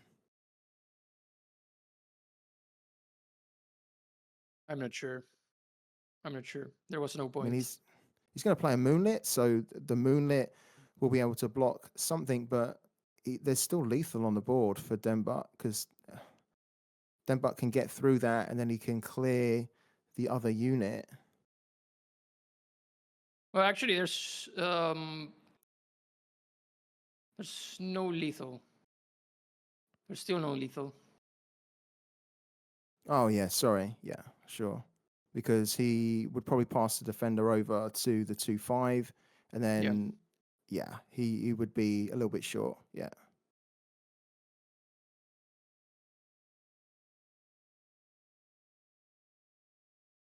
So is Denbut gonna drop that Terra glider into another Terra mech? Oh, can you imagine? He's doing it. Can you imagine? Oh, that would be that. Look, and he sees as well. Tony sees. He's reacting. Can you Yeah. imagine? Does he get another Terra mech? And gets the whole line to the Terra mech. Yeah. So Tony draws another cash, which puts stats on the provoked caretaker, taking it to an 8-7. We can see the holder line here for Denbut. Yeah. Is he gonna And pull what's he another going to Terra get? mech? What's he going to get? Yeah, this is the big question. After he Gonna pass places the it? hold the line. Oh, he Why? gets it. He gets Wow, another he gets Terra it. mech.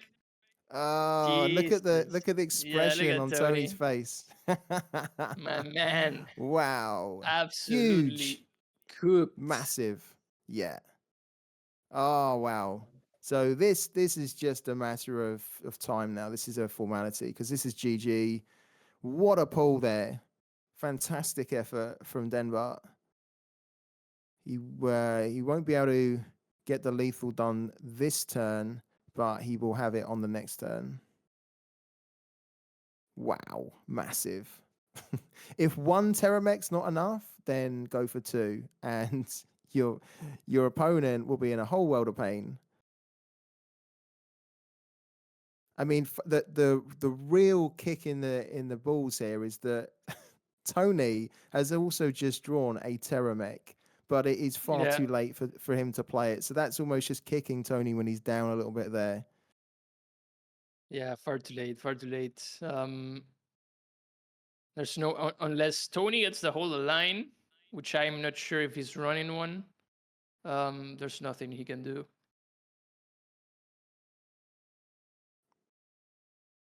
So we see here that Yeah. reveal again the whole line to keep on Yeah. giving out that defender on Gonna those give it to them. Terramechs. That's such a good card, isn't it? Such a good strategy and tactic to just like bank the line and then just keep revealing it.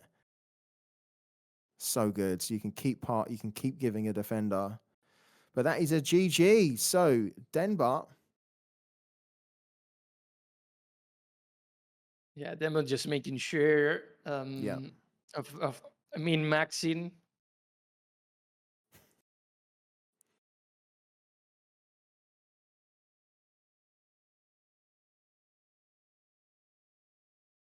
Another allocated provisions.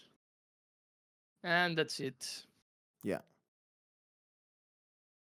Like how, like if he had hold the line, we would be talking about something else here. Oh yeah, yeah, that would be really interesting then, wouldn't it? Because then he could just play the terror and then put hold the line on the terror. Yeah, the thing is that it's two Terramechs already on board, ready to attack next turn versus one Versus Terramech. one. Yeah. That would almost just be drawing it out for no reason, wouldn't it? He is going to play formidable now though. So he is fighting with every tooth and nail. He's going to make sure that it's not easy for denbut. He's not going to just lie down and take it. He's going to say, if you want the win, I'm going to make you work for it, even with 2 Terramechs on board. So these Terramechs are going to block, and they can take it. I mean, virulent spores into a bunch of formidable presences might be able to deal with these Terramechs. Like that's something that I would see. Like if he had played a virulent spore series, oof, he has it. He's got one. He's got one. He's got one. Yeah. Yeah. He just drew it. Again, Quinto, you everything you say is happening, you know? You've I got mean, the I just the think, golden the ways that this can actually go for Tony here, like, we're gonna see, like, we're not gonna be able to see these virulent spores though. gets another cash here, Tony. He gets the and he gets another cash in One energy energy. supply Now cash. he Okay. can play it. Now he can play it. Now he can play He the gets a virulent heal as spores well. into formidable presence. Is this gonna get Yeah. as crazy as I think it's gonna get? Is there a twist to this tale? We were saying this was done, but this could still there could He still needs be the something in third this. virulent spores. Yeah, I mean he needs the third formidable presence next turn. Yeah. He could get it. Now you've said it, he's probably going to get it. Knowing how this If he this gets broadcast it, has been going. if He gets it, this, you need to tell me the lottery numbers immediately after like this broadcast, and I'm just going to go and do it. Place the gonna back ticket. Terra. What? No way. Surely not. Why not the altar? I guess he wants to keep the altar for the Terramech, maybe. Yeah. Damn it, dude. Okay, so here comes the formidable. He's down to 3. He's really holding on here. Is he gonna? He's gonna try to attack those Terramechs. Yeah, he is. He's going to formidable? try. Yeah, surely you've got to go for them. He's never going to get them, surely, is he? Okay. Damn, there it is. That Terramech is gonna die. That Terramech is gonna die. Why is he blocking with those? I don't know. Surely you just block with the Nehemiah, no? Because he's going to die anyway. Well, let's see if there's another formidable here for Tony. No snitching. No snitching for denbut will be the win, though. Another one, I mean. Yeah, he needs another one, doesn't he? Yeah.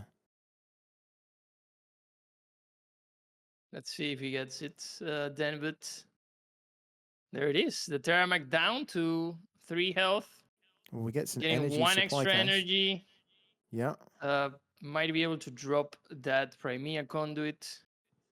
search for the other no snitching. Let's see. Place that Ramayan researcher in a strategic In- way so the Terramex don't deal damage to themselves in a big Gets way. to hold the line. Yeah. Puts the hold the But this, line on the the thing is that rummaging. the thing is that this means that Tony's Teramech, if he manages to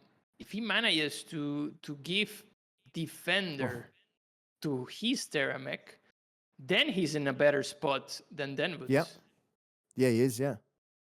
Because these Terramex are just going to die off. I'm not sure why Denbut was blocking with the Terra. Because you know that it's taking decay, so you might as well just not block with it and just make it as difficult as possible for just prolong its survivability on the board. Interesting decision that. And we finally see Denbut's face for a minute there. He's locked in. He's gonna kill his Terra Glider so his Terramex don't die. Yeah. Like the now he's thinking. Remains. The big question Like now- remains. Yeah. Is there gonna be a hold the line or anything that gives Tony's Teramech defender? I wonder. It's the only thing that can save him actually. At this point, maybe another formidable might save him also. But is there not a going on? defender? Where's What the is going defender on? now? It's in. Okay. Oh yeah, he doesn't have a defender or anything. Shielded. This is not it. Oh, you know what? He doesn't quite have enough energy to do it because if he had This is one more not energy it. or a take it or leave it, he could play the Nehemiah, block with the Nehemiah, even though the Nehemiah would be snitched because we can see the snitching. But that would have been the way to have tried to transfer the defender, but he doesn't have a way to get a defender This on is it, not does he? it. This is not it for Tony. No. Like, is he even running a hold the line, for example? I don't know. I don't remember seeing it. I don't remember seeing it, to be fair. There's no way. I mean, it's a very good card in this situation, though, no? He can't even double no snitch one of them into a Solea, for example. What are you doing with this Terra Glider?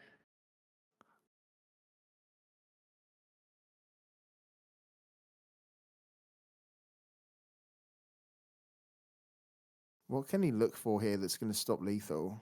A 1-cost unit? Huh? Oh. Just to reveal? No. What was he searching for? Draw? Is it the hold the line, dude? Is it gonna happen? I'm watching there with. a hold Oh the my line? word! Wow. Why a Jonah? He Oh, got a he defender. revealed a Jonah. Okay, he got the defender. But he can't play the Terramech though. No, he doesn't have enough energy to do it. Yeah, Jonah is. I mean,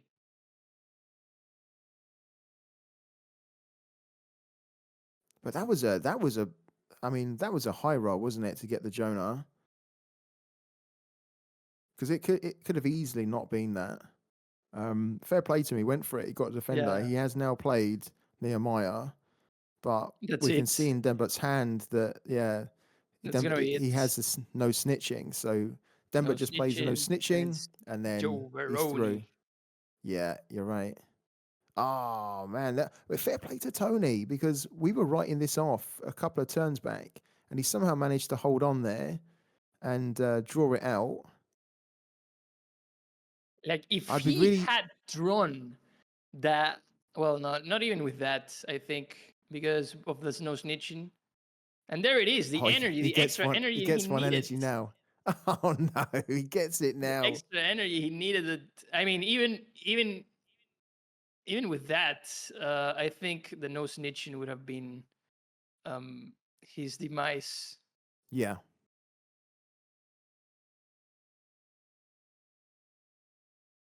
I mean, I would be Uh, really interested to know.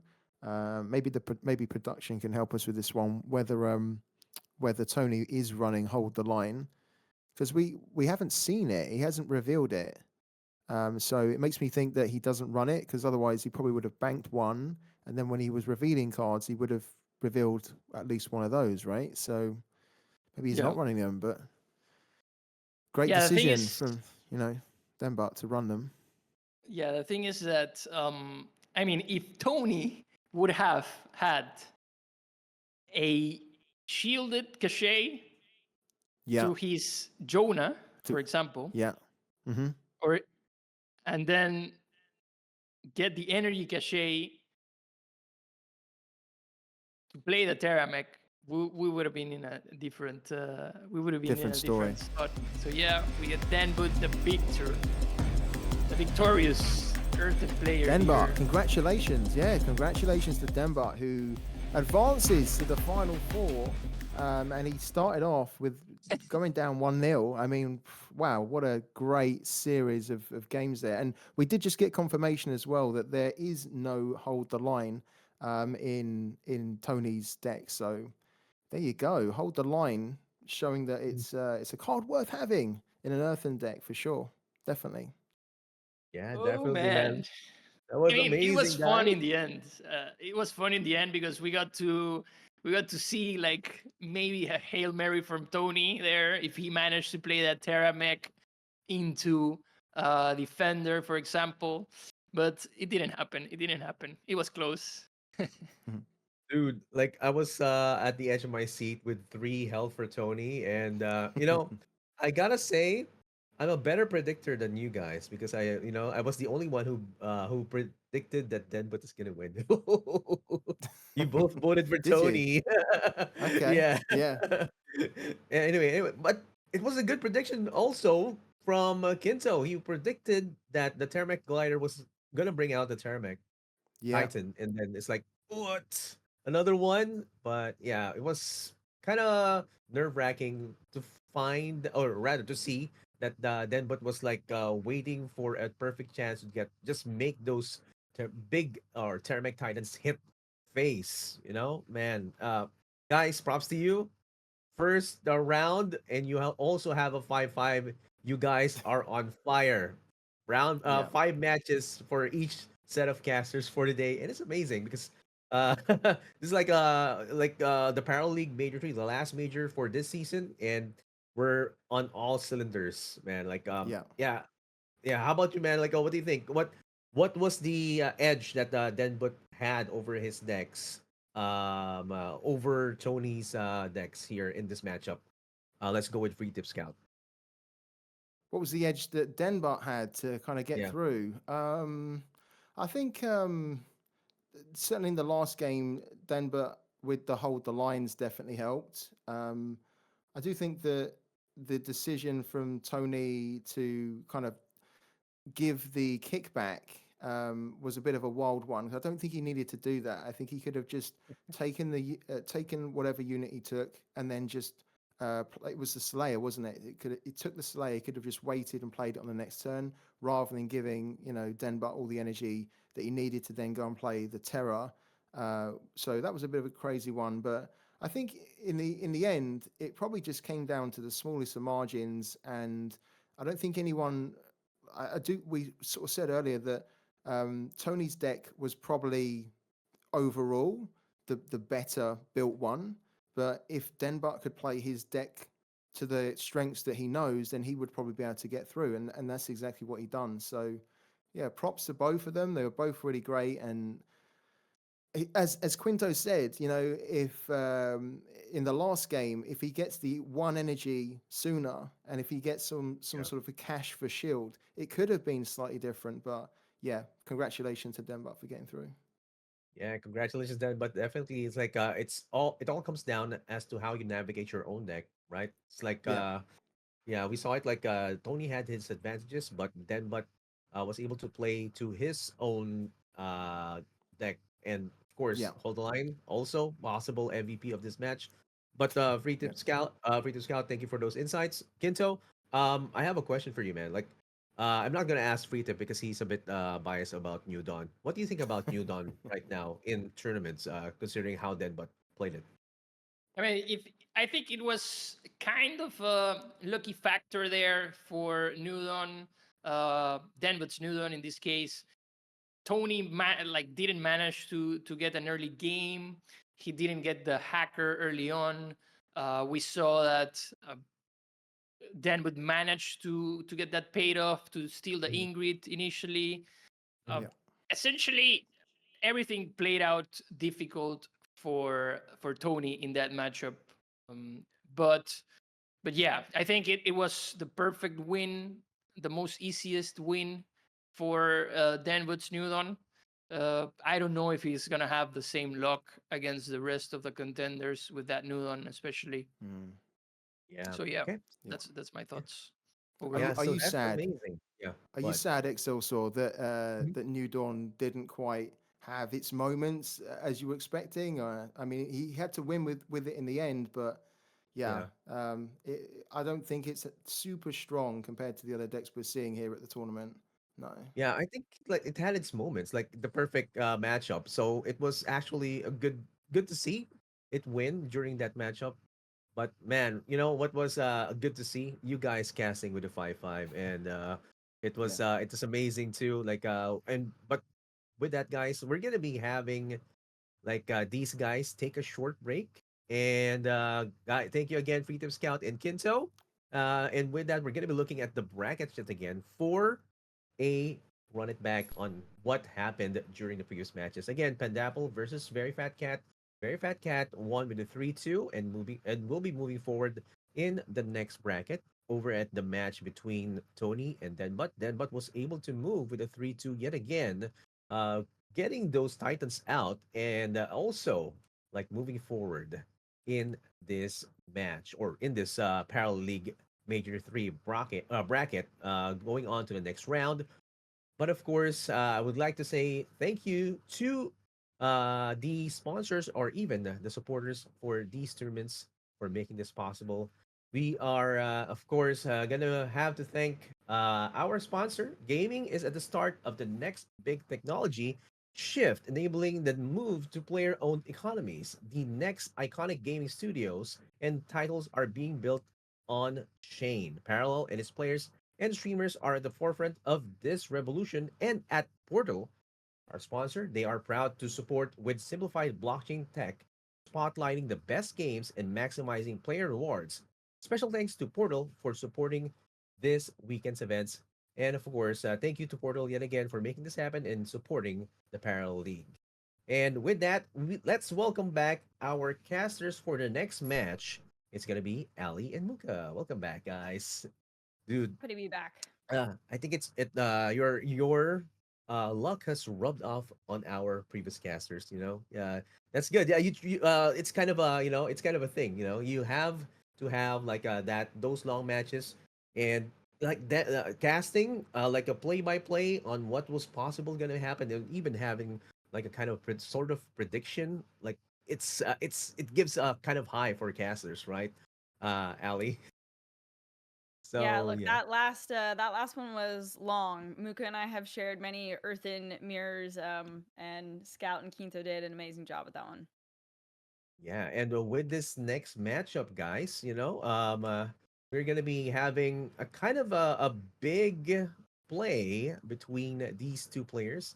One of them, of course, as we said a while ago, in person, really big person and really big player as well with 70% win rate. One is gonna be coming from One Turn Tilt from the Philippines. It's gonna be one of the names that you can see in the tournaments, but first time to getting the top eight. Who are we going to be watching for today, Muka? Yeah, it's Viper versus Killua. This is going to be a really cool match. I'm really excited. Viper is a name that a lot of people know in TCGs, and seeing him in a top eight major is really cool. Killua is like you said, from the one turn tilt crew, and it's kind of grew with the game. And I think he's topped a minor before, but first major presence topping. So this is really cool. This is a very nice pairing. Yeah, very nice pairing indeed. And of course, a lot of our viewers are already excited to what they're going to be carrying for the tournament. So let's look at the deck lists right now. And of course, we're going to be having the first deck list carried by Viper. Let's go with Ali to give us a rundown over this deck. You know, honestly, sometimes I feel a little guilty going over the Scipius because I feel like we're not really going to see it be played. But for the sake of going over it, love to see those 2 kill boxes in there. One Miasmancer, actually, in Viper's list. You don't see that every day. And also a Black Market Fixer. All muster abilities, of course, that combo with hard casting Scipius. The recruiters seem to be a popular choice now. The 2-drop that draws, he's running 3 copies of those. 1 master poisoner, and got the dominant in there as well. And the rest is looking pretty solid for a Scipius deck. Yes, definitely a Scipius deck that we're probably not going to be seeing. And I do feel what Ali's feeling, being a bit guilty discussing this, but never seeing it in play. But let's look at another deck, but that Viper is going to be carrying, and it is going to be another Universal deck. Yes, Universal Workshop. Let's listen to what Muka has to say about this deck. Yeah, we got the Unishop here from Viper. He also played it during Swiss. So, I mean, it's making its debut, and it's pretty strong. It's been good showing in every match so far that it's been played. It really relies on this hacker, the 4 cost that lets you jumble up all the cost of your units. And, you know, you're trying to get these big units that have a lot of impact down to really small costs, allowing you to play them off curve and really get a lot of value. Some noticeable cards I'm seeing in addition to this list: the Cyberdeck console, the paid off, the Black Market Fixer. So there's a few techs in here aside from like the legendaries and stuff like that. Scanner Probe, Ruin Tinkerer. There's even 1 Cunning Diplomat. So a hodgepodge of kind of like units and cards that are good value, and alongside like the core of stuff that we're used to with Universal in general. So I'm very excited to see this deck play whenever it does get play. And I think it's now even more chaotic than it ever used to be, because you used to wait for turn 7 or turn 8 and you get these Miasmancer chains, but now it's all about like hacker, and like you have no idea when any of these like power units like Ingrid or Freitas are coming out. So it's almost unpredictable, which makes it, I mean, you could argue maybe this is even better than its old iterations because it's so unpredictable. Yeah, it's kind of a controlled chaos that they want to happen here, and it's high risk reward in terms of the hacker bringing out the good stuff, and the high roll in the low cost legendaries. But yeah, thank you for the insights here, Muka. Let's look at the next deck of Viper. Okay, so it's gonna be a Markolian Cathy deck, and let's listen to Ali. What are your thoughts? It looks like Viper has taken the Bloodhound Transport approach. So that's the new 0 cost unit that we got from the Battle Pass. Also in conjunction with the Pathfinder, that's a little 1/1 that buffs other units. So it looks like he's gone for more vehicles and running 2 Catherine's expertise as well. Honestly, I've been loving the expertise because sometimes your opponent is just so close to lethal, and just a little bit of extra burn is great to get you there. And he's also choosing to run a Memento of the Fallen as well. I feel like that's 50% of the time I feel like we see that. Not everybody runs it, but it is a solid choice. And then the rest looks really good to me. I like it. Yeah, I'm kind of surprised, Ali, that he's not carrying logistics mastery. When most of the players are carrying it, so probably good deems point. it not useful for this specific moment. Yeah. So yeah, Yeah. let's look at the next deck that Viper is gonna be carrying. Okay.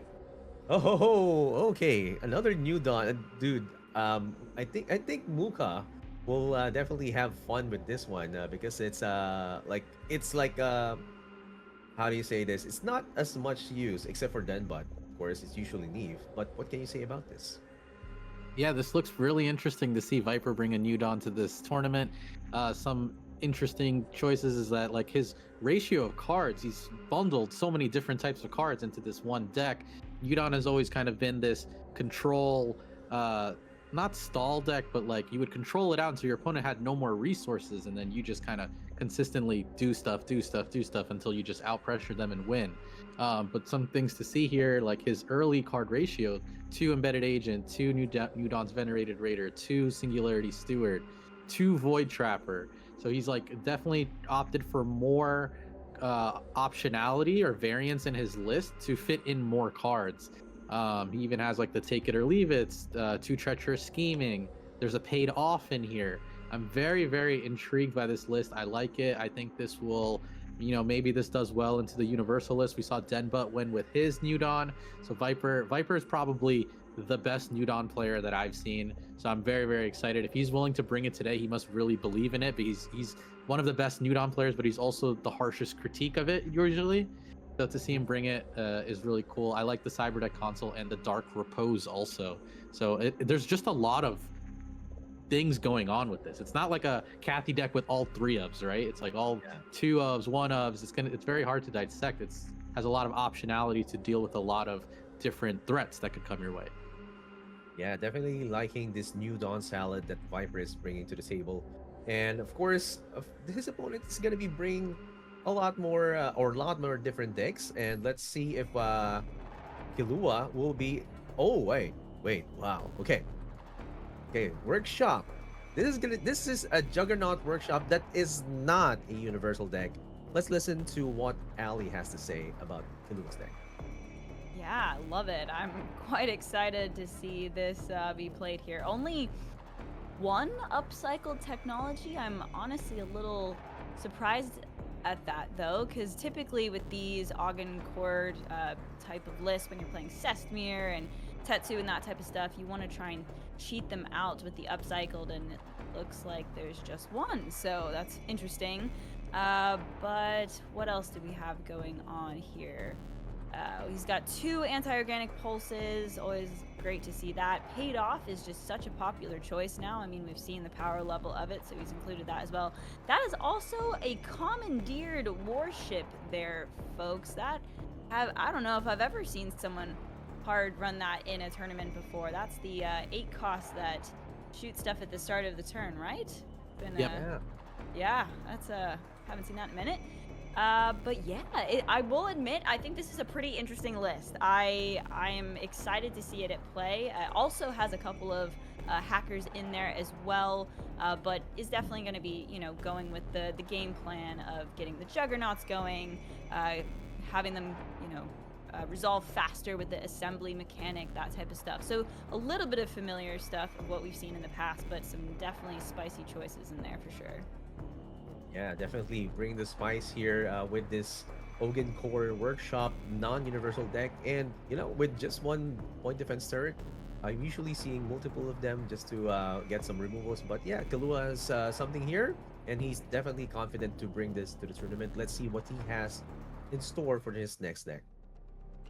Okay, it's another Nehemiah deck, but here it's going to be more focused on the Terra Mech Titan. But let's hear what Muka has to say.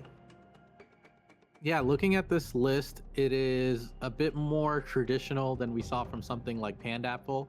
I mean, I immediately saw the Gafar's Rage, and I was looking to see if he also tried the Weighted Die, but there's no Weighted Die in this build. There's a bit more focus on 2 drops in this build. There's the Armored Support Vehicle, the Aurora Fungi. He's only playing 2 of the Allocated Provision Relics and 2 of the Terra Glider Insertion Vehicle. So it seems like he opted for more of a consistent curve on the early side, then instead of like fitting in all the power-packed mid-range cards that maybe clog your hands sometimes that we see from some of these earthen lists. His approach looks a little bit more along that side. There's the Tech Miasmancer and 2 Formidable Presence, along with the 2 Gafar's Rage. I paid off in here. So a very, very interesting approach to earthen. It has a lot of the meat in there, but just a more like early board leaning or early board consistent curve earthen than what we normally see, where like 2-drops are often ignored or under built for, I guess, on the deck building side. But it seems like Killua's focused to make that game consistent. Yeah, nice curve indeed for Kilua's Earthen deck here with Nehemiah. And yeah, it looks like it's going to be more consistent, but let's see how he plays it out. Let's look at this next deck right now. Oh ho! Oh. Yep, Armor Division HQ. Okay, I'm not going to be spoiling anything here, but let's listen to what Ali has to say about ADHQ. I mean, Excelsior, if you have a lot to say, I say go for it. Honestly, you take it, go. No, dude. Okay, I wanna say that ADHQ has been a problem for me as a Shroud player, because ADHQ sometimes gives the other units like the shielded, gives them armed, gives them evasive. So how it plays out is very curvy in sort of a sense. So we can see here, you have some early units that bring out the vehicles, for example, the Crimson Fleet Machinist. But also you have the possibility of building out your units on the board with the Marcolian Bannerman, and all those vehicles down the line will possibly have, of course, additional benefits or additional keywords. And it all comes down to the unit, to your opponent not being able to remove those units, and then you bog them down, right? So also, in case there's going to be an endpoint, you can also put down the ADHQ, which gives battle ready to all your vehicles on the board. So I'm kind of surprised that there's no Nora here, because sometimes they put in the Nora just to make them all vehicles. But it's more vehicle heavy here, and in the process you can also have some removal tools with your effects. So yeah, this is going to be interesting because ADHQ is not the usual Marcolian deck that you usually play. As we have seen, it's usually Kathy, but yeah, I want to see Killua play this. I'm excited Okay. to see it play here. I just want to say, like, I love Solar Grenade. Cards that do stuff when you bank them, big fan. So love to see that in here. And we also get to see Neutron Bomb make an appearance as well, which is also such a fun AoE card. So I'm excited to see this at work. Yeah, Ali, I think this is going to be exciting, and I'm excited for you to be able to cast this match. And yeah, what is the last deck that Killua is going to be bringing to the table? Okay, it's going to be the Scipius deck that we're probably not going to be seeing, but we can have so many surprises here. What can you say about this deck right now, Luca? You guys gave me the boring deck to wrap up with. Scipius is it's the king on ladder, but doesn't see any play in tournament because no one wants to deal with that when there's money on the line. But so the build looks very solid. 3 recruiters with the Domina preparing for all this heavy convergent lineup. 2 master poisoners, so if it does stick, and beat into some of these bigger earthen units. The 2 kill box, 2 snitching, all very, very standard. The deck relies primarily along the high density genetic replicator with the triumphs and the kill boxes, with playing this low curve token onslaught of clones.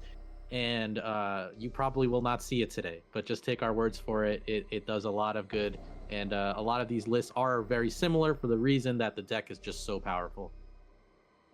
Yeah, these are the decks that are really powerful, but you don't see in tournaments, and you can see them mostly on ladder. That's a very, very good point right there, Mukha. But of course, we want to see what decks are banned, and I'm betting it's going to be a surprise. Surprise! Both Qatari are banned right now, and I'm going to be asking again the hard question here. Predictions for you guys. Is it going to be Viper or Killua? Let's start with Mukha right now. Let me think. I'm gonna pick Killua for this one. I'm very interested in his list. I like the ADHQ pick. I had a lot to say, but I'm gonna wait for the stream for the ADHQ. There's some cool synergies that go on with that deck that not a lot of people know about. And if Killua can pull it off, it'll be really fun to see, very entertaining to see. He brought a crazy, I must use the word spunky, Augencore list, like somewhere between normal Augencore and like universal with the hacker and stuff. So it just seemed like very creative. I'll support him on this. I'd be very happy to see him pull through with a lineup like this. Yeah, so Alright. that's the one for Killua. How about you, Ali? Well, to bring balance to the force, Viper will be my champion here. But I will say that I'm a little bit worried about the ADHQ going into the new Dawn, because I feel like the ADHQ can kind of swarm and make an annoying board. And Viper doesn't really have good AoE options, of course, until Demo. So that's a little concerning. But I really did like his new Dawn list. I actually want to try it out. So I'm curious to see if it can carry him into victory here. Yes, and with that, guys, we are going to go and start the match between Killua and Viper. Take it away, Caster. All right. I'm also very interested to see how this Augencore performs, as you were saying, Muka. That weird kind of hybrid, but it might totally work out for him. Yeah, it's very cool. I mean, the ratios are so interesting to me. I wonder how he came up with this. I mean, like even the relics, there's like one allocated provisions, one shard, one point defense turret. So like how he came up with this list is like a crazy mystery to me, and I want to see how it performs and stuff. I mean, into Shroud, it should do pretty well. In general, these matchups are more close than they appear, and it can go either way. But like usually that's with like a Neve. I wonder how it plays out with a New Dawn. Commandeered warship, though. Didn't expect to see that. I gotta say, which is why I would have liked to see maybe like one more upcycled to cheat that stuff out. But I suppose against like a Shroud, they can just banish it. So maybe it's a smart play to not go too heavy into the upcycled.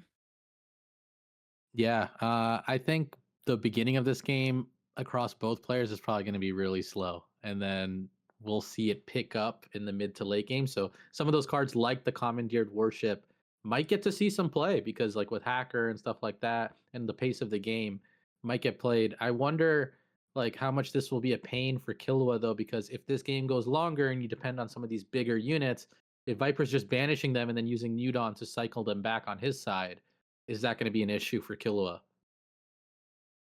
Sorry, I'm distracted by Killua's cat. It just did the most adorable little Okay. roll there. It's so cute. So I mean, I get you. I get you.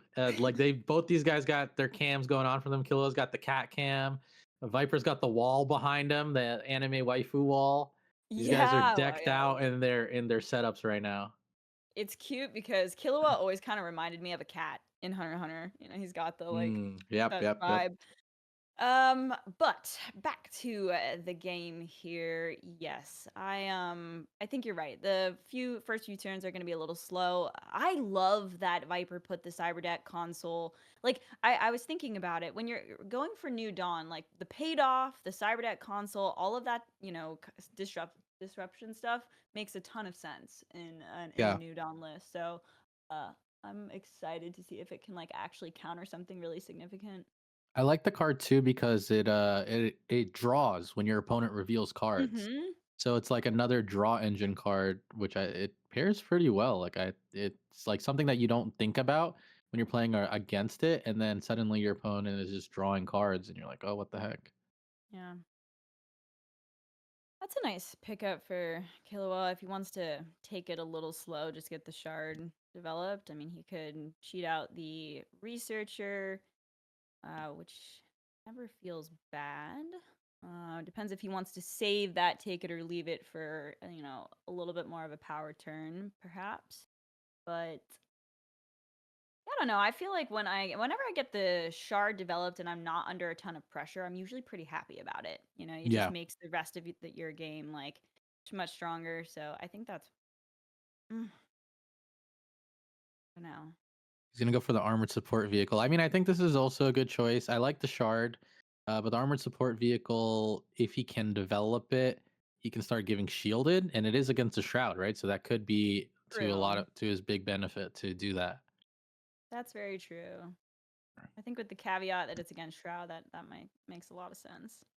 I will say that seeing Juggernaut Workshop again, I feel like he kind of fell out of favor, but I'm just reminded that, every few turns getting those Juggernauts popped out is still really strong. Yeah, So, it's gonna give him a ton of value over the length of the game. I mean, he even has like the Slinger to deal with the embedded agent. So like Killua will slowly edge out this early game, it feels like, for a little bit. And then from there we'll see what happens. Like getting the token is pretty big. And then if Viper doesn't draw like a banish or an honored steward, then it gets a little annoying. Mm-hmm. Yeah, I feel. I think that Viper being a really good New Dawn player, like, definitely could clutch this out.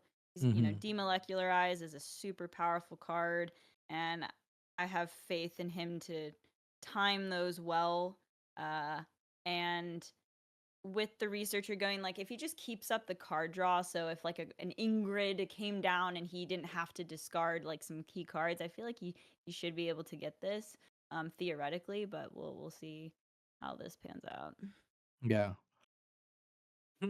Oh man. I mean, with these matchups, you don't see the win condition until like way later. So right now we're just like they're just gonna. It's like a little tug of war, but you don't get the really big pulls. Like they don't have the fat man on their team until like way later. That's just like pulling back, leaning back, and taking the whole game with it. Yeah. Well, you probably want to get the researcher down here with the shielded, but you don't want that embedded agent to just poke it. So you might have to use the Tioli to get the slinger out as well. Or take it slow and just get the shard and the slinger down. Something along those lines. Yeah, it's interesting too because like I guess Killua is probably considering he doesn't want Viper to also draw because they would both have rummaging researchers activating. Mm-hmm. True. It's like Very a big true. big resource war. I feel like this matchup, okay, we can call it like it's like a Cold War matchup. They're just like it's I like just it. both sides are at threats. You don't know what's gonna happen, and then suddenly, you got a Cuban Missile Crisis going on, like with no one paying attention. Okay. Love it. Yeah, I mean, New Dawn's gonna be able to just outvalue in the long run with the Yeah, access to the singularity. So, it was those turns with Ingrid and Freitas, multiple metas ago where still New Dawn just couldn't keep up, like, with the refill of the drone printer. Like, yeah. the girl turns were just so massively powerful, and then even with demos, you were still able to get there. But I feel like it's not quite as consistent as it once was. But it was a hot take saying that this is a better version than the old one. I mean, the hacker's a really powerful card, so I don't necessarily disagree. Yeah. I'm interested in seeing the push. I mean, right now it's just doing what Universal does, right? And that was good. That's been good so Mhm. far. I wonder if the Ogden core part of the engine will help push it further. That's where I'm like very, very interested. See. Any particular reason to not let that go through? Life siphon the support vehicle there if you blocked, I suppose. Yeah, he could have done the Dark Repose and buffed up Mm-hmm. his steward. Gotten a cleaner turn in terms of the energy he's using. Yeah. Well, he's got a full hand, so it doesn't feel super necessary to throw another researcher down, I guess, but he still might go for that. And also you're giving Killua cards as well. I'm almost tempted to get the Cyberdeck console down, but I do think that is certainly a loss of tempo, and you don't really want to fall behind before you're getting close to turn 8. So I think I like just laying stuff on the board here.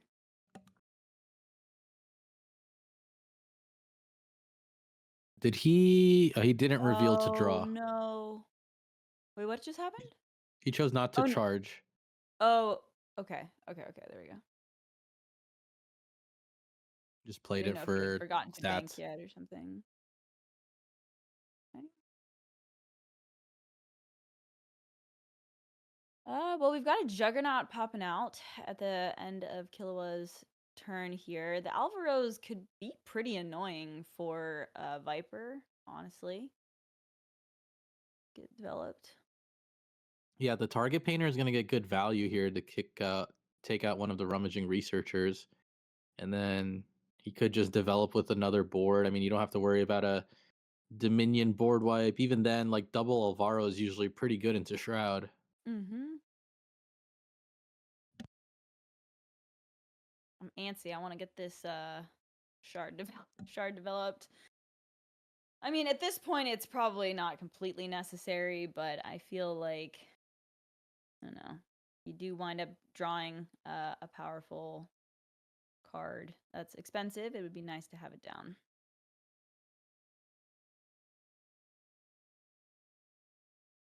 Nope. All right, no more shards. We're going for the units. He's like, I like your plan, but we're not gonna do it. We're not gonna go for it. I like it. That's a good plan, but I'm not doing that. He gets to No, draw it too. It's makes sense. rummaging. Okay. All right, restock in hand, possibly. Draw another 2 cards if he wants to. Suppose he probably goes for a defender on the Juggernaut here. I have no idea, actually. I mean, against Shroud, normally people always go for the artillery because you can always just get banished. You might as well get the ping value. True. It's usually But what it I think people forces default to. them to use a banish, you know? Yes, yes, Like- yes. See. All right, Viper draws into an erasure. What can be done here? There's so many possibilities. I mean, like the chest that's required is like I can see. I'm squinting. Ali, I'm gonna guess you're squinting. I'm Like squinting, my we're just eyebrows are furrowed. we're just looking and just be like, what are the 20 options are you gonna do here? I mean, that's what the beauty and the hardship of control decks, right? Is that Yeah. there's always like a bunch of different paths, and which way are you trying to guide the game so that you can control it to your win condition? Well, I suppose in my mind, I'd be thinking about when do I want to go for the scheming? Like, is it too soon? Should I be prioritizing that? I'd be looking at that Alvaro and being slightly annoyed by it. So, considering do I just banish that or stop their card draw engine? Because I kind of have the card advantage right now, and maybe just taking their researcher makes sense. So, I think those are the lines of thought right now. Can he do both of those? Has he banked yet? I don't think he's banked yet. There's the Dark Repose. He's Yeah, gonna I go think for a board, Void Trapper.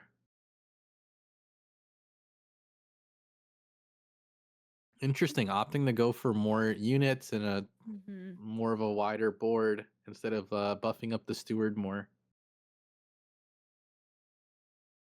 Yeah, it's tricky. I feel like with Erasure was really the only good removal in the hand, so you feel like you almost have to be greedy with it in case something scary comes down. Yeah. But Okay. that was a tough turn, I think. And Yeah. I think it made sense to bank the cyber deck console. I don't think there was too much use for it. Yeah. Right now. Viper's getting a lot of value, by the way, of seeing that the next card being drawn is a Sestamir with the New Dawn passive. Mm-hmm. All the cards of Killer are revealed, so he knows if he's looking. I'm sure he's looking that there's a Sestamir, and he has a treacherous scheming. He probably can just steal that next turn. He can just steal the Sestamir because there's no way that Killua can stop that.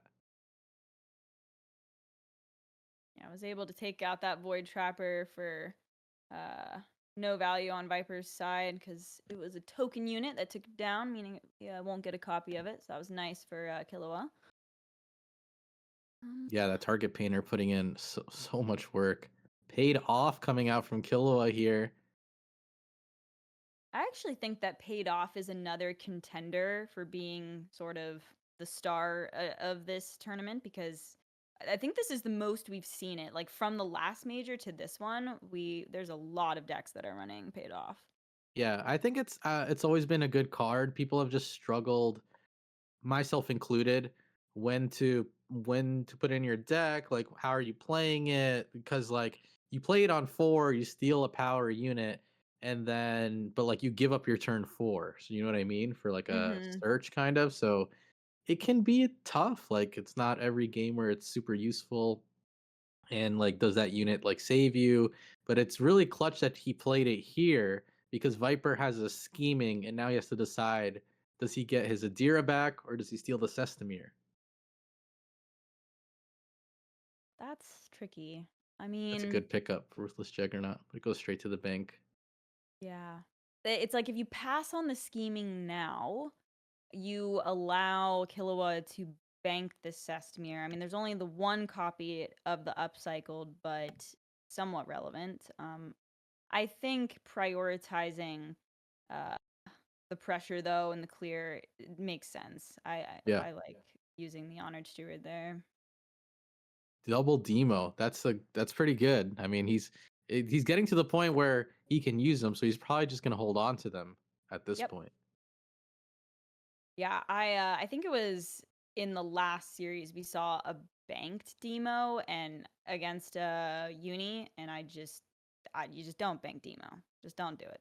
Just hold on to it. Yeah, that's how I feel about it. I get you. I Um, get you. I mean, there's certain games where Earthen players that I've like been on a call with, and they draw Terramech Shield Titan turn 1, and they go to put in their bank. I'm like, no, no, no, no, no, no. Like, you don't bank that one. yep. That one stays. I mean, it depends But on the it situation. depends If on the it's matchup. Yes, y- but against if Markolian, and it's in your hand in the opening hand, you bank it. But yeah, when it's this ooh, type of game and you can cast it, oh, there we hitting go. Eclipse Fate, that's a pretty big one. Can take out every honored steward. That's that's pretty good. Yeah, that's a bang for your buck. God, Eclipsed Fate in our card review, Is it I we said it was good. Oh It's no. not working. Oh no. It's Oh, not. the interaction just didn't work. That's so interesting. I mean, quite unfortunate. We'll see if that does happen, but yeah, the Dira seemed bugged there. Didn't happen, and couldn't go off. That is a You, bummer. Um, well, sort of you know, if is that a known bug? Because basically the protocol here is, there is the players are informed of known bugs, and it's sort of the responsibility of the players to be aware of them and play around them. So I am not. It is on the known list, so I believe there won't be any kind of like restart here. Um, okay. yeah, A bit unfortunate for Killua, not able to get that would have been a big advantage or whatever yep. for him. But they keep playing. He's pushing for boards, 27 to 18. Can keep going. He draws into a hacker. Oh, with Two the turns to use a perfect loop Sestamir. too. Yeah, There that's a we nice go. looking one. Yeah, bit unfortunate. Could definitely sense a little, probably some frustration there, but Yeah. it's not necessarily over by that. But yeah, that certainly would have been nice. All right. So as Viper, you know that a Sestmir was picked up. If he was card tracking, he might know that it's still in the hand instead of Yeah. being banked. But looks like he's opting to snipe it. Yeah, we're stealing it now. Gets to grab onto Sestamir. That's a big card to have. That I mean, you'll lose a lot of life playing it if he does end up playing it, but it does work. This is crazy that this AZ12 target painter has lived this whole. This is the same one from turn one. This dude has just been True. trucking along, surviving, and it's been giving Killua a ton of value this game, just letting him get good trades and stuff like that. Yeah.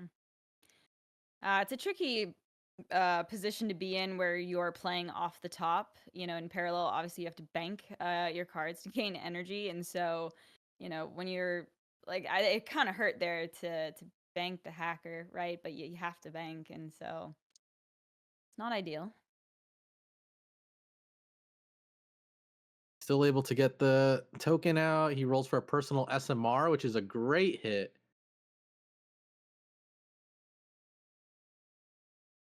These are as good as his hits as you're gonna get on this guy. And it Yeah. decreases the counter on those tokens. So it's good. We know there's 2 demos, there's a Sestamir. Ooh. It's tough from here on. I'll take a Here on turret out. too. I like those. Especially against Shroud.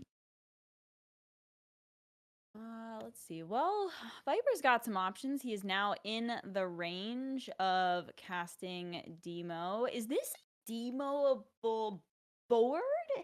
Um, hmm. Honestly, yeah, I like it. I'm a little hesitant just because you can see that the another Juggernaut is going to come out Yeah. next turn, but I think that it's still probably worth it. Yeah, I mean, New Dawn still isn't developed. So you can start developing it now. So it can keep going. This And turret might put in some work. You never know. yeah, it's possible. Is there any answer to the turret in Viper's list? Like now There that the are 2 Eclipse Fate. saboteurs. Oh, okay. I think he All drew right. So one he can find already. one.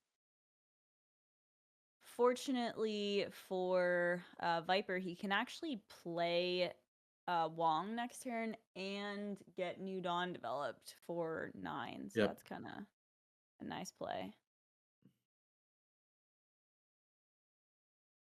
Eh, All right, Wong, how many are we hitting? what's it gonna be? Looks like a tough shot. Just look, you can see in his face, he's switching his position a little bit. He's 3, 2. looking. Don't rope it out, Viper. Remember the days when Viper? people would really they Yes. would rope out the wall? I remember seeing it, unfortunately, too often Yes. than we can want to admit. All right, schemings again. Yeah, he opts for the scheming there instead of getting the New Dawn developed, but I like it. Just He can keep play his limiting agent. the options.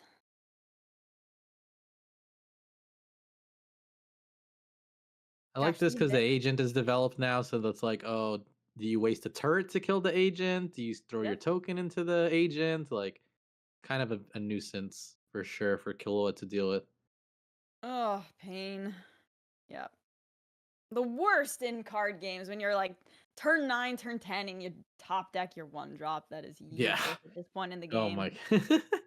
Well, at least he didn't like Ugh. play hacker, and it's like 7 cost or something. Yeah. The one cost is a 7 cost, but this is a tough spot. If you're Killua right now, you're starting to run out of fumes, and Viper has a healthy hand. Newton still hasn't even seen the board. He can start to fully develop online, and then Killua will have to figure out what he can do. Yeah. Look, that Honored Steward, obviously great target for this turret here. I gotta say though, like I know that the Eclipse Fate, I wasn't sure what the other 2 options were. Like I know that was an unfortunate moment, but I still think even if that resolved, Viper was gonna be in a command of this game, Yeah. like from the get-go. So it was a bummer, but I don't necessarily think it was like it sucked, but it wasn't, why he lost the game. I don't think. But Yeah, I agree we'll with see. that. Something to see here is just like the New Dawn now that it's got its grips on Killua, and it's gonna be a slow draining bleed, but like Viper's pretty much taken control of the game from here now and can just keep pushing his advantage, and Killua is gonna have to try turn by turn to try to draw something, but he's like when you're at this point where it's only 1 card in your hand and you only have 1 more bank before it's just from 2 draws to 1 draw turn, now you're Mhm. just in an extremely tough spot. Yeah, and remember, this is like my brain keeps wanting to think of Freitas and Ingrid, but this is actually the hybrid, right? So this is not the pure universal deck Yep. here. So we can't really rely. Sorry, Killua cannot really rely on one of those to get him out of the situation. 100%. Even if he was playing Universal, there's no relics on board, nothing on board. So it's it's tough now. Viper just slowly piles on more units, more pressure, and Killua has to try to draw something, but there's nothing here right now. He draws a Tioli, can't even bank that. It's an empty blank 10 energy turn Ooh, into a there's the worship. commandeered worship. That won't do anything. There's an erasure in hand. I mean, Viper could even like Leonid's barge, copy it, play his own, and then banish it.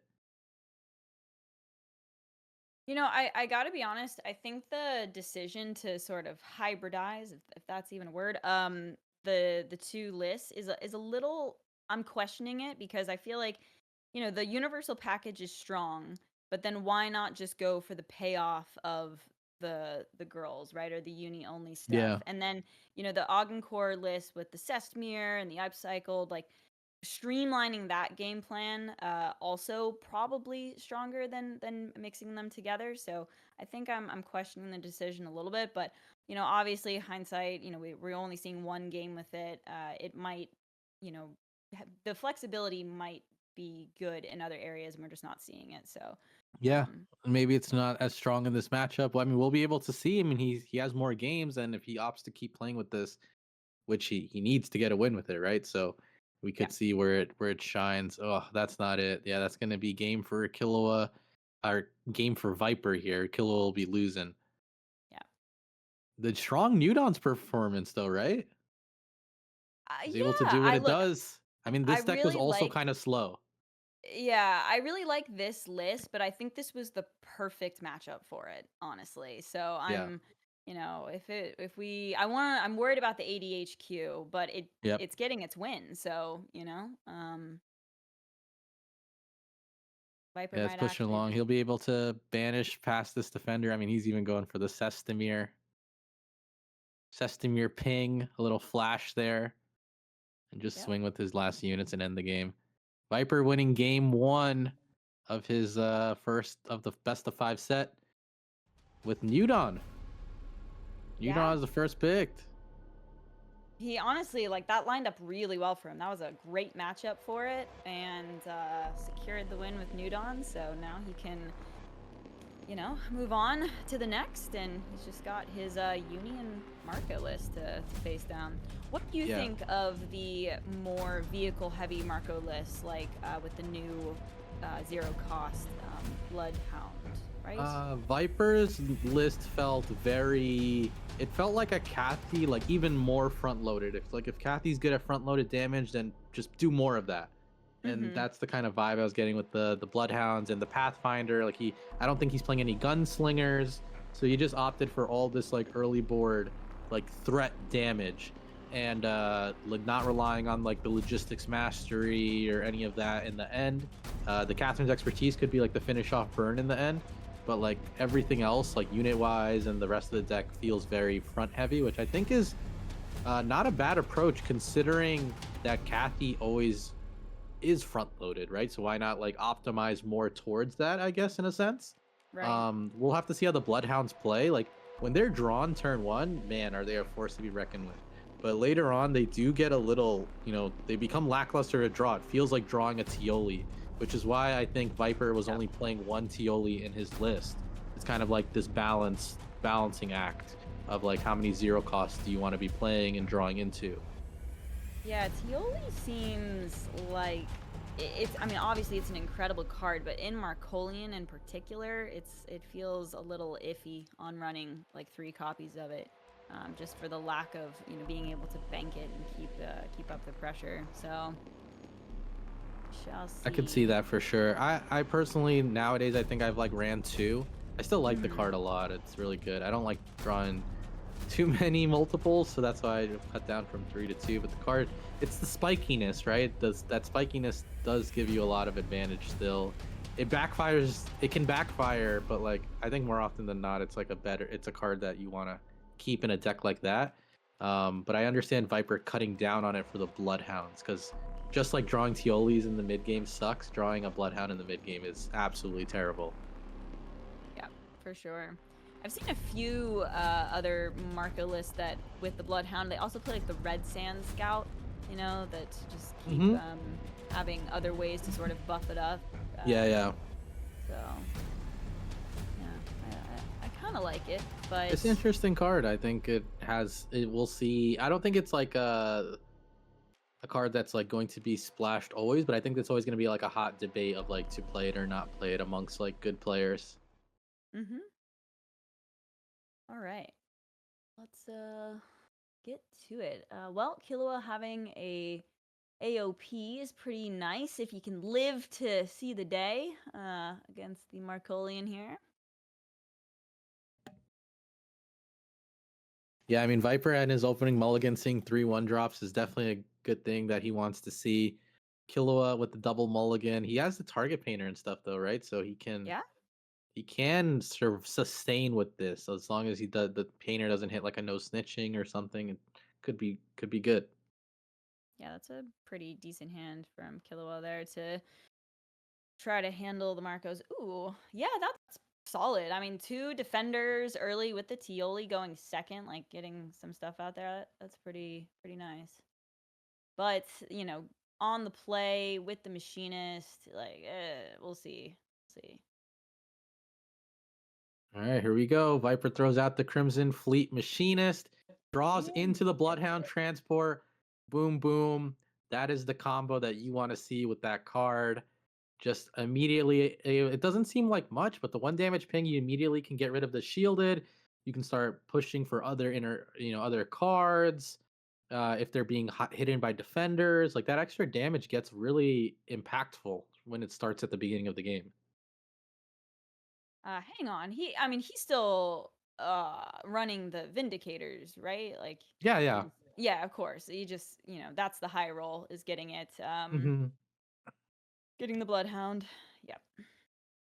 Yeah, it's kind of cool. I mean, the Pathfinder here also will combo with the Bloodhounds. Like you said, the Red Sand Scout, it's the same approach that Mhm. if the Pathfinder dies, you could just buff off a Bloodhound. So it's like can continue going. Right. Yeah. Ooh. The Researcher is not a bad pickup. Potentially to Tioli out next turn. Let's see. Hmm. There's an expertise. At this point, you probably don't need the expertise, so well, actually, I'm not sure. Would you bank the fire anything here or everything or the expertise, do you think? I think you bank the Triumph here just to keep pushing the curve. Sorry, triumph, not fire everything. I get you. I get Yes, you. podcast, you know what I'm saying? And yeah, because like it can synergize with the Bannerman, and you don't want to whiff a turn with Yeah. Kathy. So every turn you need to be doing something. So I'd rather make sure I have something I can keep doing for a few turns rather than like preparing later. It's a tough decision. I mean, you can see Viper like dragging, then undragging, dragging and undragging. But I think it's the right move.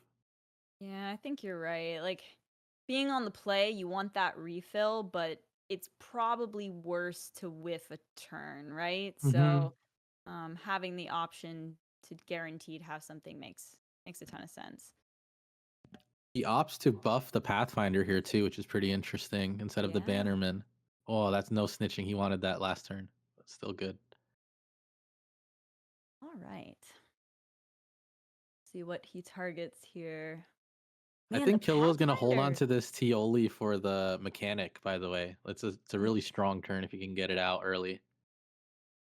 Yeah, I mean, he's got multiple options. Like you could play the support vehicle and then Teal out the gunslinger on the Bannerman. Like, but I agree. I feel like getting a Juggernaut out a turn sooner would be really powerful. So I think that makes a ton of sense to hold on to it. But man, I would be wanting to answer that Bannerman while I can. Yeah, You know? So the Pathfinder's kind of annoying too. That's yeah. definitely in this slot, it's pretty annoying. Like you're not an aggressive deck. Your curve isn't like meant to like really push. So the Pathfinder, if you give it breathing room, it can be just as annoying as a Bannerman is because it keeps scaling, right? Mm-hmm. This is interesting. I would consider, I mean, maybe another target painter on the board isn't necessary, but I would be considering like playing the gunslinger and then just putting the other painter down and then banking the armored support vehicle? Like, or is I it don't just I don't not worth? disagree. No, I probably Yeah. would do the same, like just protect my health. Um, but I don't think I value the armored support vehicle super high here because it's gonna just get run over pretty soon. Yeah. I think I. Well, yeah, I think I liked the bank on the 2 there instead of the researcher, but it might not wind up being, super relevant. Memento. I really like Interesting. Memento. I hope we get to see it in this Surely, match. right? Yeah. I mean, is this not the turn for it? I feel like it is. What unit do you put it on? Great question. I gave you the hard Um, question.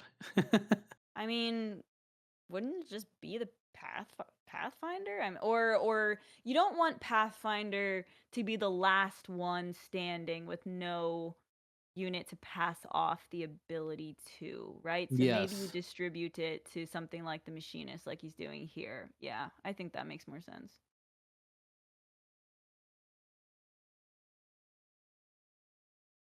Okay. Pretty good. It's pretty strong. That was a pretty strong turn for sure. Mm-hmm.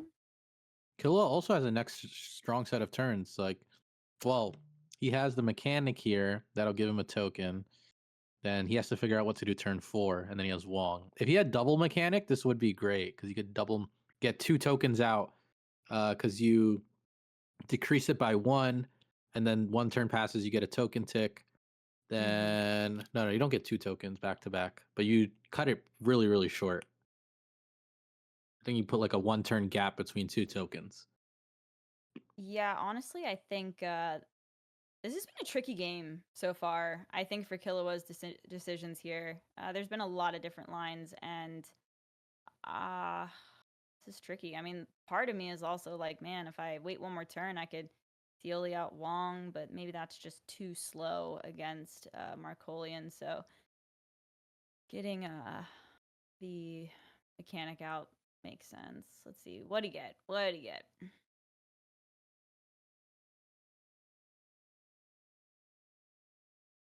Now he's going to be able to pop out the Juggernaut there. Could trade and go for a shoot. The Pathfinder is going to be pretty irritating. I mean, I think this Memento is making the whole thing really It makes it awkward. super awkward. Yeah. Like I guess just Defender, right? Yeah, it looks like he's going defender.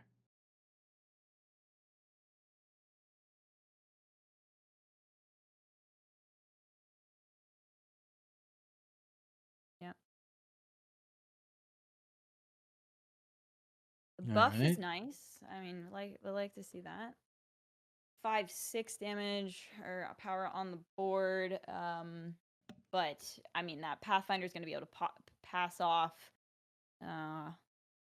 its stats. So this is looking a little scary. And I gotta say, if all Killua can do next turn is lay down the armored support vehicle, it's gonna be rough. This is where I would have liked to have seen the researcher maybe in the hand instead, to be able to find some better stuff. But we'll see what he gets off the top. I'm trying to see what, but okay. I was wondering if Viper was gonna like do some crazy volley play. I was waiting here to sit and think. Oh man. Bannerman and Catherine's expertise though is such a good line also with like the way then the Memento is gonna be juggling and the um Pathfinder if it needs to bounce stats anywhere. A Bannerman's a great choice. Man. It's so hard to bank artillery volley though. Every time I do it, Yeah. I'm just sad. But It's not as bad in this matchup, yeah. because like it's not like you're getting swarmed by like portable energy bays or something. Well, that's a scary board. Yeah. Okay. I mean, at least he can do a couple things this turn. Yeah. Now, do you just hope and pray that eventually you'll be able to kill the Pathfinder when it's the only unit there, you know? That's gotta be the push at this point, but it's not gonna be easy to get there. Not in the next couple turns. Oh, he's gonna just PSA'd it. Oh, this is. I don't envy Killua right now. This is a tricky position. Super tough spot to be in. So I don't actually know if killing it here makes sense or the ban. I mean, I almost. I probably would kill the Bannerman. He opts to My kill the gut says kill Pathfinder. the Bannerman, yeah. But not sure. Because now there's a knife pass and a Pathfinder aftermath pass. Yeah. So this Bannerman is a big boy. Kathy's probably coming down next turn. Yeah, it's 11-5 Bannerman. Oof. Yeah. Yeah, I think it was maybe take out the Bannerman because like the Pathfinder was always going to have a good target, but one that grows is even scarier, right? Yeah. So maybe just take the opportunity to take it out there, but that's tough. Now he'll be able to play as Kathy, swing the Bannerman clear, and then just keep trucking along. So much damage presented on board right now. Killua's gonna need to hit something with this Wong. This Wong has to hit like an upcycled and an AOP, so he can like gunslinger and Yeah. upcycled AOP. Self But pop there's with his only token. one. That's the thing is like I feel like if I'm running those types of cards, like I want the Yeah. consistency to be able to get them I get you going. for sure. So There's that Bloodhound draw, like I was saying, like hitting those zero costs in the mid game really does suck. So Yep. Viper really made sure his build focused on being super front loaded. So even if the mid game draw sucked, he could maybe push as much power through that it didn't matter. Well, Wong and Prey. Let's Yeah, see. that's All what we right, gotta do. what could be the ticket here? Could we like hard cast AOP if we got enough Tiolis? Is that I don't know how many are in his deck, but I wonder if that's a possibility. What are we hard casting? Anti-organic pulse. But I don't think there's enough. I don't think there's enough. Oh, and actually, the You can only memento pick on the one. board wouldn't even be Yeah, good it enough. wouldn't die. Yeah. Okay.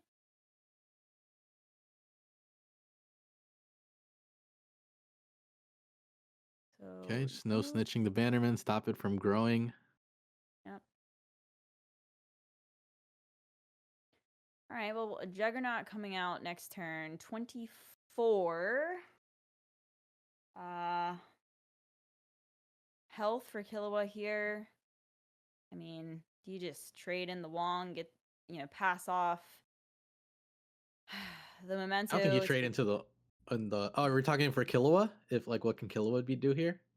Yeah, or Yeah. no, Viper, like if he wanted to just get the Kathy hit face here, good. Yeah, but I think Bannerman's 12 attacks, so you probably just still Yeah, swing it's with not that. worth giving it up, right? Yeah. Just push for a slight. Oh, he trades. I mean, knife pass. Let's go for it. You're right. Yeah. There you go. I think I just really didn't want Kathy to hit into that, Yeah. I hear you on the giving up the 12 attack, but I like the cleanness of this. I guess that makes sense. Paid off. Paid off can't really hit anything in a Marco deck. You're looking at not lethal yet, unless the Fleet Machinist hits a Bloodhound. I think he's already drawn both of his, so no. Yeah, I mean, Killua still has maybe one more turn left. He gets a token this turn. Is there a miracle upgrade that could save us? Thinking. I don't know. Not that one is. Is there anything? Okay. Where do we draw? Oh, Has there's nothing he? in there. He's got nothing. No Augencore Oh cards in the no, bank. that's unfortunate. Yeah, I was thinking maybe just going for the glaive behind the defender, but it still would have been really rough, I think. The point. Yeah, this is a super tough spot for Kilowatt to get out of for sure. I mean, Viper isn't drawing into into anything that's like super crazy anymore, but that memento is just fully online, and like that's all that matters now. He can just, as long as he can flood the board, he's in a good spot. Yeah. Smart decision to not ping the Bloodhound there, right? Because he would have been able to pass the memento off. Keeping it at Yeah. 5 health makes it a little bit more annoying for a Viper here. If you're Killua, I mean, I think your plan is like kill Catherine, try to prevent board growth, like keep the one unit with knife like stalled, and then just Mhm. race. But like that's so much easier said than done. I mean, it's not completely over yet. Let's No. see. Killua's got 7 energy next turn. If he manages to find an anti-organic pulse and it answers the memento before that point, like, actually, I don't know how that would happen. You'd have to really deal with every single unit before that. But there's a chance. I'm trying to be There's optimistic always a here. chance. You There's always play always for a the chance. chance. Gonna trade his trigger happy here, and then he has to make a bank decision still. I think he just plays the VRAV because it becomes a 5/5. Yep. Did he Yeah, bank there's already? nothing. I don't think so. Not quite sure. Okay, didn't go face. Oh, he didn't Shocker. bank. He kept the expertise, just no draw. Yeah. Okay. And there's really nothing to look for with paid off, I suppose, in Marcolian here that No. would. Well, we can start out with a draw. I suppose it's got to be that, right? Yep. Man, this is tough. It's such a tough spot. All right, let's Yep. see what we draw.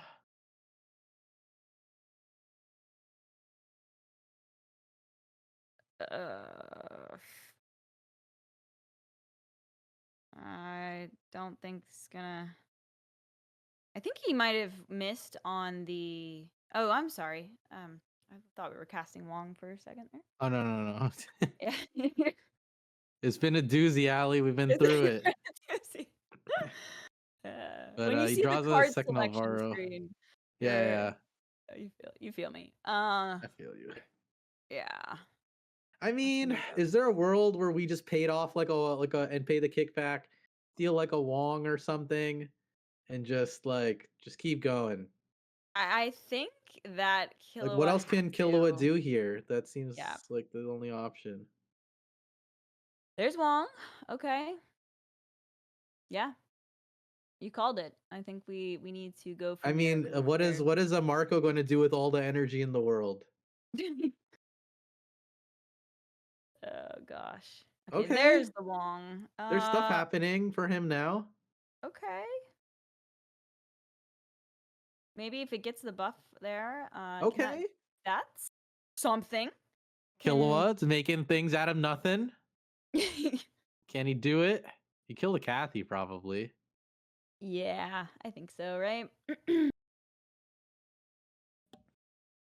I mean, and he's able to cast Sesmir next Yep. turn. So there's something there.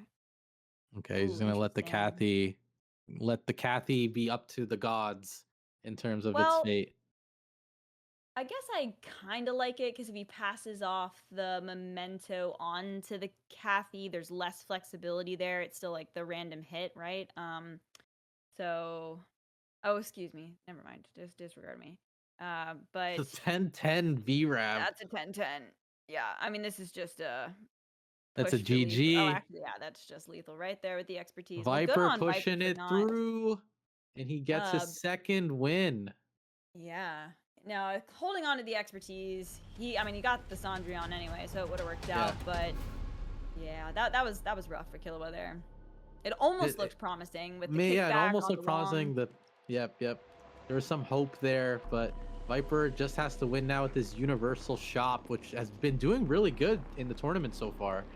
So Killua is stuck on that Ogden core. I mean, at this point, I think maybe we swap off and try the ADHQ or your Earthen list and go from there. Yeah, I'm hoping that he swaps to the ADHQ because I just want to see it at play, you know? And it could theoretically be a decent choice into the uni, right? I mean, if it's good at, getting some units on the board quickly and, fighting for board, I think it makes sense.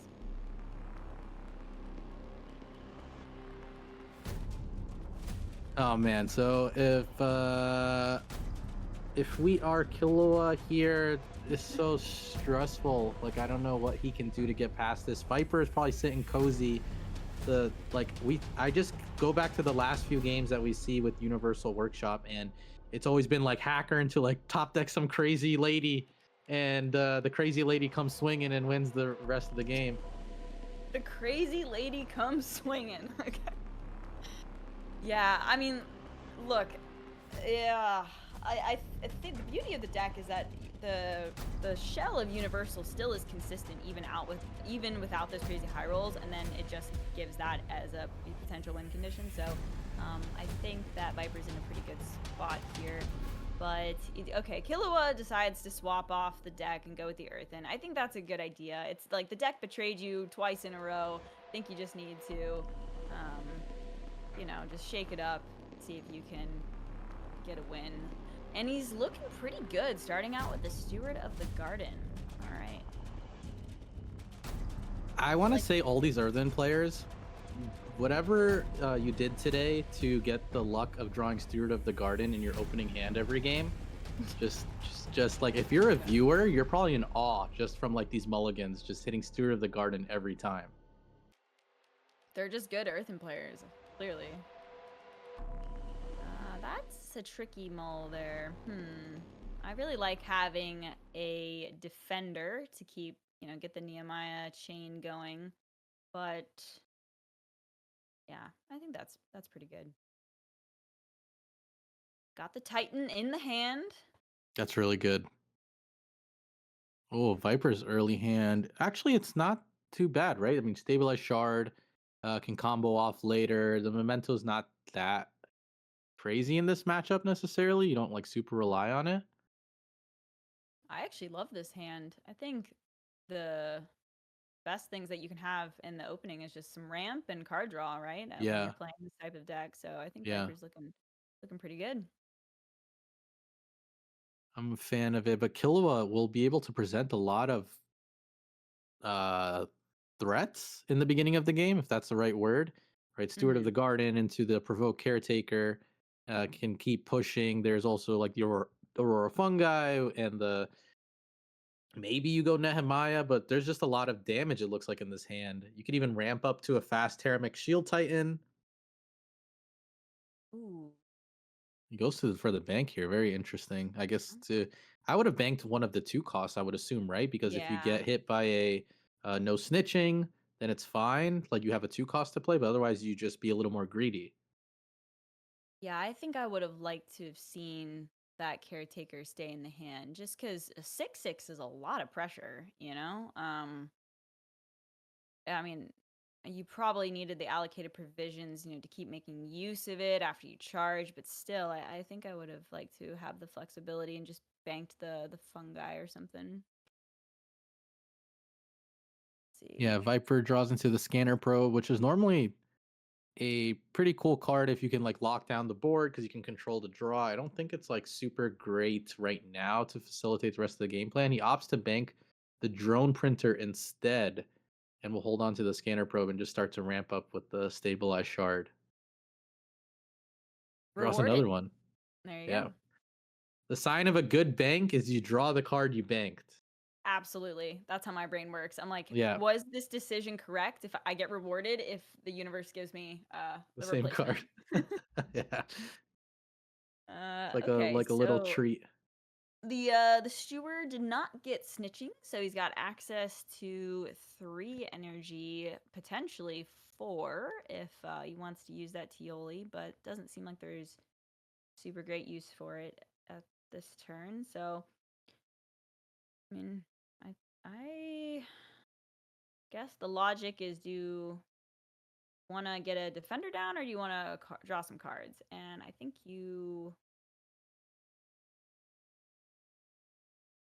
I would have I'm not, wanted to draw some cards. yeah, I'm not the biggest fan of like not pushing the curve if we're Mm-hmm. getting it. Mm-hmm. Mm-hmm.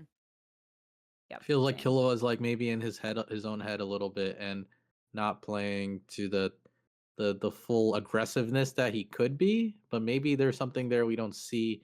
I wonder why the armored support vehicle is there. Like, do you want to provide shielded to another unit maybe that no one else is thinking about, or at least you and I aren't thinking about yet? I'm very curious to why he wants to develop the armored support versus like pushing for that caretaker or something like that.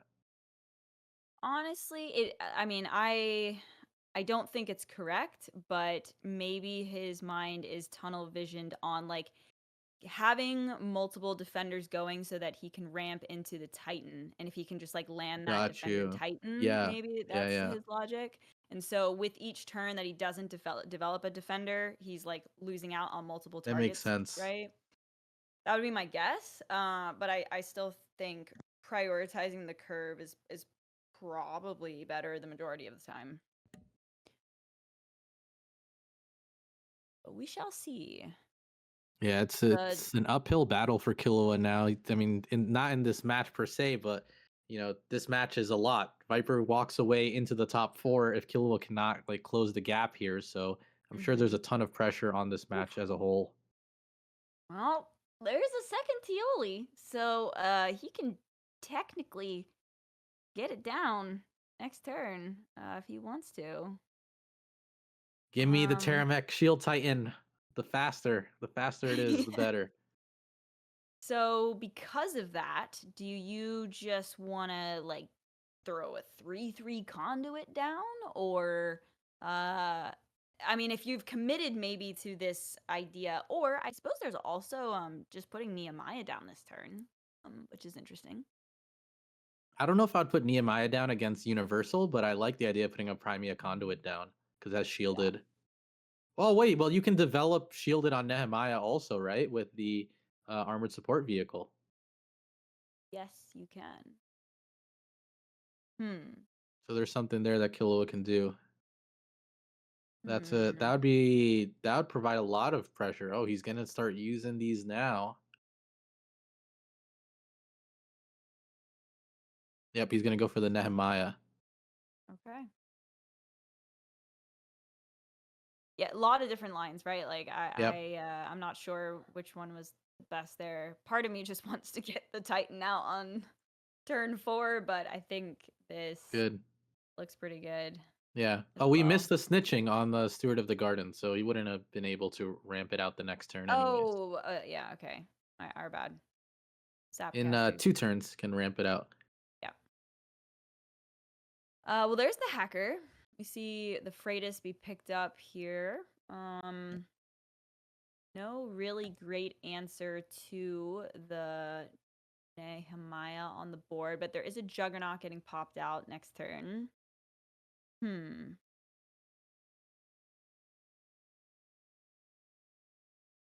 Yeah, Earthen can be a little scary for I think a uni, because there's no access to the anti-organic pulse. I mean, I would assume that Viper has a Master Poisoner in the list, but I'm not 100% sure. Yeah, there are a few in Vipers. I believe there's 2, if I remember correctly. Yep. So I would be wanting to find those quickly. It's a tough spot. I mean, the deck is see hacker, play hacker most of the time. So you want to sometimes be drawing the correct cards to maybe get yourself out of like certain issues and whatnot.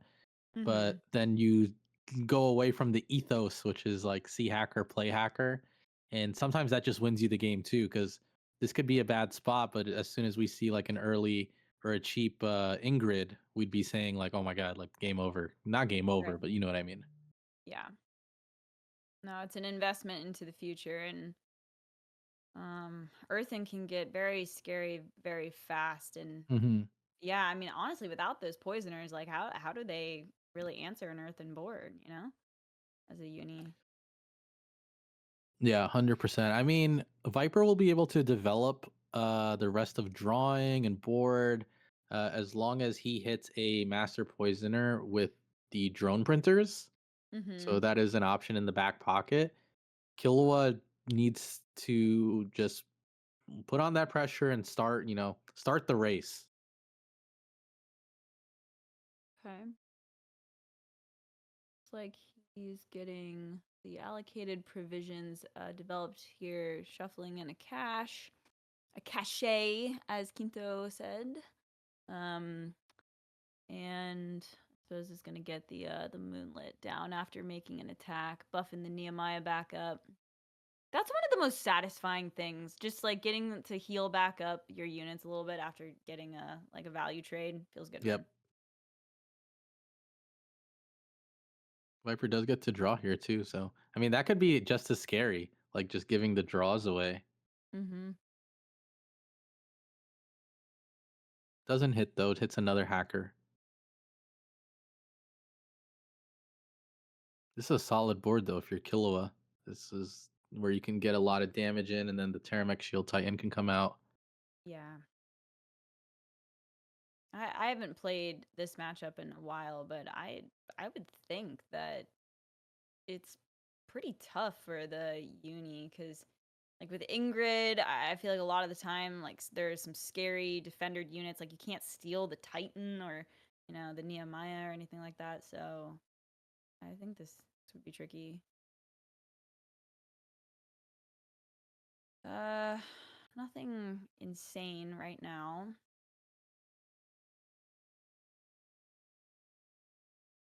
Do you just throw down another hacker and then the drone printer here?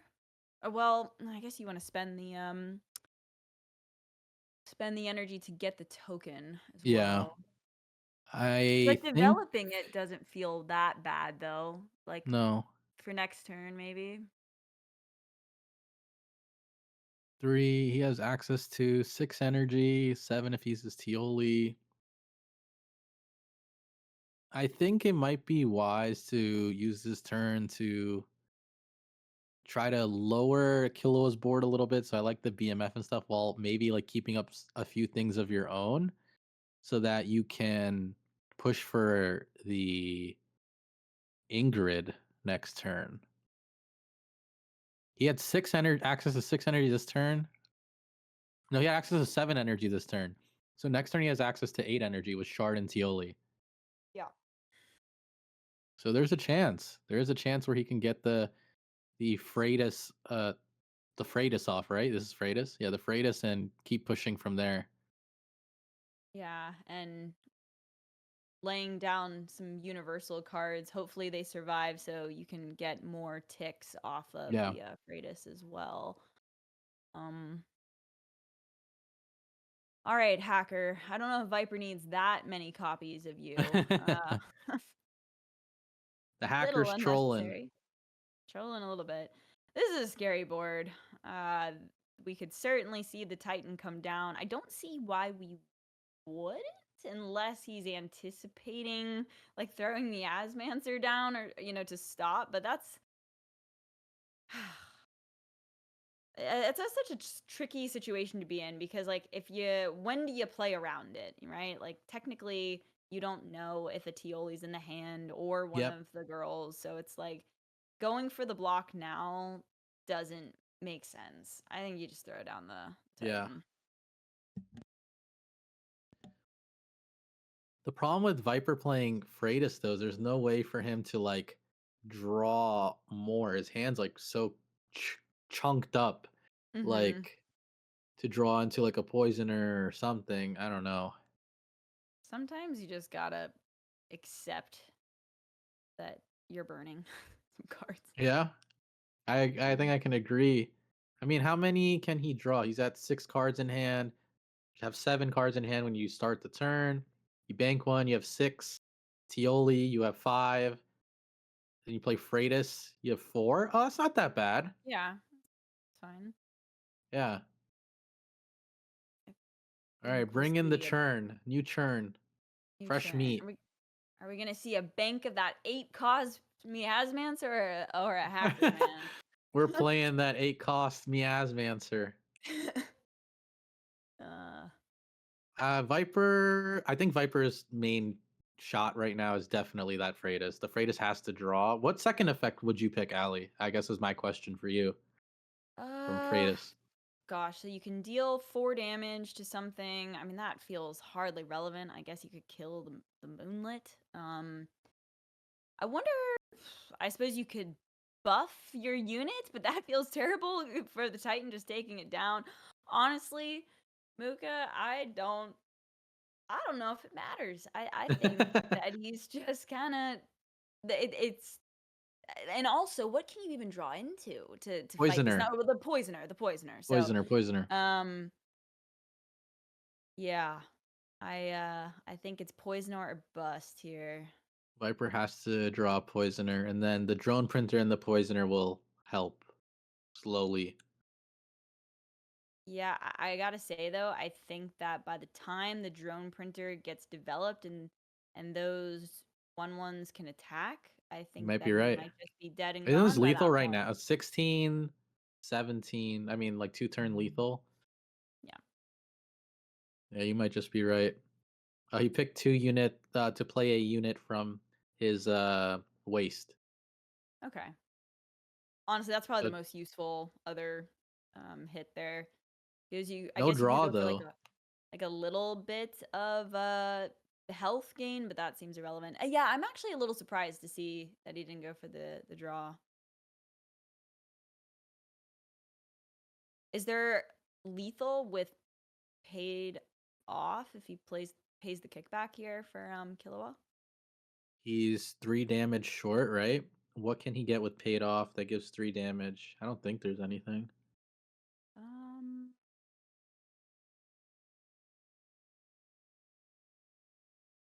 I don't think so. Like Lucky Wong hit maybe, but um, probably not worth it to go for all of that mana. If it's not like a guaranteed lethal, right? Giving Markolian that much energy, fine. Giving it to Universal, do not do that. That's Yeah. like don't do that. That's like far too risky. I mean, Easy. unless there's lethal here that we don't see. He pays Oh, the he's going. kickback. Oh my god, this guy's Okay. crazy. Kilowatt. Or He's looking. What he's looking. Oh my god, it's the next card in the deck. Is that how it whoa. works? I don't know. It's on the bottom or on the top. Wait, what if he? Okay, just steals me as answer. Yeah. That's smart. If you know it's coming off the top, then you have to. Right? Do you just go face here? Or I mean it's lethal with the Titan, like from I one hit guess there, worried about so poisoner. Worried about poisoner, yeah. you kill one. No, you're right. Yeah, Killua's done it.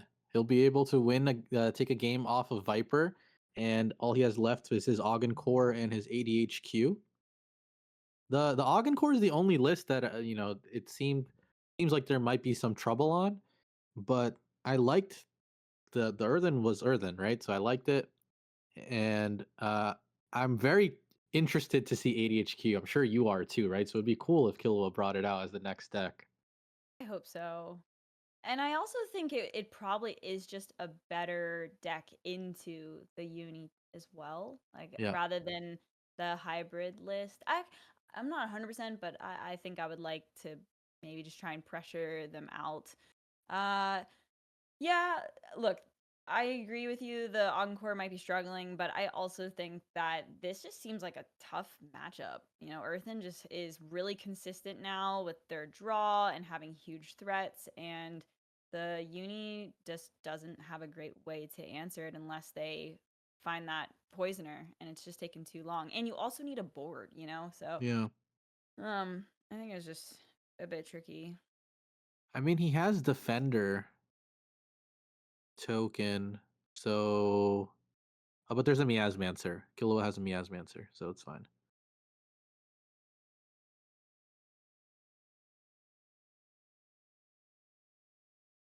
Yeah.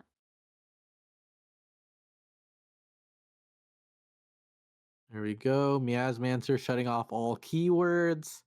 No more defenders. What are we doing? Sometimes you just gotta double check, Double check. Read the cards. Killua is Just just read the reading his cards, card. make sure no funny business happens. Swing for that. The fences with that Terramech Shield Titan. All right, Killua is on the board with 1 win, up against Viper that just needs 1 more in his Universal Workshop. Good showing. He's keeping the energy there. I mean, it's doable. This is definitely doable. We've been in this situation before so many times, and players come back and they can win it all. So it's definitely. I wouldn't be surprised if we get up to a game 5. It's certainly possible. Hopefully, Killua, I feel like after being down 0-2, it can certainly shake your confidence a little bit. But hopefully, after that win, he's feeling good and is clear-minded and going into this next game here. All right, so I think if you're Killua, I'm just saying this because I want to see it. Play Armor Division, please. Just play Armor Division. I just want to see it on the screen. Yeah. I think it's cool. The deck has some fun synergies, and it can. I think it's in the conversation for being a good deck. I don't know if you can say it's better than Kathy, but it is a good deck. Yeah. And I'd love to see it. And then seeing that against the Universal Workshop from Viper would be fun. Gotta be a man of the people. Play the ADHQ. Come Play it, on. Killua. Let's go. But yeah, it seemed like I was seeing a lot of people, well, I was seeing some people talk about ADHQ maybe after the last patch, or when we found the Bloodhound. And I feel like I haven't seen it quite as much, or the chatter about it, but I think you're right. It's definitely got some potential. Like, the Paragon can be strong. I just feel like it needs enough supporting vehicles to make it good. So Yeah, if you can get the Paragon to stick, it's remarkably strong. I mean, it does piggyback a lot off the Paragon, in my opinion. Having the Paragon up, it's just a totally different game versus not having the Paragon up. So if Killua plays the deck and can find a window to get the Paragon, which shouldn't be too hard against Universal, right? Should be pretty good. I mean, maybe you have to worry about like workshop tokens pinging it and stuff. But if it can survive some of that early onslaught, like every turn onward is very explosive because all your vehicles have battle ready. You know what is interesting that just came to my mind? None of these Unishop decks have gun barge in them like they used to. Yeah. And that thing was a powerhouse. Like it seems like that's been a cut, and I'm Rummaging over gun barge. Yeah. Why not That's used- both? I mean, I think it's just that gun barge is largely too slow now it's to just get too slow. the job Okay. done. But I just remember like that It being was such a played a tricky lot. unit. Yeah. It got through a lot of early game pressure, especially with the target painter out. So you're probably right, a little too slow. I think no but snitching also hurt that card. Yeah, that's valid. Yeah. Super valid, Yeah. actually. That's a good point. Some of the new cards not being friendly to the incumbents. Yes. All right. Killua We has get to locked the- in ADHQ. Just have to feel like we got to report that first. We get to see the combat heuristics extrapolator come back. It was a menace in the first couple weeks before it got nerfed. So happy to see it back. And then we see the 2-drop, the wall breaker siege craft. Okay. The card on its own, maybe not super great, like the 1 health, but having armed with like battle ready, if you have your Paragon out and not dying to like defender unit hits, like it can be a threat if it's not, I guess, like respected. Yeah. Okay. Well, I'm excited to see the ADHQ at work here. I have not Yeah, experimented much with it myself, so I'm ready for it. this is gonna be really cool to see. I am super excited as well. Can Killua pull out a second win with the Armor Division headquarters against Viper's Universal Shop? Viper just needs one more game to pull it through. Killua's cat came back for a second. Maybe that was the key. He needs his support Cat energy, animal.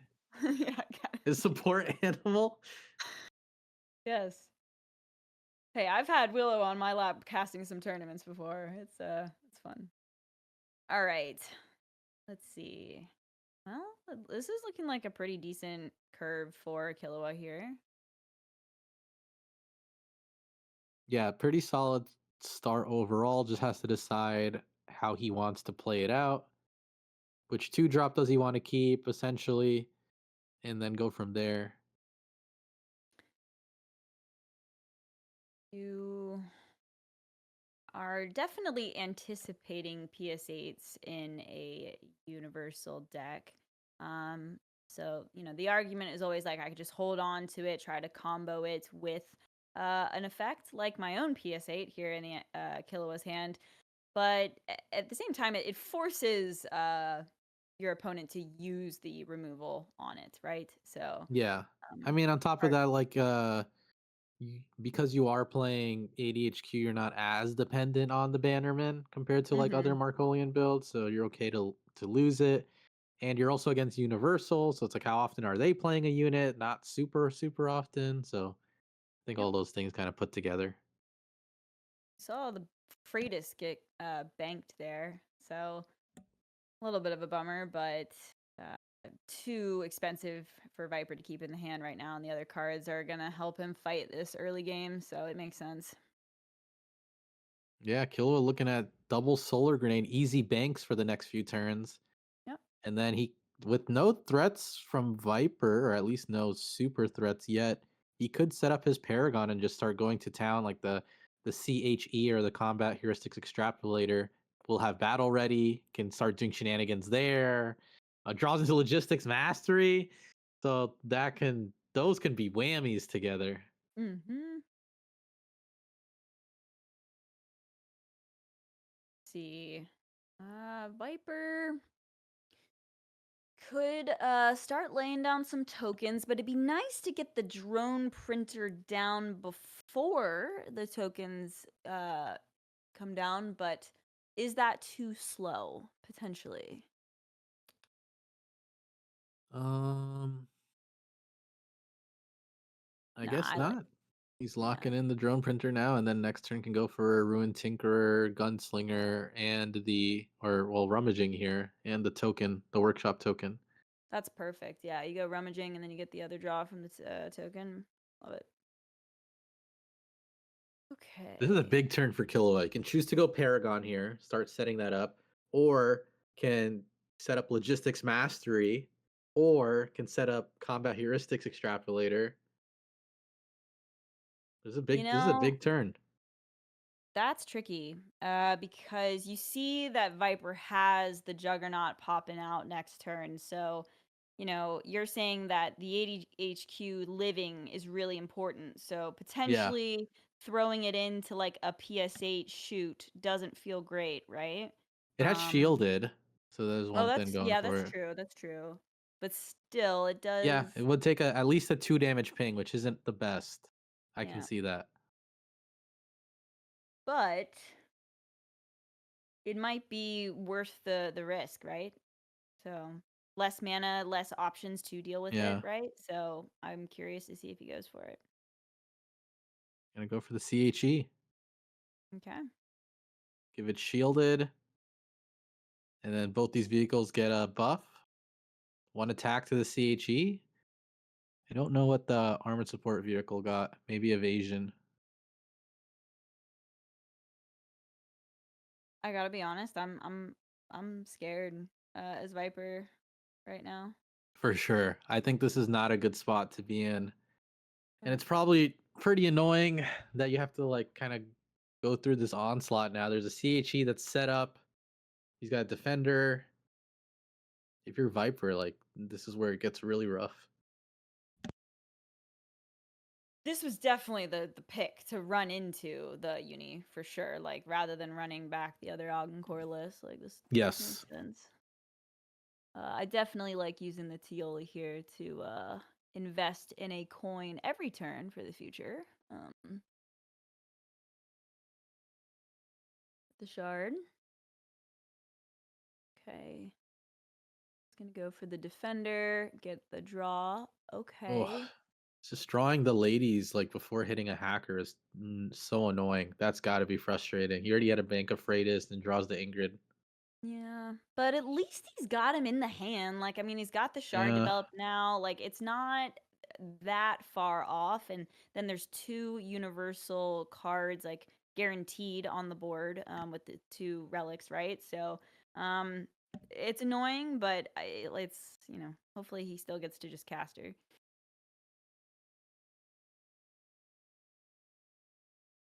Again, Killua is like presented with a bunch of options. Can go for the no snitching on the defender, hit face. Can play logistics mastery paired with that. You can do like a logistics mastery, Marcolian Bannerman, PS8 launcher combo. Mm-hmm. That seems pretty explosive. Could Yeah. even go for the VRAV if he wants to. All right, here we go. Okay. You can play the mastery with it. Oh. I would definitely play mastery if we're gonna consider PS8ing. Yeah. Absolutely, right? Not sure the logic there. Probably not sure what he's gonna draw yet, and that maybe affects things. Viper gonna draw again. It's another PS8. He's gonna bank that. uh, Plays a logistics mastery here. All right, yeah. pass. I mean the not a good turn. Nothing super crazy, but Killua's now has advantage. He can start utilizing, exploiting the combat heuristics being safe. Can Mm-hmm. just get so much more value. Like combat heuristics extrapolator and logistics mastery is like a win condition recipe. Yeah. That makes sense. All right, so he's going off with the Tinkerer there. Oh, I wonder if the Miaz Mancer could be sort of useful here, so we could at least take out, Kill the trade in, and kill yeah, the CHE. That seems yeah, pretty reasonable, right? yeah. I like that. I think that makes sense. Um, see, still a few turns before another Juggernaut comes down, but me being able to answer the CHE, it definitely gives him some time. And let's see, 6, 7, not quite able to cast Ingrid, but I mean, if he can get the full Ingrid with all the universal stuff on the That'd be board, I mean, huge. that would That be yeah, massive. that would be And really huge for Viper. it's not that unrealistic at this point, I think. Mm-mm. Where the ADHQ can start to pop off his turns like this going forward because he has access to the Tioli. He could Paragon play a vehicle. Vehicle has battle ready now and can continue onward with the shenanigans, whether Mm-hmm. that's CHE or the VRAV here. It's, wow, which one would you? I mean, I feel like going for the attack with the CHE probably more value, right? Yeah, I think so. Because like whatever effect you play will have more damage because of logistics mastery. I think that makes sense. I think that you should just probably, or Killua probably should just go all in and do that this turn. Like, I think keeping up the pressure, the longer the game goes on, you're probably, well, I feel like you might run out of steam, and it makes sense to just make Got 10 sure this is seconds. as difficult as possible.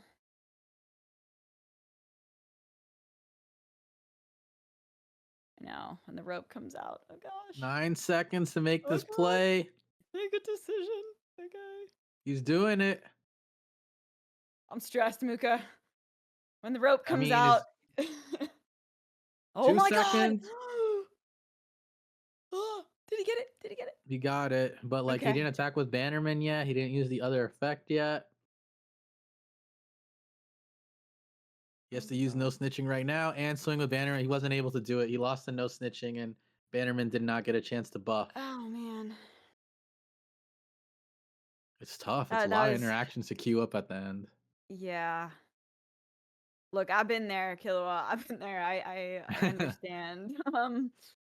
But it is in a tournament, you definitely got to be thinking about it, right? Because you don't want to just a little mistake here and there can cost you so much. So Yeah. it's hard. A Viper here will be able to somewhat retaliate, right? Glaive, Cunning Diplomat, Gunslinger, it gives him more of a full board to continue doing what he's trying to do. And then you can Ingrid next turn and probably get a full off Ingrid. Yeah, look, if the priority kill is the ADHQ. I mean, he's got another Miasmancer to just sort of stop the defenders. He could just, I mean, not killing the 3/3 there is actually incredibly relevant because he can Yeah. trade into the ADHQ and then even kill off the CHE with the other 1/1 and then have the mana to develop the glaive. Right? Yep. Oh, He's just gonna trade off, kill the ADHQ, kill the CHE.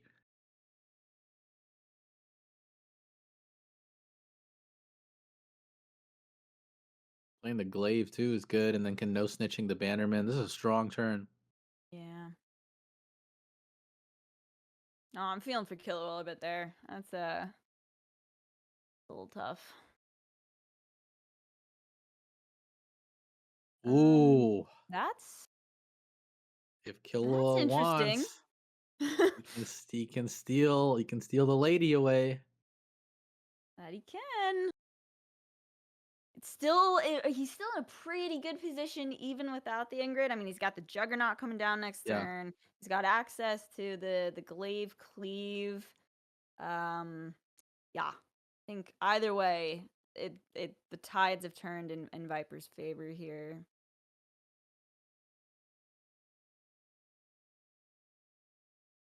Man, so much decision making to be made for Killua right now.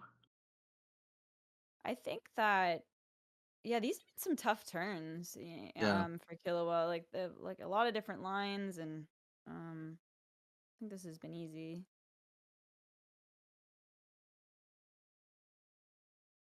Apparently, oh, we are 6 hours into the broadcast, folks. Apparently. Scott, word from Scout.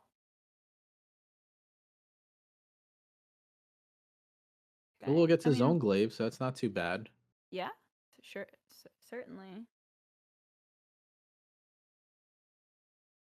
But as we know, there's about to be a world of hurt coming from Viper now this next turn. Yeah. Oh man, he'll be able to almost full lady.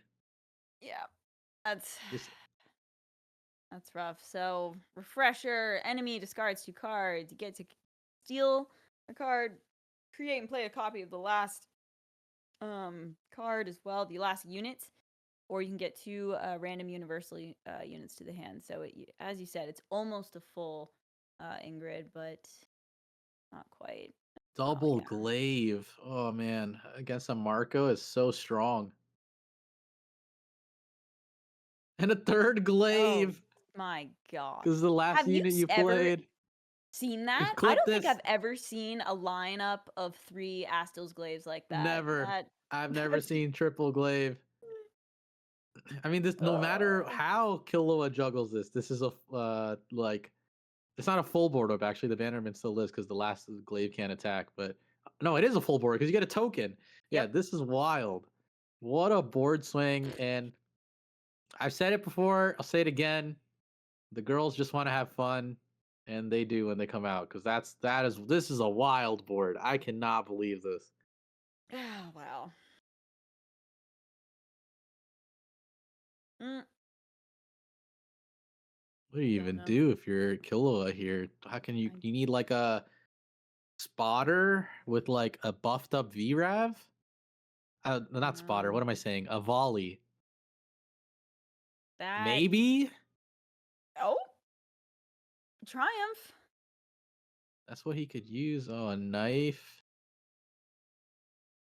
There is a volley in this, correct? Yeah, you said like a buffed up Vindicator, but that's Yeah. still that would only be 5-5, right? But I guess with the actually does Still not mastery enough. buff that damage? It does. It does. Yeah, Oh, that right? would be enough then, yeah. It would then. Right. Yeah.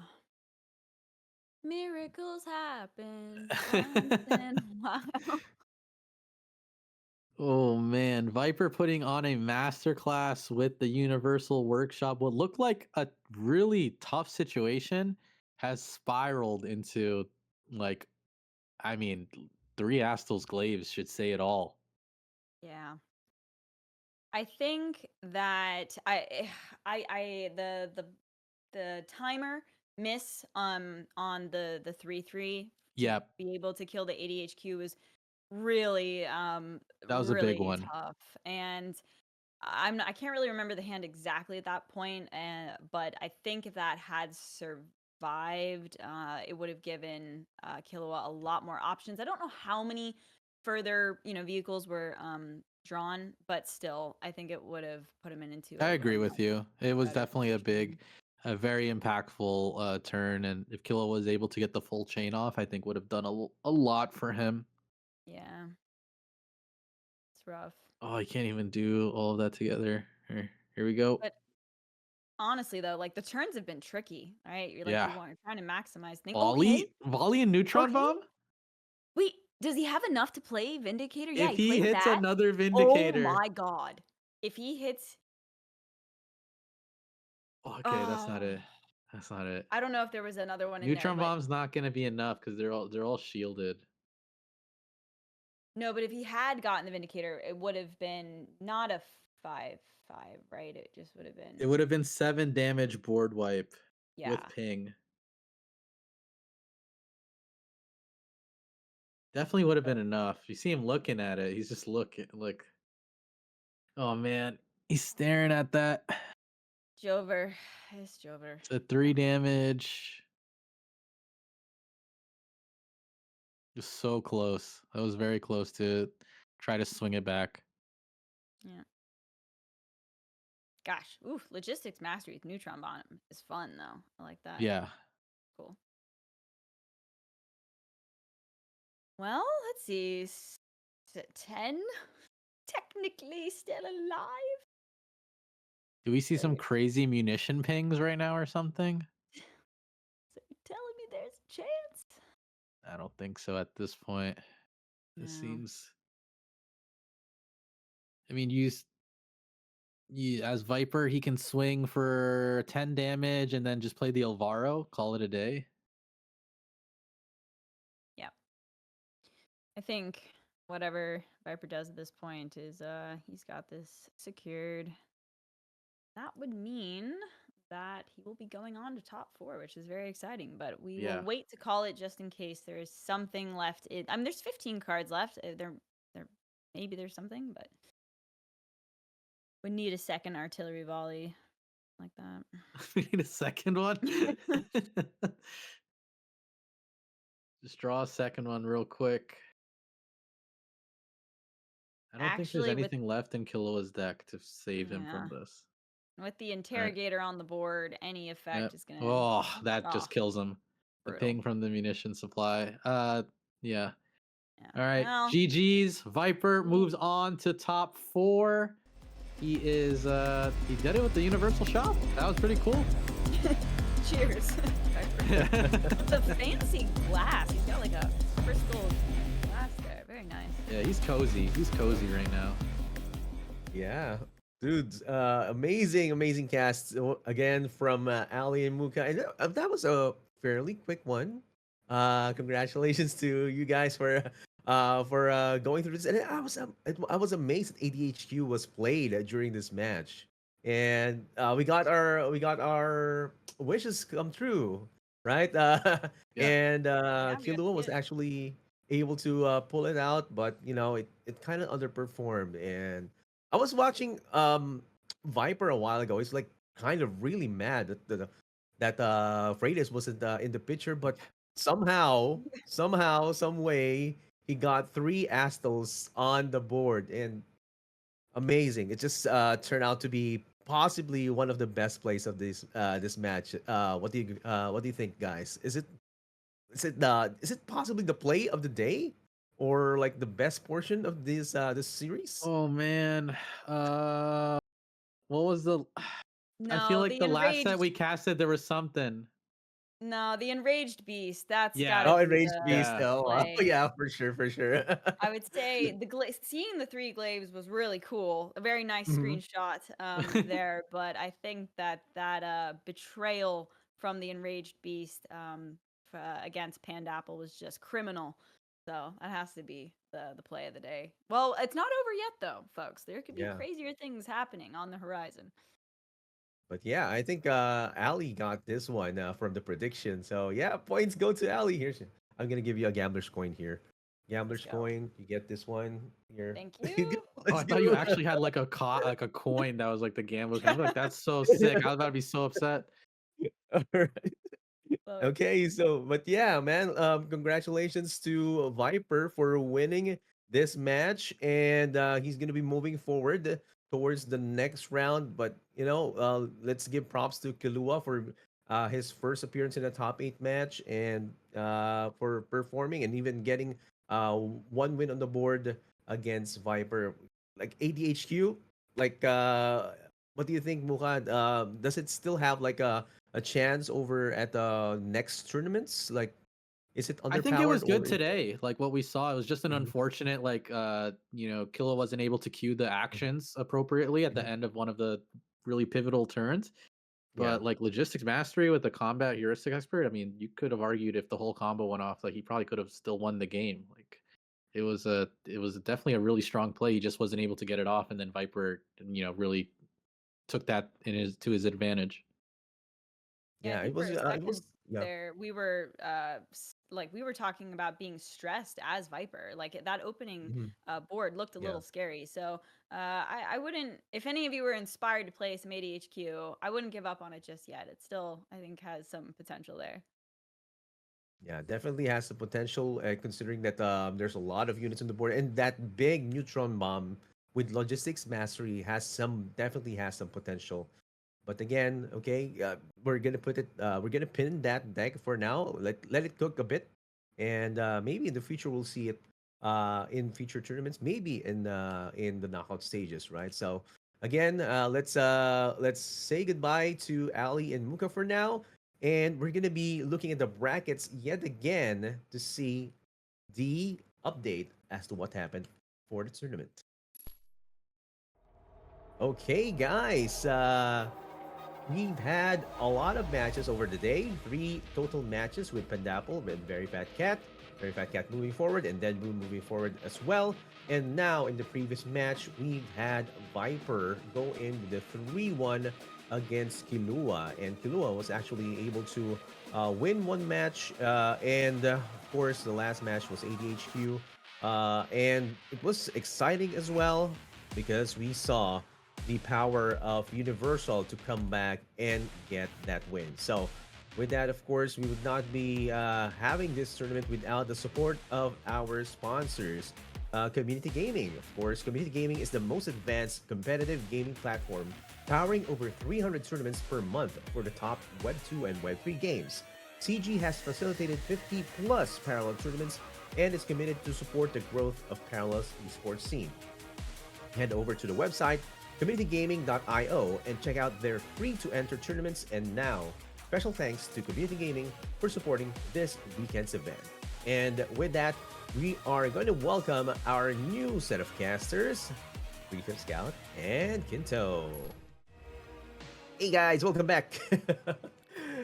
Yeah, Welcome. yeah, you saw that, man. Like, do you think we're gonna be having more spicy decks in the next match, considering we're gonna be having Kintsugi and Bunny Hopper loaded up? What do you think, Free Tip? Yeah, I think so. Hopefully, because the matches have been so good so far today. So, I mean, that last one was nuts, wasn't it? With the three glaives on the board, that was just a sight of beauty, but probably probably not something you want to be facing. So, yeah, like the games have all been really good. I'm sure we're going to have like another epic one. So I'm pumped for it. I'm psyched myself up. And I know that Quinto is really up for it as well. I can see in his face that Quinto is well up for it. I can see. Yeah, it's like He's it's muted. He's muted though. oh, hey, I'm muted.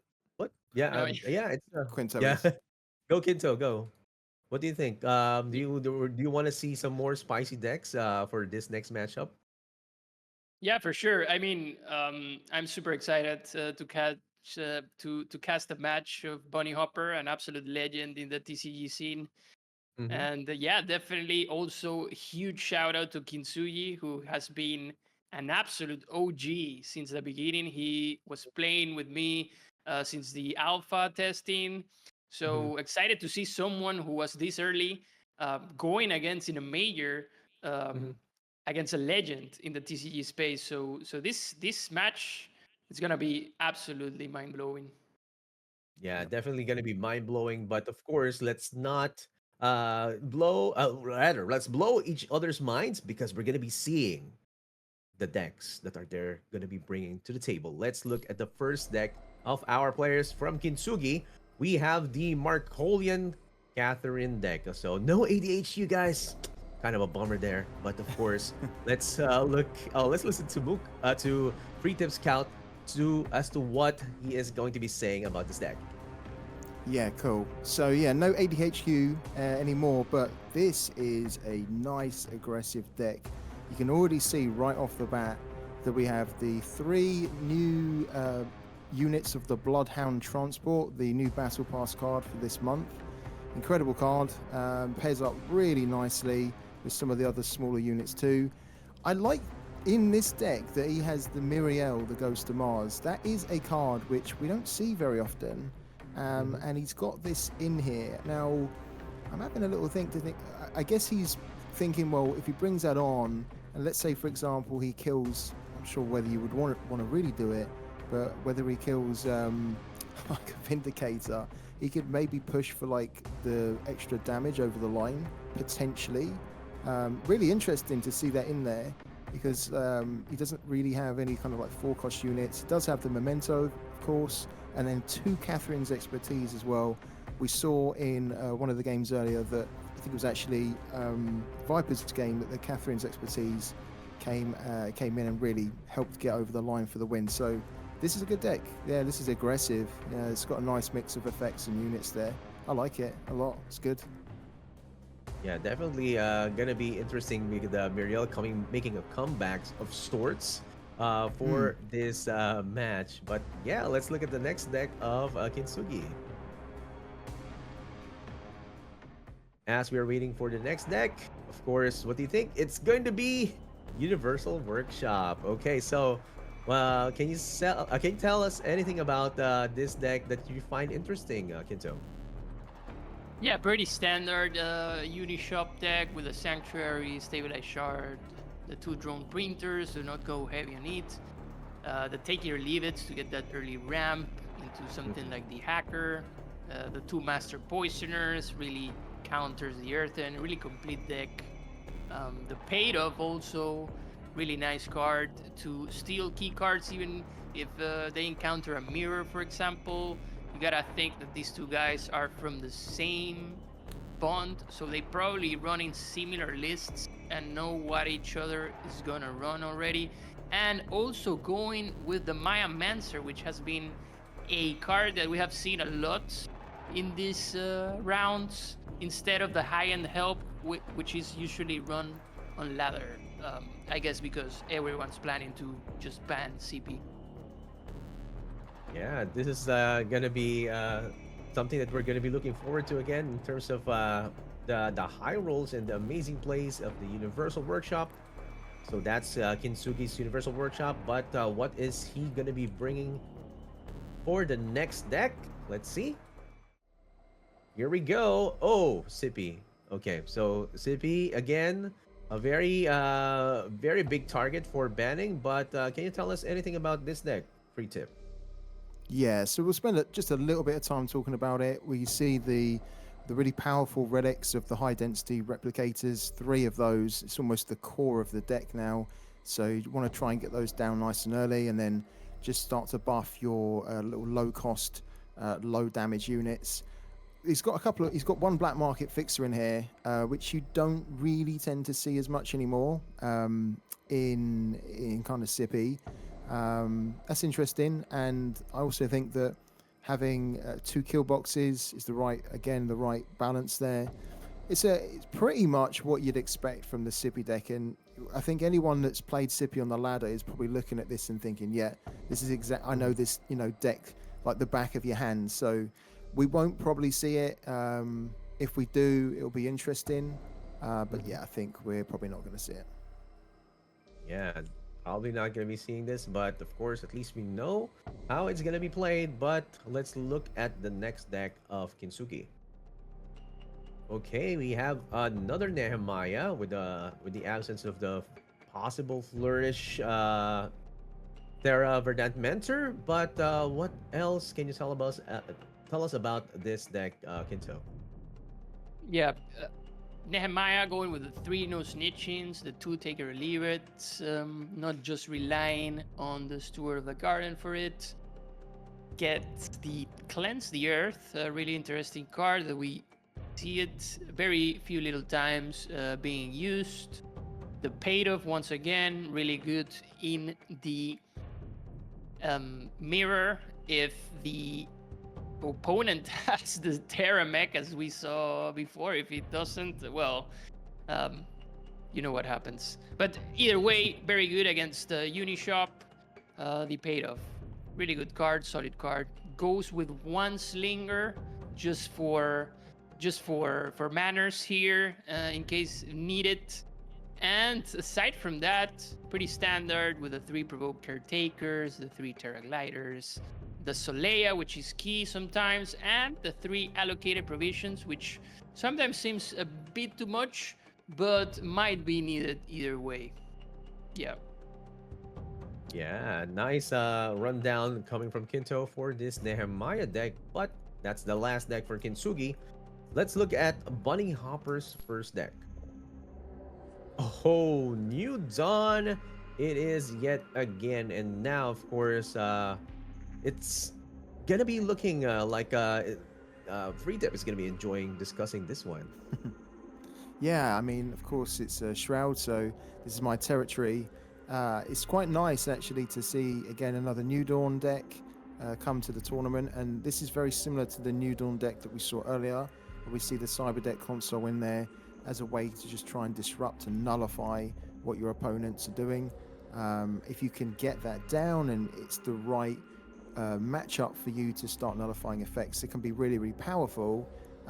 If not, if you're going up against a deck that doesn't really run a lot of effects, then that's probably going to be a relic that we won't see much in play, and it could just be a bankable card. But yeah, this is interesting. I like to see the Dark Repose in a deck. I have to say that this is one of my favorite cards from Aftermath, but I personally struggle to find the space to fit it in, and it looks like bunnyhoppor has sort of found it tricky to get this in too. He's only got 1 copy.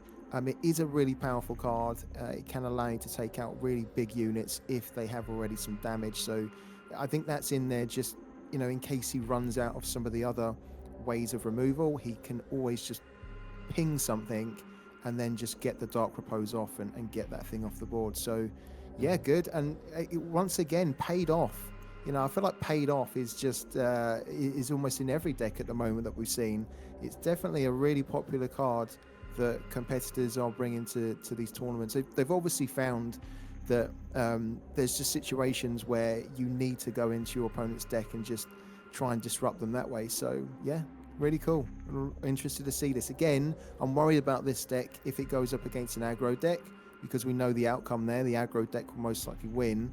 But if he plays this against a less aggressive deck, then like a more slower paced deck, this could really really cause a lot of problems. So yeah, good deck. Yeah, definitely a good deck that we're gonna be watching for. And yeah, I do agree with you. Like it has been hard to find a good place for Dark Repose, even though it has very high power cap. But Yeah.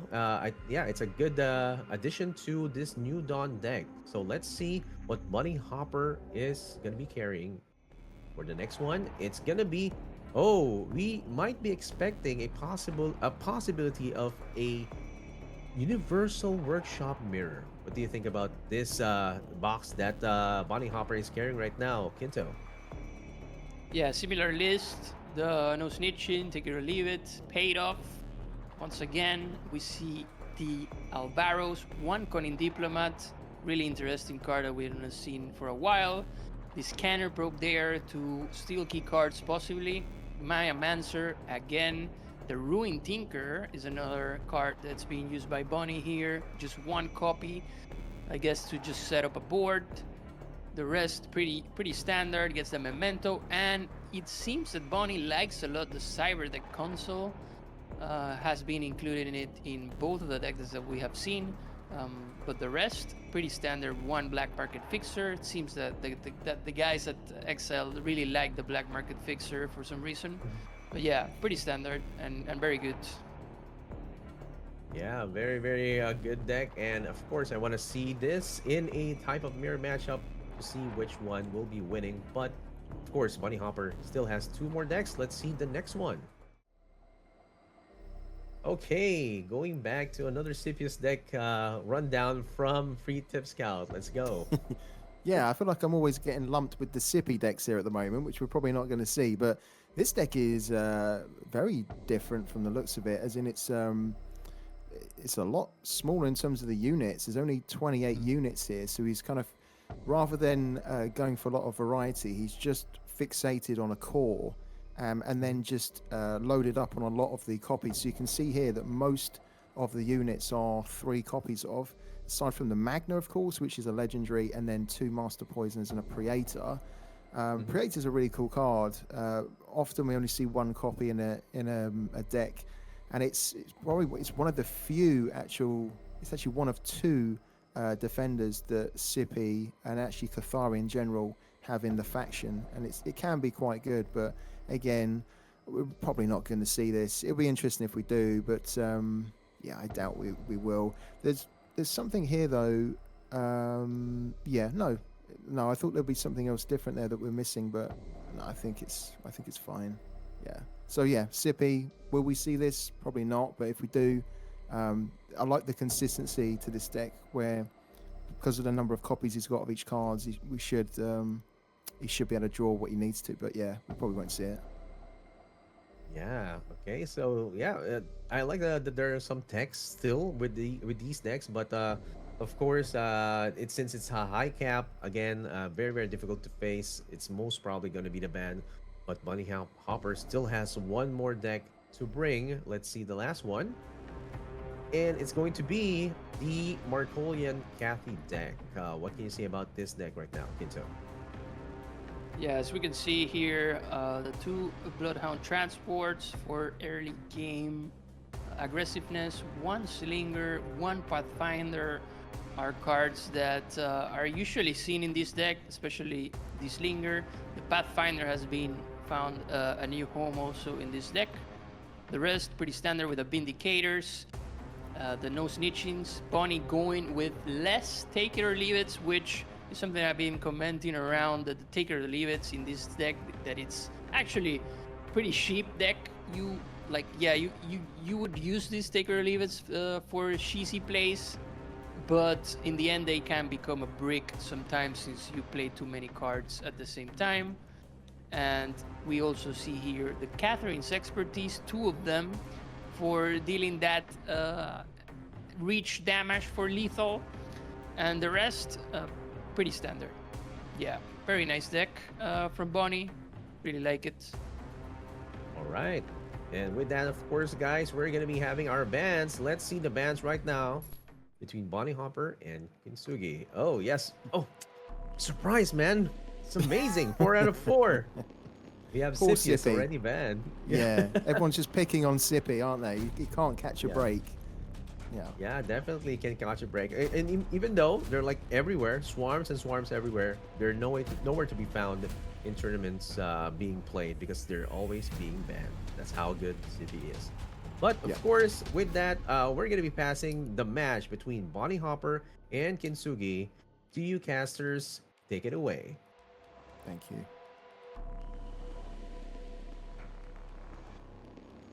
Right, so I think we're just waiting for the game to kick start here. What are we fancying, Quinto, as the first game, first match here? Like, if I you're think it was- bunnyhoppor, if you're Kyinsugy, what do you think they're going to be leading with? I think we will see Markolian versus Earthen. Yeah. I believe Okay. this is gonna be the play. Bonnie going with Markolian, Kintsugi with Earthen. Most likely. Is Earthen the deck which Kyinsugy tends to play with the most on the ladder and just in general, or? I think Kintsugi is a known Earthen player. He actually won the award of Earthen Player of the Week of the Year, I believe. And yeah, he has been playing Earthen since the beginning. Oh, look at that. He goes, Yeah. it's a Marco. It's So a he's Marco maybe mirror, saving his stronger suit for a little bit later. But Yeah. this is an interesting one. I mean, I actually thought we might see something like this because Kathy is quite strong still, right? So, okay. Let's have a look to see what happens there.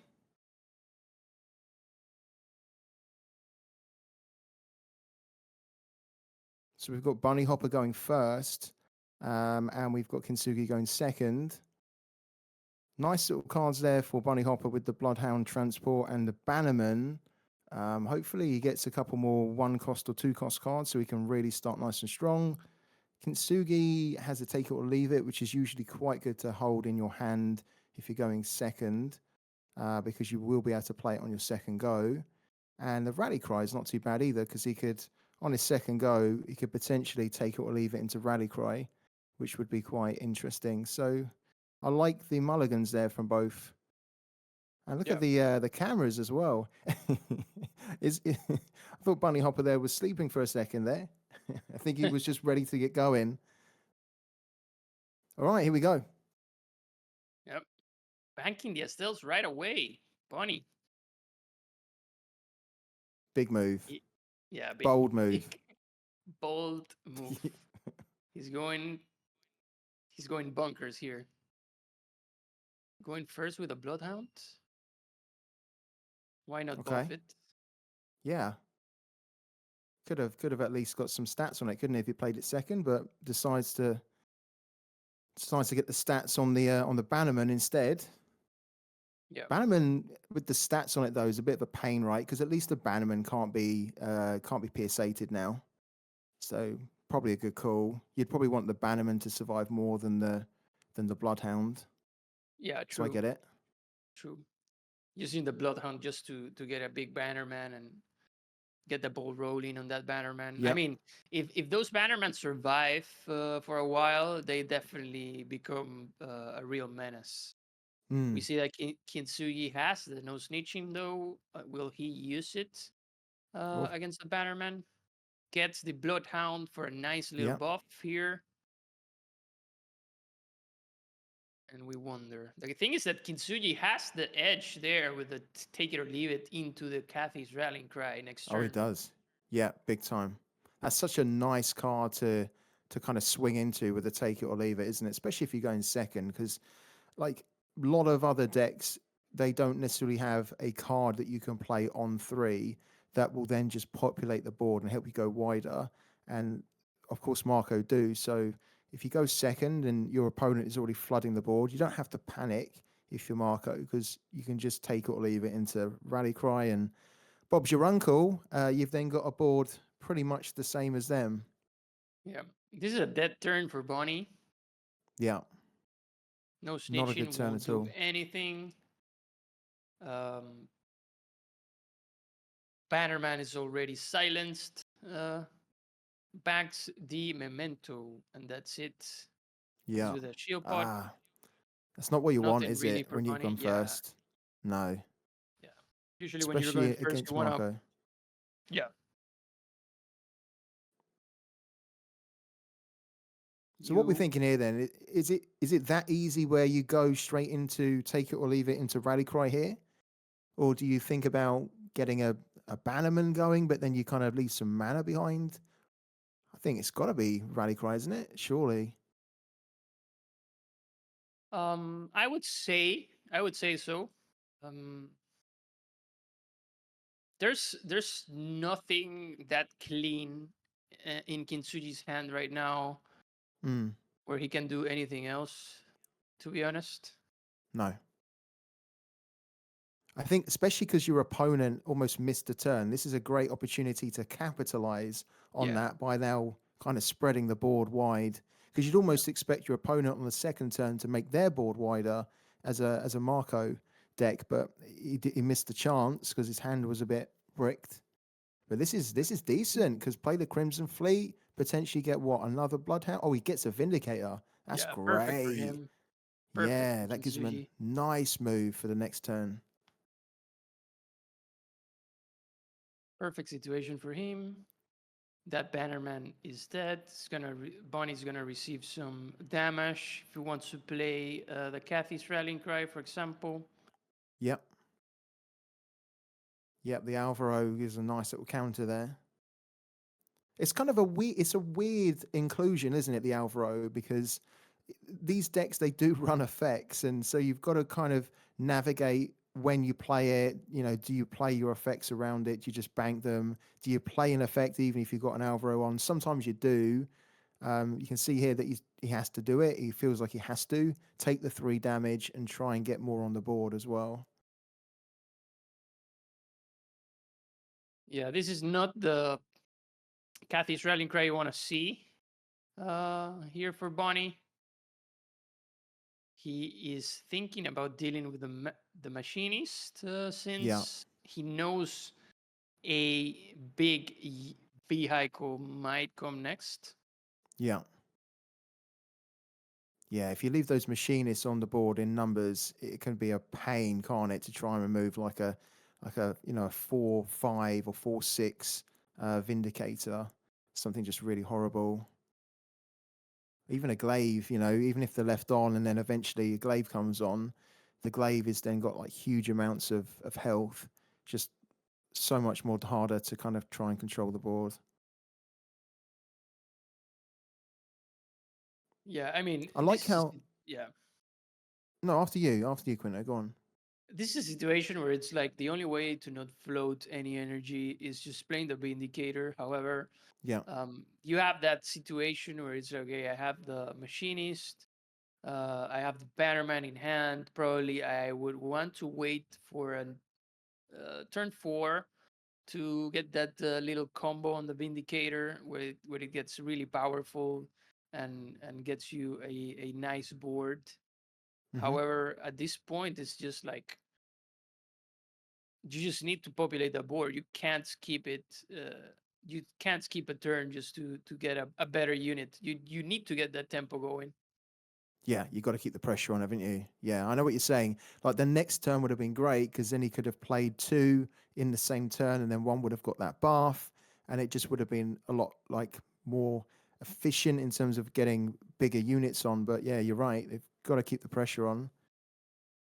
I mean, a 4-4 is still pretty healthy, isn't it? To be fair, getting that buff from the machinist. And look at his hand as well for Kintsugi. I mean, he's got an expertise in there. As you say, he's got a Bannerman. Really like that he's got the Triumph, so he can play a couple of things and then cycle through if he needs to. Really decent, strong start for Kintsugi and a really good board, good hand. So even though he went second, he's been able to put himself in a good position, a commanding position so far. Yeah. The good thing here is that for Kintsugi, he can just go ahead, attack with a Vindicator, and wipe the whole board for Bonnie. Yeah. When he gets the artillery volley also. Okay. Kintsugi gets the second Triumph of Mars. Not what you want to see. No. Usually you want to see that Triumph of Mars in a moment where you actually run out of cards, and Like not, in Bunny especially Hopper's not, case.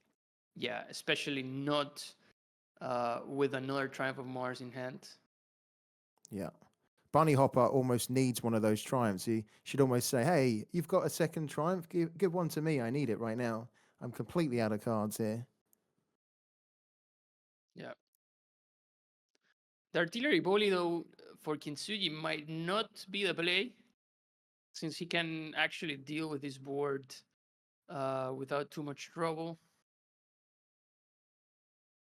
I mean, it's also got the option of Kathy as well, right? We always forget about that. That if you are a little bit low on cards, you can always just play Kathy, and as Kintsugi's done here, Yeah. and then you can use Kathy as that extra kind of unit. So the Vindicator's been snitch, which is great. He could also hit the he's going to hit Kathy for 3. I think Ooh, Bonnie getting the Crimson Fleet. However, having to bank one of these cards for Bonnie might not be the greatest play. Also, you usually want to save that artillery ball in case your opponent gets away with the board.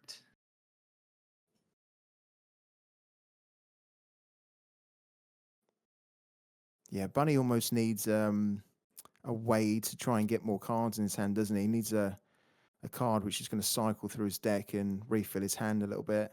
It's always tricky, isn't it, when you go first, and if you go aggro and then you don't quite get the breakthrough that you were hoping for, and you kind of run out of steam because you missed out on the card draw, the initial card draw, because you went first. You can end up being in that position where you're really like, okay, I need I need more cards. Oh no! Yeah, this Take is it what or I'm leave talking it. about. This is the Yeah, only one in the deck, and he gets it. yeah. You did see it as well. He literally pointed at the camera and said, the one thing I've got, the one take it, and I get it when I'm already short on cards." So for anyone who is watching, who's maybe new to Parallel and they don't quite understand what we're talking about here, the take it or leave it card, the one on the right, the 0 cost effect, it can't be banked. So in order to create more energy and to keep going with the energy that you can sustain, he would need to bank the unit, but actually the unit he probably wants to keep. So he's in a position here where he either plays the unit and doesn't bank, or he banks the unit and doesn't do anything for a turn, really. Bit of a tricky one.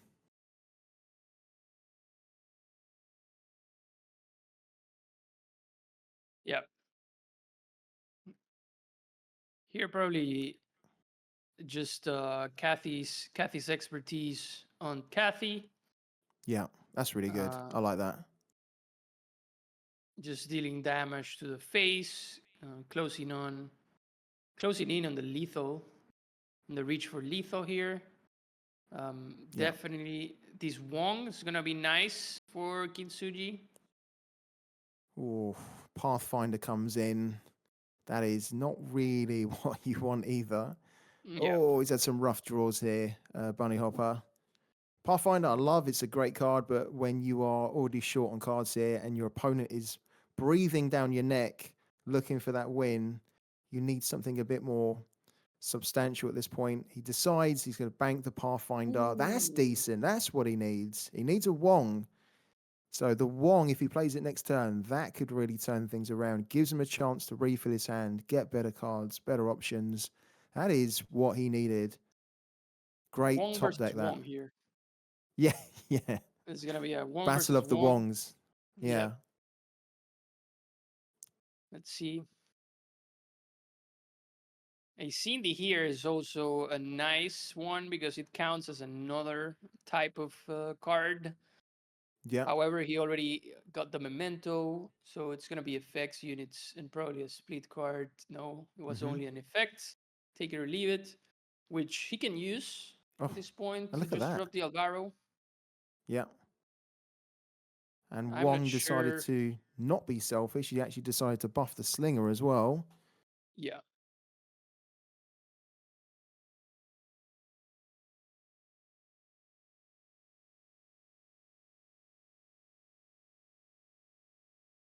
I think we push for damage here, don't we, on the face, surely? I think, no? Yeah.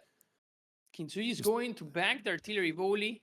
He doesn't feel that there's gonna be an issue in terms of board control. Pushing damage here. Oh, he's going, okay. Okay, so he's got the Bannerman out of reach of a direct hit that would kill it. So that's pretty cool. Yeah, that was kind of smart. I like that. And then Alvaro comes down, makes that a 3-4. I like that, man. Still applying the pressure. Bonnie Yeah. doesn't have anything on the board. He needs to go Wong here. Hope the Wong is a big one. Damn. Let's see what we can get here. Oh, Only no. units. No Wong. way. Yeah. Oh, that is rough. It's not I mean- been the game for Bunny here, has it? At Yeah. all. Banks the Cathy's expertise, plays the extra unit just to get some stats on it, and it can now take out the Bannerman. But he really needed something better. He needed a way to be Ooh. able to get an effect there. I mean, he needed ideally the split card, didn't he? The Sendry, which Kintsugi's now picked up. This is a good spot for Kyinsugy if he just attacks face. Already 11 damage to the face. Yep. Placing him really close to lethal if he just goes ahead and attacks face. Has the Albaro also on the Mhm. board. Really, there's not much that Okay. Bonnie can do here against this board. Oh, we picked up a slinger. Okay. What would you have Bonnie done there? already- Would you have done the same? Would you have gone for the rally cry there? Or would you have just gone with Sendry and just pushed for more damage to the face there? I like the Sendry play that you mentioned there, to be honest with you, more than the rally cry. Yeah. I mean, Kyinsugy doesn't know that Bonnie already banked the artillery The volley. volley. So there's Yeah. so there's no threat whatsoever. Because Sindri won't be able to cut it by itself. I mean, that being said, it's not bad, is it, where you can play, rally cry to get more units and be able to play the memento. So in a way, that was actually pretty good. I respect it a lot, that play. And it forced the concede. So there you go, the first blood that has been drawn, and Kintsugi gets the first win there of the series. Really tough game. That's just one of those games, isn't it, Quinto, where it's just not happening and you're like, okay, fine. Like, I've got the bad RNG, I haven't really drawn anything, everything I'm doing here is just not working. Fair play, you've earned that, let's move on, let's go again, regroup for the second game. Yep, for sure. It was definitely some bad draws there for Bonnie in that match. Now Kintsugi gets in a spot where he gets Marco out of the way. There's not really Bonnie not running Earthen is kind of good for Kintsugi, since would have been the toughest match for him. However, Bonnie is in the spot where he's running the Markolian, and Kintsugi might just go with Earthen at some point, which counters a lot the Markolian deck. Yeah, absolutely. I also think as well that here we go. Okay, so Kintsugi's going with Earthen, which he's known for, and yeah, bunnyhoppor's he's going again with Cathy. He's going to hope to see whether he can get a better run this time with the fierce and very prickly Marco Warrior. I'm actually really excited to see the next cinematic, because did you see that, Quinto? The one of the stills from the cinematic was a picture of Cathy, and she looked all bloodied and like burnt. Cathy actually looked burnt. It's quite exciting. Yeah, I saw it. So I can't wait for that. So we see here Bunny going again with the Markolian deck versus Kinsuji on the Earthen. This is a really tough spot for Bunny, especially going second. If Kintsugi manages to get a nice hand and gets it going, there's little to no possibility of Bunny actually doing something. He's keeping up the no snitchings, the early game threats here. We see that Kint has that Stewie. However, it's gonna face an early no snitching for sure. Yeah. Interesting hand for Kintsugi, right? I mean, he's got, Steward of the Garden, which can go straight into, if it doesn't get snitched, which we know that bunnyhoppor has a snitch, but if we didn't know that, you'd be thinking, okay, Steward of the Garden into Moonlit. That's quite a nice combo to go into, and then kind of turn after that, potentially you could get the Premier Conduit going down, or even maybe Nehemiah. Good opening hand for him though. That's kind of what you want. You want the Stewie, the Steward of the Garden. That's definitely what you want. Well, if you're bunnyhoppor, that's kind of almost easy food, because you can just snitch that straight away, and then you just kill their energy ramp in one go, and you buff Yeah. your bannerman as well. So it's a really good combo for Marco to do against Earthen. I mean, to some extent, it's good for Kintsugi since Bonnie might run out of steam, might not find his other no snitchings. Kintsugi might be in a place where he can play freely his Nehemiah and place Bonnie in a very, very tough spot to recover from. We also have to know that Kintsugi is a master earthen player. This is his parallel of preference. He for sure knows how to play around these no snitchings and essentially Marco decks. Yeah, I like that play from him. Get a Premier Conduit down just to stop any direct damage. You're not going to kill the bannerman, but it's going to stop the bannerman in its tracks, and it's just going to make it really difficult for Marco to get through it because it's shielded. Love that unit, the Premier Conduit. I think it's so great for someone that plays a lot of Shroud. This is almost one of those units that you do want to get from like a Void Trapper, or if you get a chance to scheme it and there's nothing else more valuable, it's fantastic because it's so versatile. You can play it on any turn. The fact it's got shielded on it as well, you can potentially have, like a 9/9 shielded or something. It's just fantastic.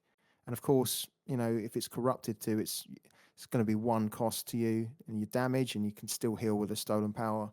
And for Earthen, it's just another big wall that your opponents have to try and get through. So right there, really good. Blocks the attack from the bannerman, and then the 0/3, which was kind of useless really after he got snitched, is now a defender. So that's what I do like actually about Earthen, is that these units which kind of seem like they're useless then become useful in some kind of way. Yeah, correct. So yeah, this is a tough spot here for Bonnie for not dealing with this Stewie of the Garden.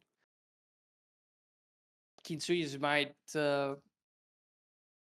might gonna heal it up and Yep. set up for a nice Nehemiah turn. He knows that Bonnie already used a no snitching, so the odds that he finds the other one are pretty low. Definitely, he also might know that every player going against Earthen is gonna save up their no snitchings. Yeah.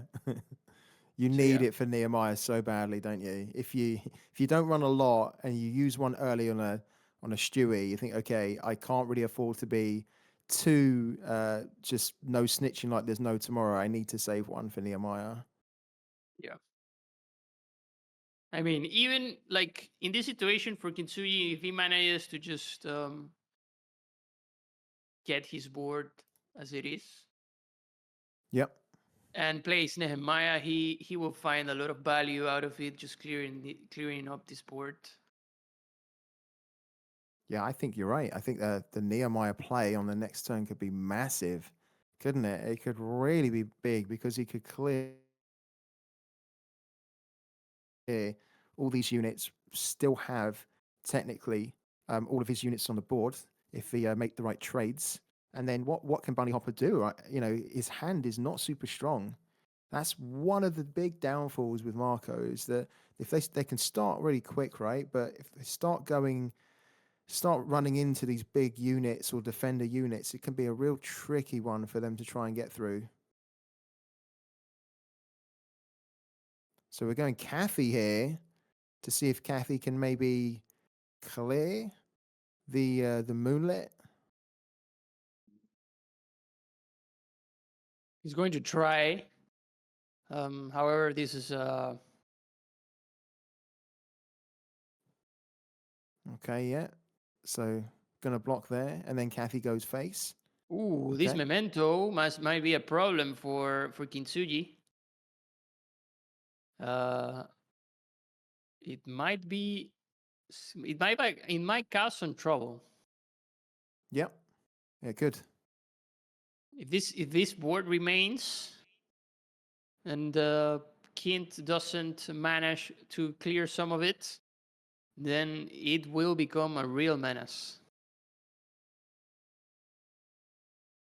I mean, even for example, if he plays the Nehemiah, right?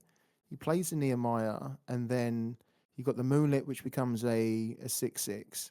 You've got the Stewie, which becomes a 2/2. The 2/2 you can throw into the 0/2 shield pod, clear it. You could potentially use the Moonlit to hit the Kathy because the Moonlit's going to keep increasing in health anyway. And then you leave your Nehemiah. But then, as you say, if they put the memento then on those remaining units, they could then clear the Nehemiah. Yeah, for sure. Potentially, anyway. Oof. Wow. Wow. Great This is pull. a really, this is a really good card for Kintsugi. Once he can give Earth the defender to it, it's gonna be really nice. Oh, yeah. Why do we not see this card as much in decks, Quinto? Because I think that this card is fantastic, super strong, but I feel like we don't see it enough in the decks at the moment. Why is that, do you think? Good question. Good question. I've seen it actually in some decks. The Merciless Bulwark. Why don't we see it more though? I mean, I've seen it too, but I feel like maybe if I see it, there's only one copy. Maybe it's because it's a 4 cost. I just think in Earthen, it's such a pain for the opponent to deal with because of the fact that you can pass the defender onto it, and so every time it's taking that damage, it's going to buff everything around it. I just think it's so powerful. I don't know. Maybe it is the cost factor of it being a 4, but I just thought that we'd be seeing more of it as like a staple card in Earthen decks, but it doesn't really seem to be the case. You know, like when it was released, I think everyone was hyping about it, like this is super strong, but just haven't really seen it as it's a no-brainer, it's a must include in Earthen decks. It's a nice include though. Yeah. I mean, you would include it, but just one maybe. This is a top spot for Bonnie. Definitely having to face 2 defenders. Kintsugi choosing what can he block. We saw that Trigger Happy Trooper die, which could have become something better. So he's saving right now the memento in case he can do a better setup. But this is gonna be a bit difficult here for Bunny, since now the Merciless Bulwark is gonna start choosing stuff by its own, buffing the other units. He has the chance also to play Nehemiah at this point. This is gonna leave Bunny probably without a board.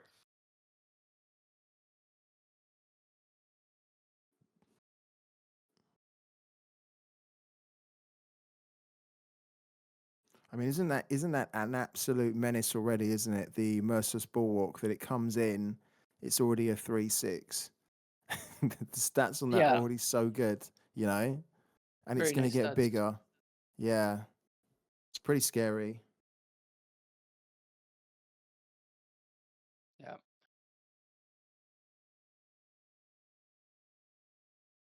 So probably a good position for Kintsugi here. Um, bunnyhoppor has some nice units on the board. He's still got his Kathy alive.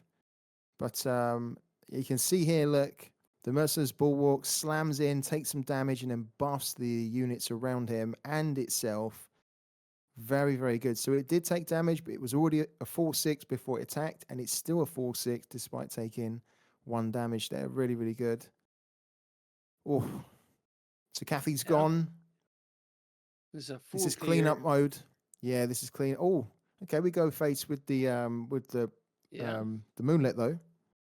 This is a nice play from Kintsugi, leaving up a that steward of the garden with defender won't let the vindicator do much in terms of clearing something good, because it would just block it with a low defender and then move on to block effectively the bannerman with a stronger unit. There's still no snitching in Bonnie's hand, and it seems that for the looks of it, this is gonna go to Kintsugi. This is already a very good earthen board with a couple of Stewies, a Wong in hand.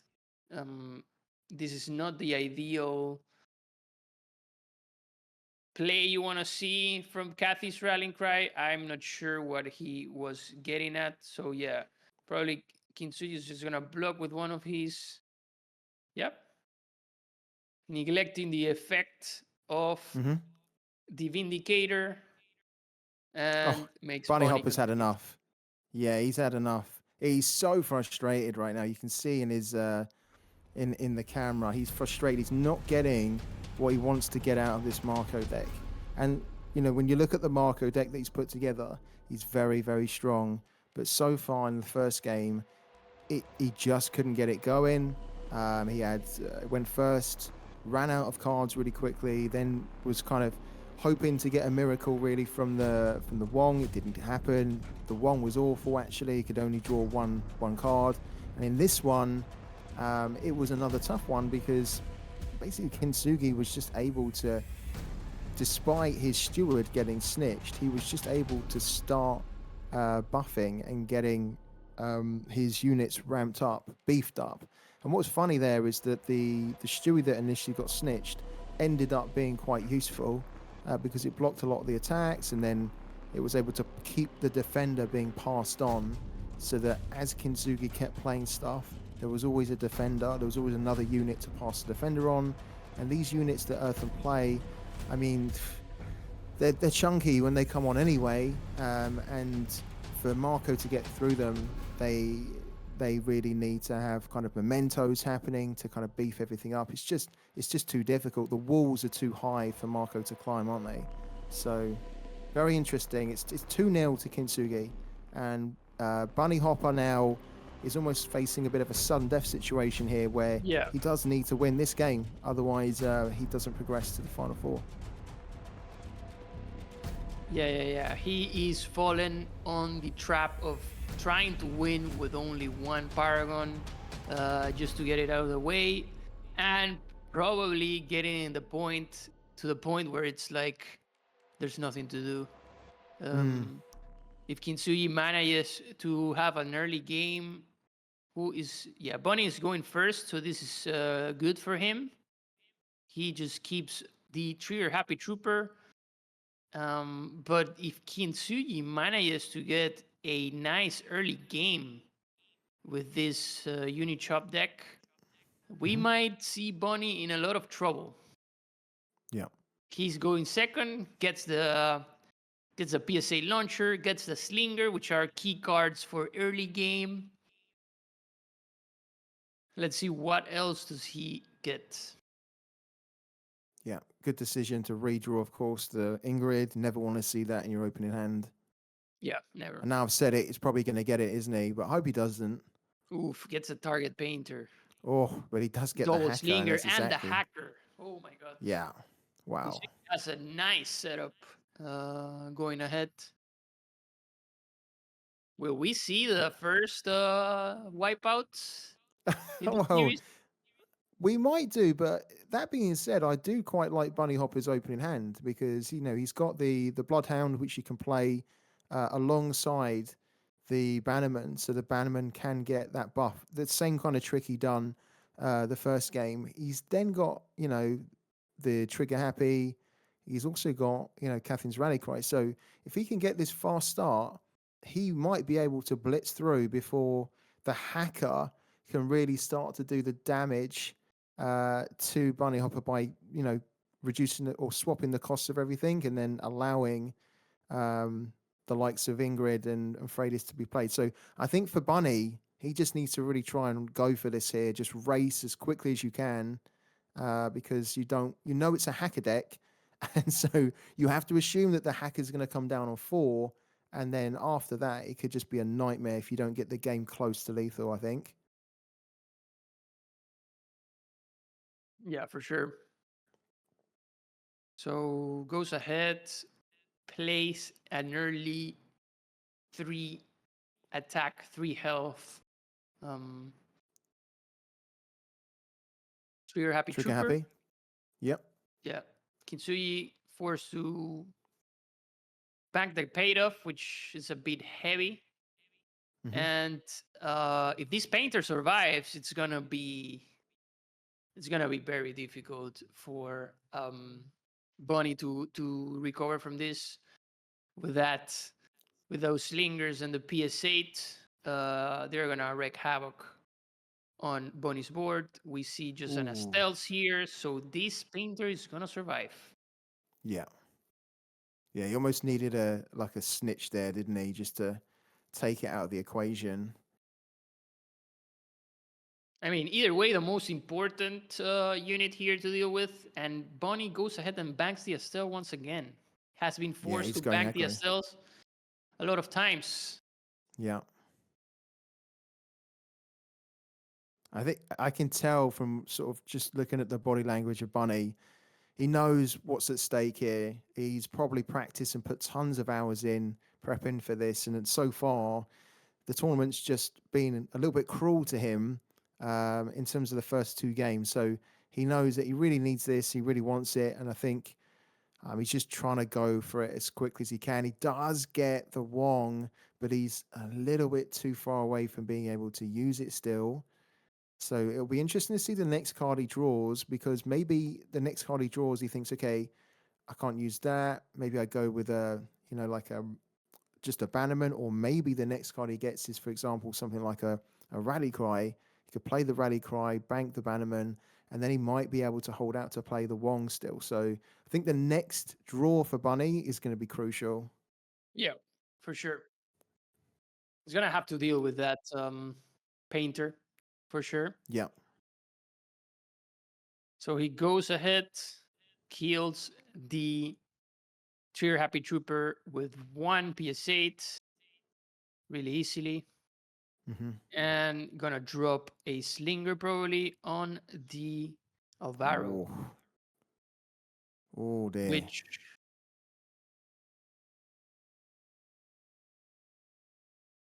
I mean, it won't kill the Alvaro, but he's just going to take up the Bloodhound. He's gonna go, for the Bloodhound. So let's see if Bunny will be managed to deal with this. That's decent. We'll take a Vindicator.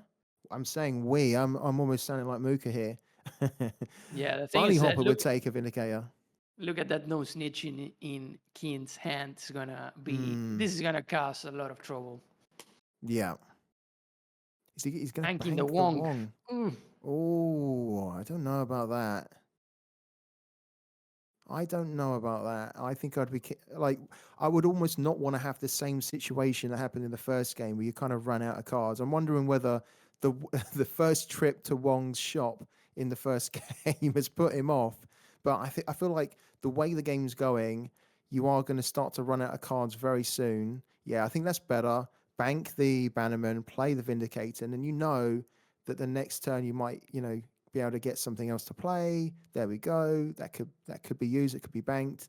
I think he needs to get to the point where he can play Wong because he hasn't taken a lot of damage yet, has he? But he needs to refill his hands so he can then start to Yeah. push on. But what I will say again is that we know that this is a hacker deck. We can see it's a hacker deck, and Bunny knows it's a hacker deck. So the longer this goes on, the more the chances are that he is then going to see an Ingrid or a Freydis, these big units come down. You have to try and get the game closed out. It's tough for him right now because that painter has done a lot of good work early on, hasn't it? It really Yep. has.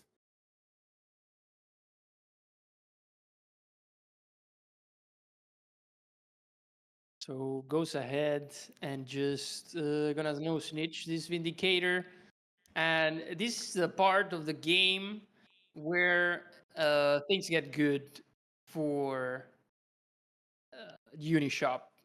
Next Yeah. turn, Kintsugi is just gonna get his token. This Vindicator won't be as effective, probably forcing Bunny to just play Kathy here, try to Yep. clear something up. It's gonna go for the armor vehicle, Oh, the token. that, not bad. Would have been better if it had hit the painter, but that's decent. I like that from Bunny. I feel like he had to do that. And his next turn looks pretty good. He can play Wong, potentially Yeah. get some buff on either Kathy or the Vindicator if they survive. I mean, the Vindicator won't because he can artillery juggernaut it, can't he? With the token coming down. So Kathy potentially survives here, but the Vindicator doesn't, and because the Vindicator's snitched, it can't even kill off the painter. So you Yeah. almost don't really get enough value out of it. So he's thinking. I mean, play the hacker at this point. Yeah, Like you can get yeah, that play one it. cost Freydis at the end of the turn. So just Yeah, play the hacker, please, Kint. that's. You I you think. got to I that. think. You got to that I turn. think, Please do it. yeah, I was listening on the last game, and I think Mooka summed it up perfectly. He said, "You see hacker, you play hacker," and it's Yeah, pretty you see. much that. You're on 4, you've got the hacker, see it, play it. Don't even think about it. Get it down. Yep. Yep. It's no doubt you play that. Now you just Can, artillery the. Like I mean, the best choice is just artillery the Vindicator, and yeah, leave Kathy to the RNG. Probably you want it to hit um, the painter, maybe. well, I was actually going to say I wouldn't be offended if I was playing if I was Kinsugi, I wouldn't be offended if it hit the hacker because the hacker's pretty much done its job now. Whereas I'd probably like the painter to remain alive, just so it can continue to, ping for extra damage to things. Which seems weird to say, doesn't it? Because you'd almost want the 3/5 to survive because it's got, the good stats on it. But I feel like the painter is just controlling the game so well. And the Ooh, longer it's on the field, the harder it is for bunnyhoppor. Okay, that's not wonder if bad. Yeah, I was going to say take the foot machinist as well. Well, he's not. Okay, so he's going to take choose. that then. Yeah, he needed to choose It's a like really bank. quick. Is he going to bank that? He wants to spend stuff and just play his Triumph of Mars. It seems. Go with a Bloodhound here for a quick little buff. Probably just attack face. Nothing really. Nothing I mean, I'd else be to tempted. do here. Yeah, yeah, But that drone printer is gonna come balling for Kintsugi in terms of just drawing stuff. yeah. It's actually amazing how. Yeah, I was going to say maybe he can hit that, and then the next turn he could potentially PS8 it or whatever. Kathy hits it, great, fine. Not great in a way, but she hits it. You would have probably preferred to have maybe PS8'd it next turn. Yeah, and this is where it gets interesting. Kintsugi dropping probably the drone printer and start drawing, cycling the Yeah. deck to find uh, those Find the girls. insane, Yeah. those insane RNG plays from the hacker, sponsored by the hacker.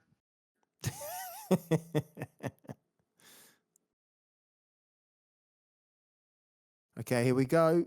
As Quinto predicted, drone printer. Oh, he gets Another another hacker. hacker. It's a 3 cost. Okay. To shuffle things up a bit more. Bunnyhoppor looks a little bit stressed at the moment. This I is a think he tricky knows. spot. This is a tricky spot Yeah. for Kintsugi in terms of like dealing with this board. This is a lot of damage here for Bonnie already. If Kim doesn't find something, and there it is. Oh, wow. Wow. There it is. This is gonna be. That's mental. Play the hacker on 4 and then basically wait 2 turns and you There get it is. yourself Look at a Kintsugi's Freydis. face of relief. Yeah. Getting the 4-cost phrase into a drone printer. He's gonna be able to have a bunch of stuff there. He definitely needs to clear as much stuff. Bonnie needs to clear as much stuff as possible right now, so that phrase doesn't become an absolute menace. However, it seems that it's just gonna be a lot either way. Yeah. Because you have to I mean, remember that the journal doesn't count as a universal unit.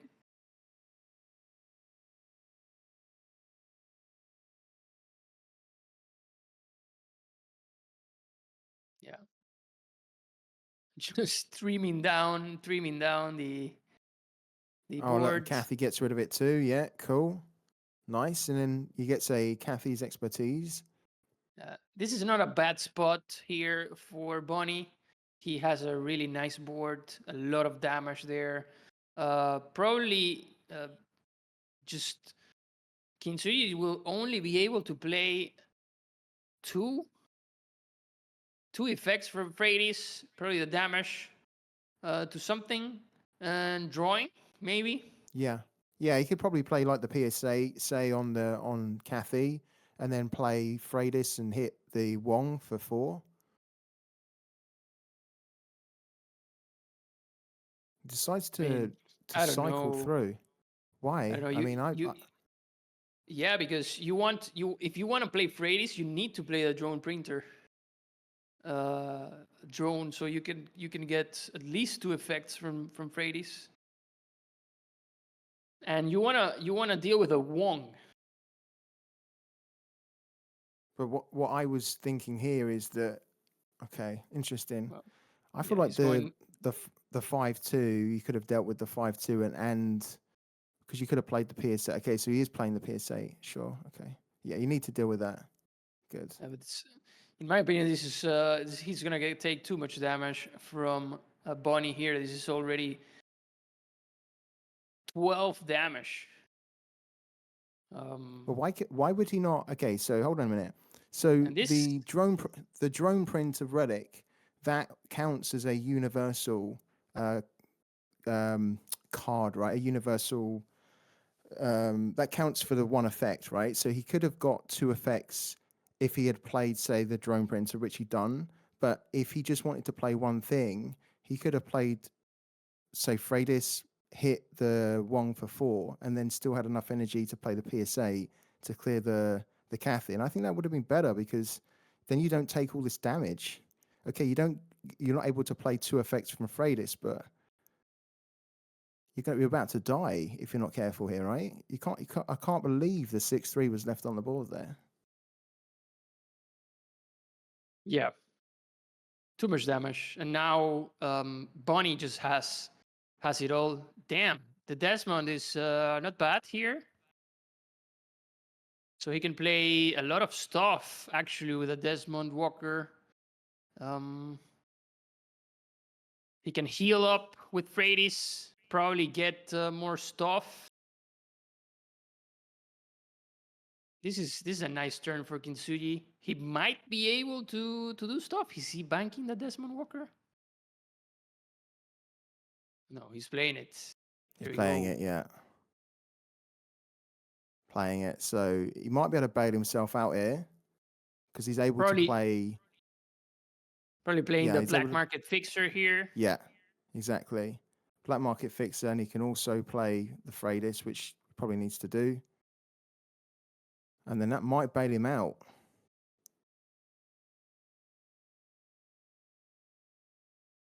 Radies for full effect. Get the heal. Bunny just desperate. Like, no way. This just happened. Yeah. I mean, it's fantastic that he was able to get this done. Because you could probably hear I was worried, man, because I thought, wow, like he's taking a lot of damage on that last turn, but he just thought I can take it. Maybe I can get some more stuff down on the board, then I can get a full Freydis effect. Fair play to him, honestly, fair play to him, because Hint that on was risky. the support armor vehicle here for getting a defender. Gets the heal. Places himself out of range already. Yeah, This Vindicator won't be able to do what it's intended to do. Probably getting also the defender Juggernaut. Is he not drawing? He didn't get to draw? What?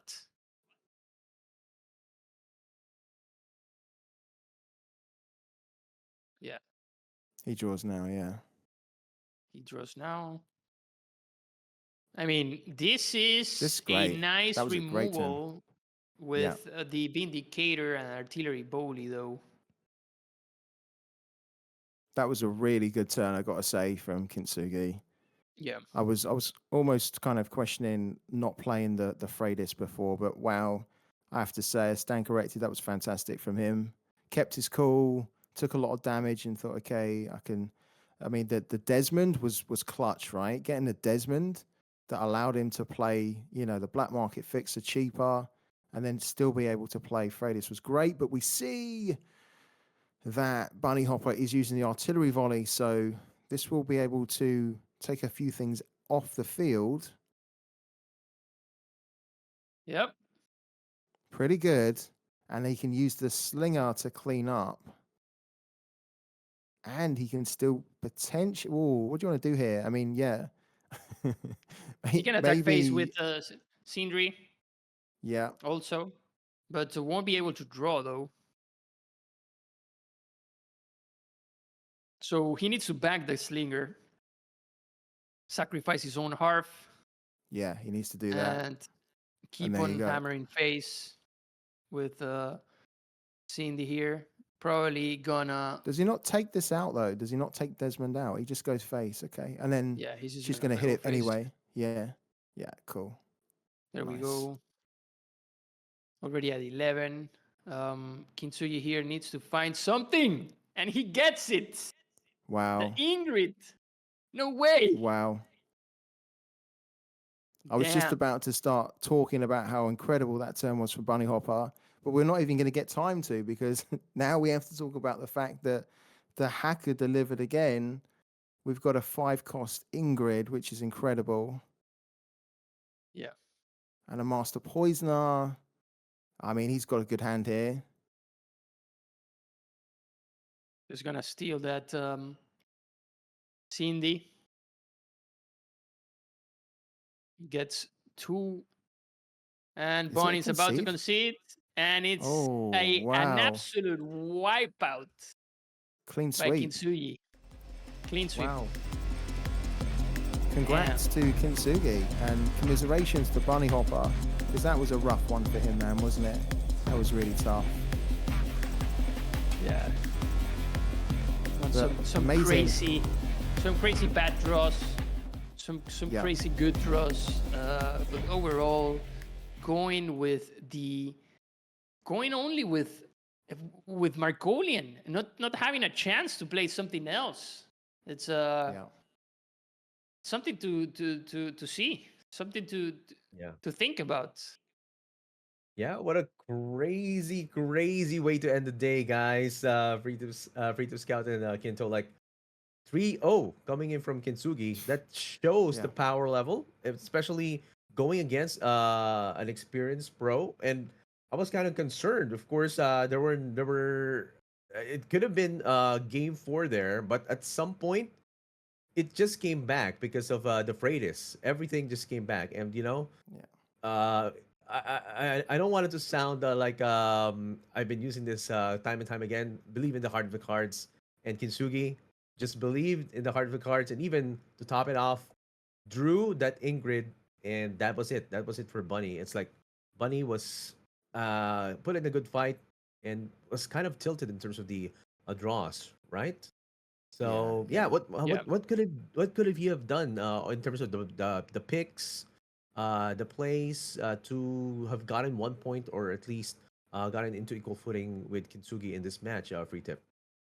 Well, I don't know whether we see this sometimes where we know that every player has to win with each of the decks that they've got, right? The ones which haven't been banned. I don't know whether sticking with Marco was the way to go. I mean, he tried it twice; it didn't work. We saw it earlier in the tournament. The same thing also happened. Sorry, I can't remember who, but it happened earlier in this tournament, and then they mixed it up. And I feel like Mhm. maybe that was an opportunity for bunnyhoppor to say, okay, I've tried it twice. Let's take a bit of a break. It hasn't worked. I'll switch it up, and then I'll come back to it. He stuck with it, and it was almost like the same bad luck followed him with the deck Mhm. where he just couldn't get it going. He, for a while, it looked like, okay, the opponent was having the edge and then he was able to sort of turn it around. But Yeah. then again, the swings from these girls are massive. So I don't know. I think personally, maybe should have just changed deck there and tried a different one because it wasn't working with Marco for whatever reason. It just wasn't the day for him to win with Marco. Yeah. Well, how about you, Kinto? What did you think was the advantage that Kintsugi had, like in terms of picks, and also like gameplay? I think he started revving up during the first game, like even dominating. If we saw some back and forths, but overall, Kintsugi just dominated. What do you think was the advantage that Kintsugi had? I mean, we have talked about this before. Usually, players tend to get in this behavior basically where it's like, okay, I started with this paragon and I want to win with it, and then they just stick to it and get wiped out. This has happened to me before, has happened to many, where it's like, I want to win with this, and they don't even think about just thinking like, hey, I'm probably gonna get a better matchup if I just change Uh, the paragon, and just like going Markolian to probably against Earthen or Augencore is just, you are already at the loss. You probably Yeah. want to save that opportunity to use Markolian again after winning with one of your other paragons, but not letting yourself the chance to play with other ones is mhm. just um, decision making that might play against you.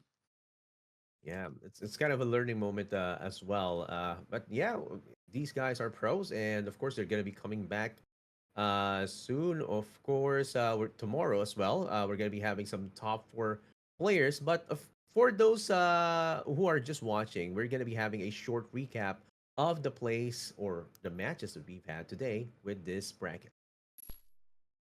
So, for the first match, it was Pandapple versus Very Fat Cat. It went with the 3-2, with Very Fat Cat moving forward. Tony versus Denbut was able to be went to another game 5 as well, and 3-2 in favor of Denbut. But of course, over at the next match, it was a quicker match between Viper and Kilua, with Viper getting a dominating 3-1 as well. And even quicker, we've had Kyinsugy going against bunnyhoppor with a clean sweep, and they will be facing, of course, Viper over at the next round. So with that, of course, we are also, let me take this opportunity to thank one of our sponsors, Saga. Saga's mission is to enable the next 1,000 change in the multiverse. Saga and Parallel are partnering on an exclusive Parallel card back available as part of Saga's over 9,000 campaign. To learn more about Saga and infinite horizontal scalability, visit saga.xyz. Special thanks to Saga for supporting this weekend's event. And of course, to close out our day one of Parallel League Major 3, let's welcome back Kinto and Scout. Hey guys. Okay, so Hey. over this match, of course, you're probably thinking, of course, the best play of the day is again still gonna be that enraged beast. Like it's kind of a neg in the sense that it's a play of the day, but because it's against one player's win condition, right? Do Yeah. you have you had any other like favorite plays or matches during this day? How about you? Let's start with free tips count.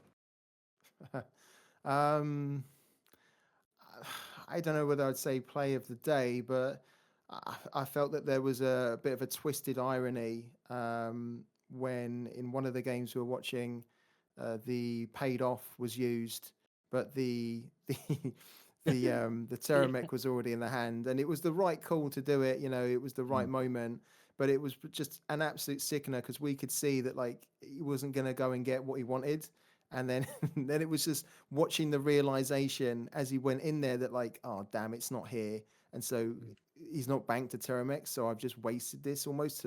He got a Solaire in the end, but yeah, I thought that was interesting. Not a play of the day, but just probably a yeah, a Yeah. funny kind of part of the day. Yeah. How about you, Kinto? What was your like favorite moment or favorite play of the day? Well, definitely all the times that we have seen the hacker get some insane Freddy's or Ingrids. This has Mhm. been a true breath of fresh air to the meta, where it's like, okay, finally we see something different around and really powerful. That RNG that tends to make those crazy plays and exciting moments. So Mhm. yeah, huge shout out to the hacker for hacking Yeah. the system. Yeah. Yeah. Yeah, it's kind of funny, right? Because we thought that Mhm. we had seen the end of Ingrid and Freydis, but we're almost just seeing the start of them again now because the hacker Yeah. enables them to be played, whenever and for as cheap as possible. So I wouldn't be surprised if we started to see, like, we're already seeing them on the ladder now, lots of hacker decks, but after this tournament, as Quinto says, seeing some of those nice moments where like the Ingrid is like one cost, the Freydis is 2, 3 cost. It's just like it Mhm. feels like a win, and it feels like how can Mhm. I possibly lose now, right? So we'll probably start to see more of that on the ladder now and at more tournaments, I think.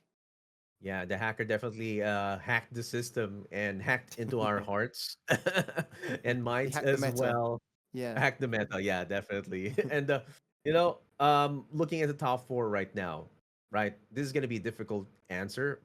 I asked Muka and Ali a while ago when it was top eight, but now breaking down to top four, who do you think will be possibly the best pick to take it all for Parallel League Major 3? Let's start with Kinto.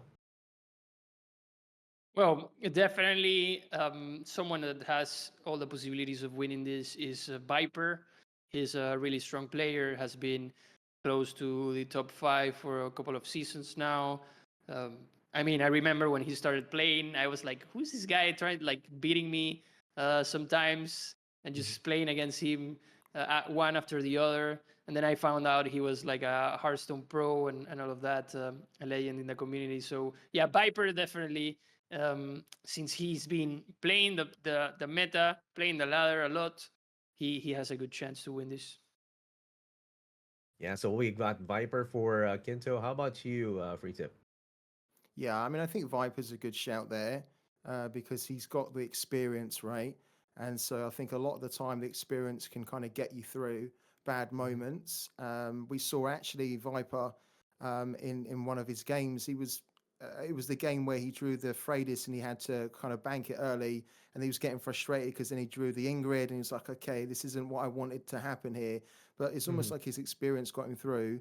I would say as well though that Very Fat Cat is one to look out for because he's young, but he plays a lot older with a mature mind, Mhm. Mhm. and even though I think this tournament so far, there's been a few moments where he looks like he's been stressing a little bit. He was still able to overcome a really good competitor of Panda, and we've seen veryfatcat get quite far in a lot of these tournaments so far. I think he's actually reached the top 4 in 3 times previously, if I'm not mistaken. So he's just not been able to quite take that next step. But I think he's got a really good chance.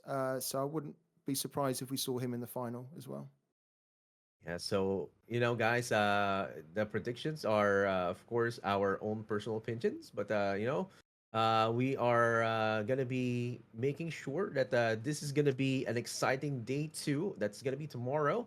But predictions are veryfatcat versus possibly Viper over at the finals. But it can go any way for day 2. And guys, what they're fighting for is a spot for the knockout stage. It's not a quick ticket to Vegas. They still have to go to the knockout stage, and there's still a bunch of tournaments before the knockout stage for any of those players who want to get their spot on.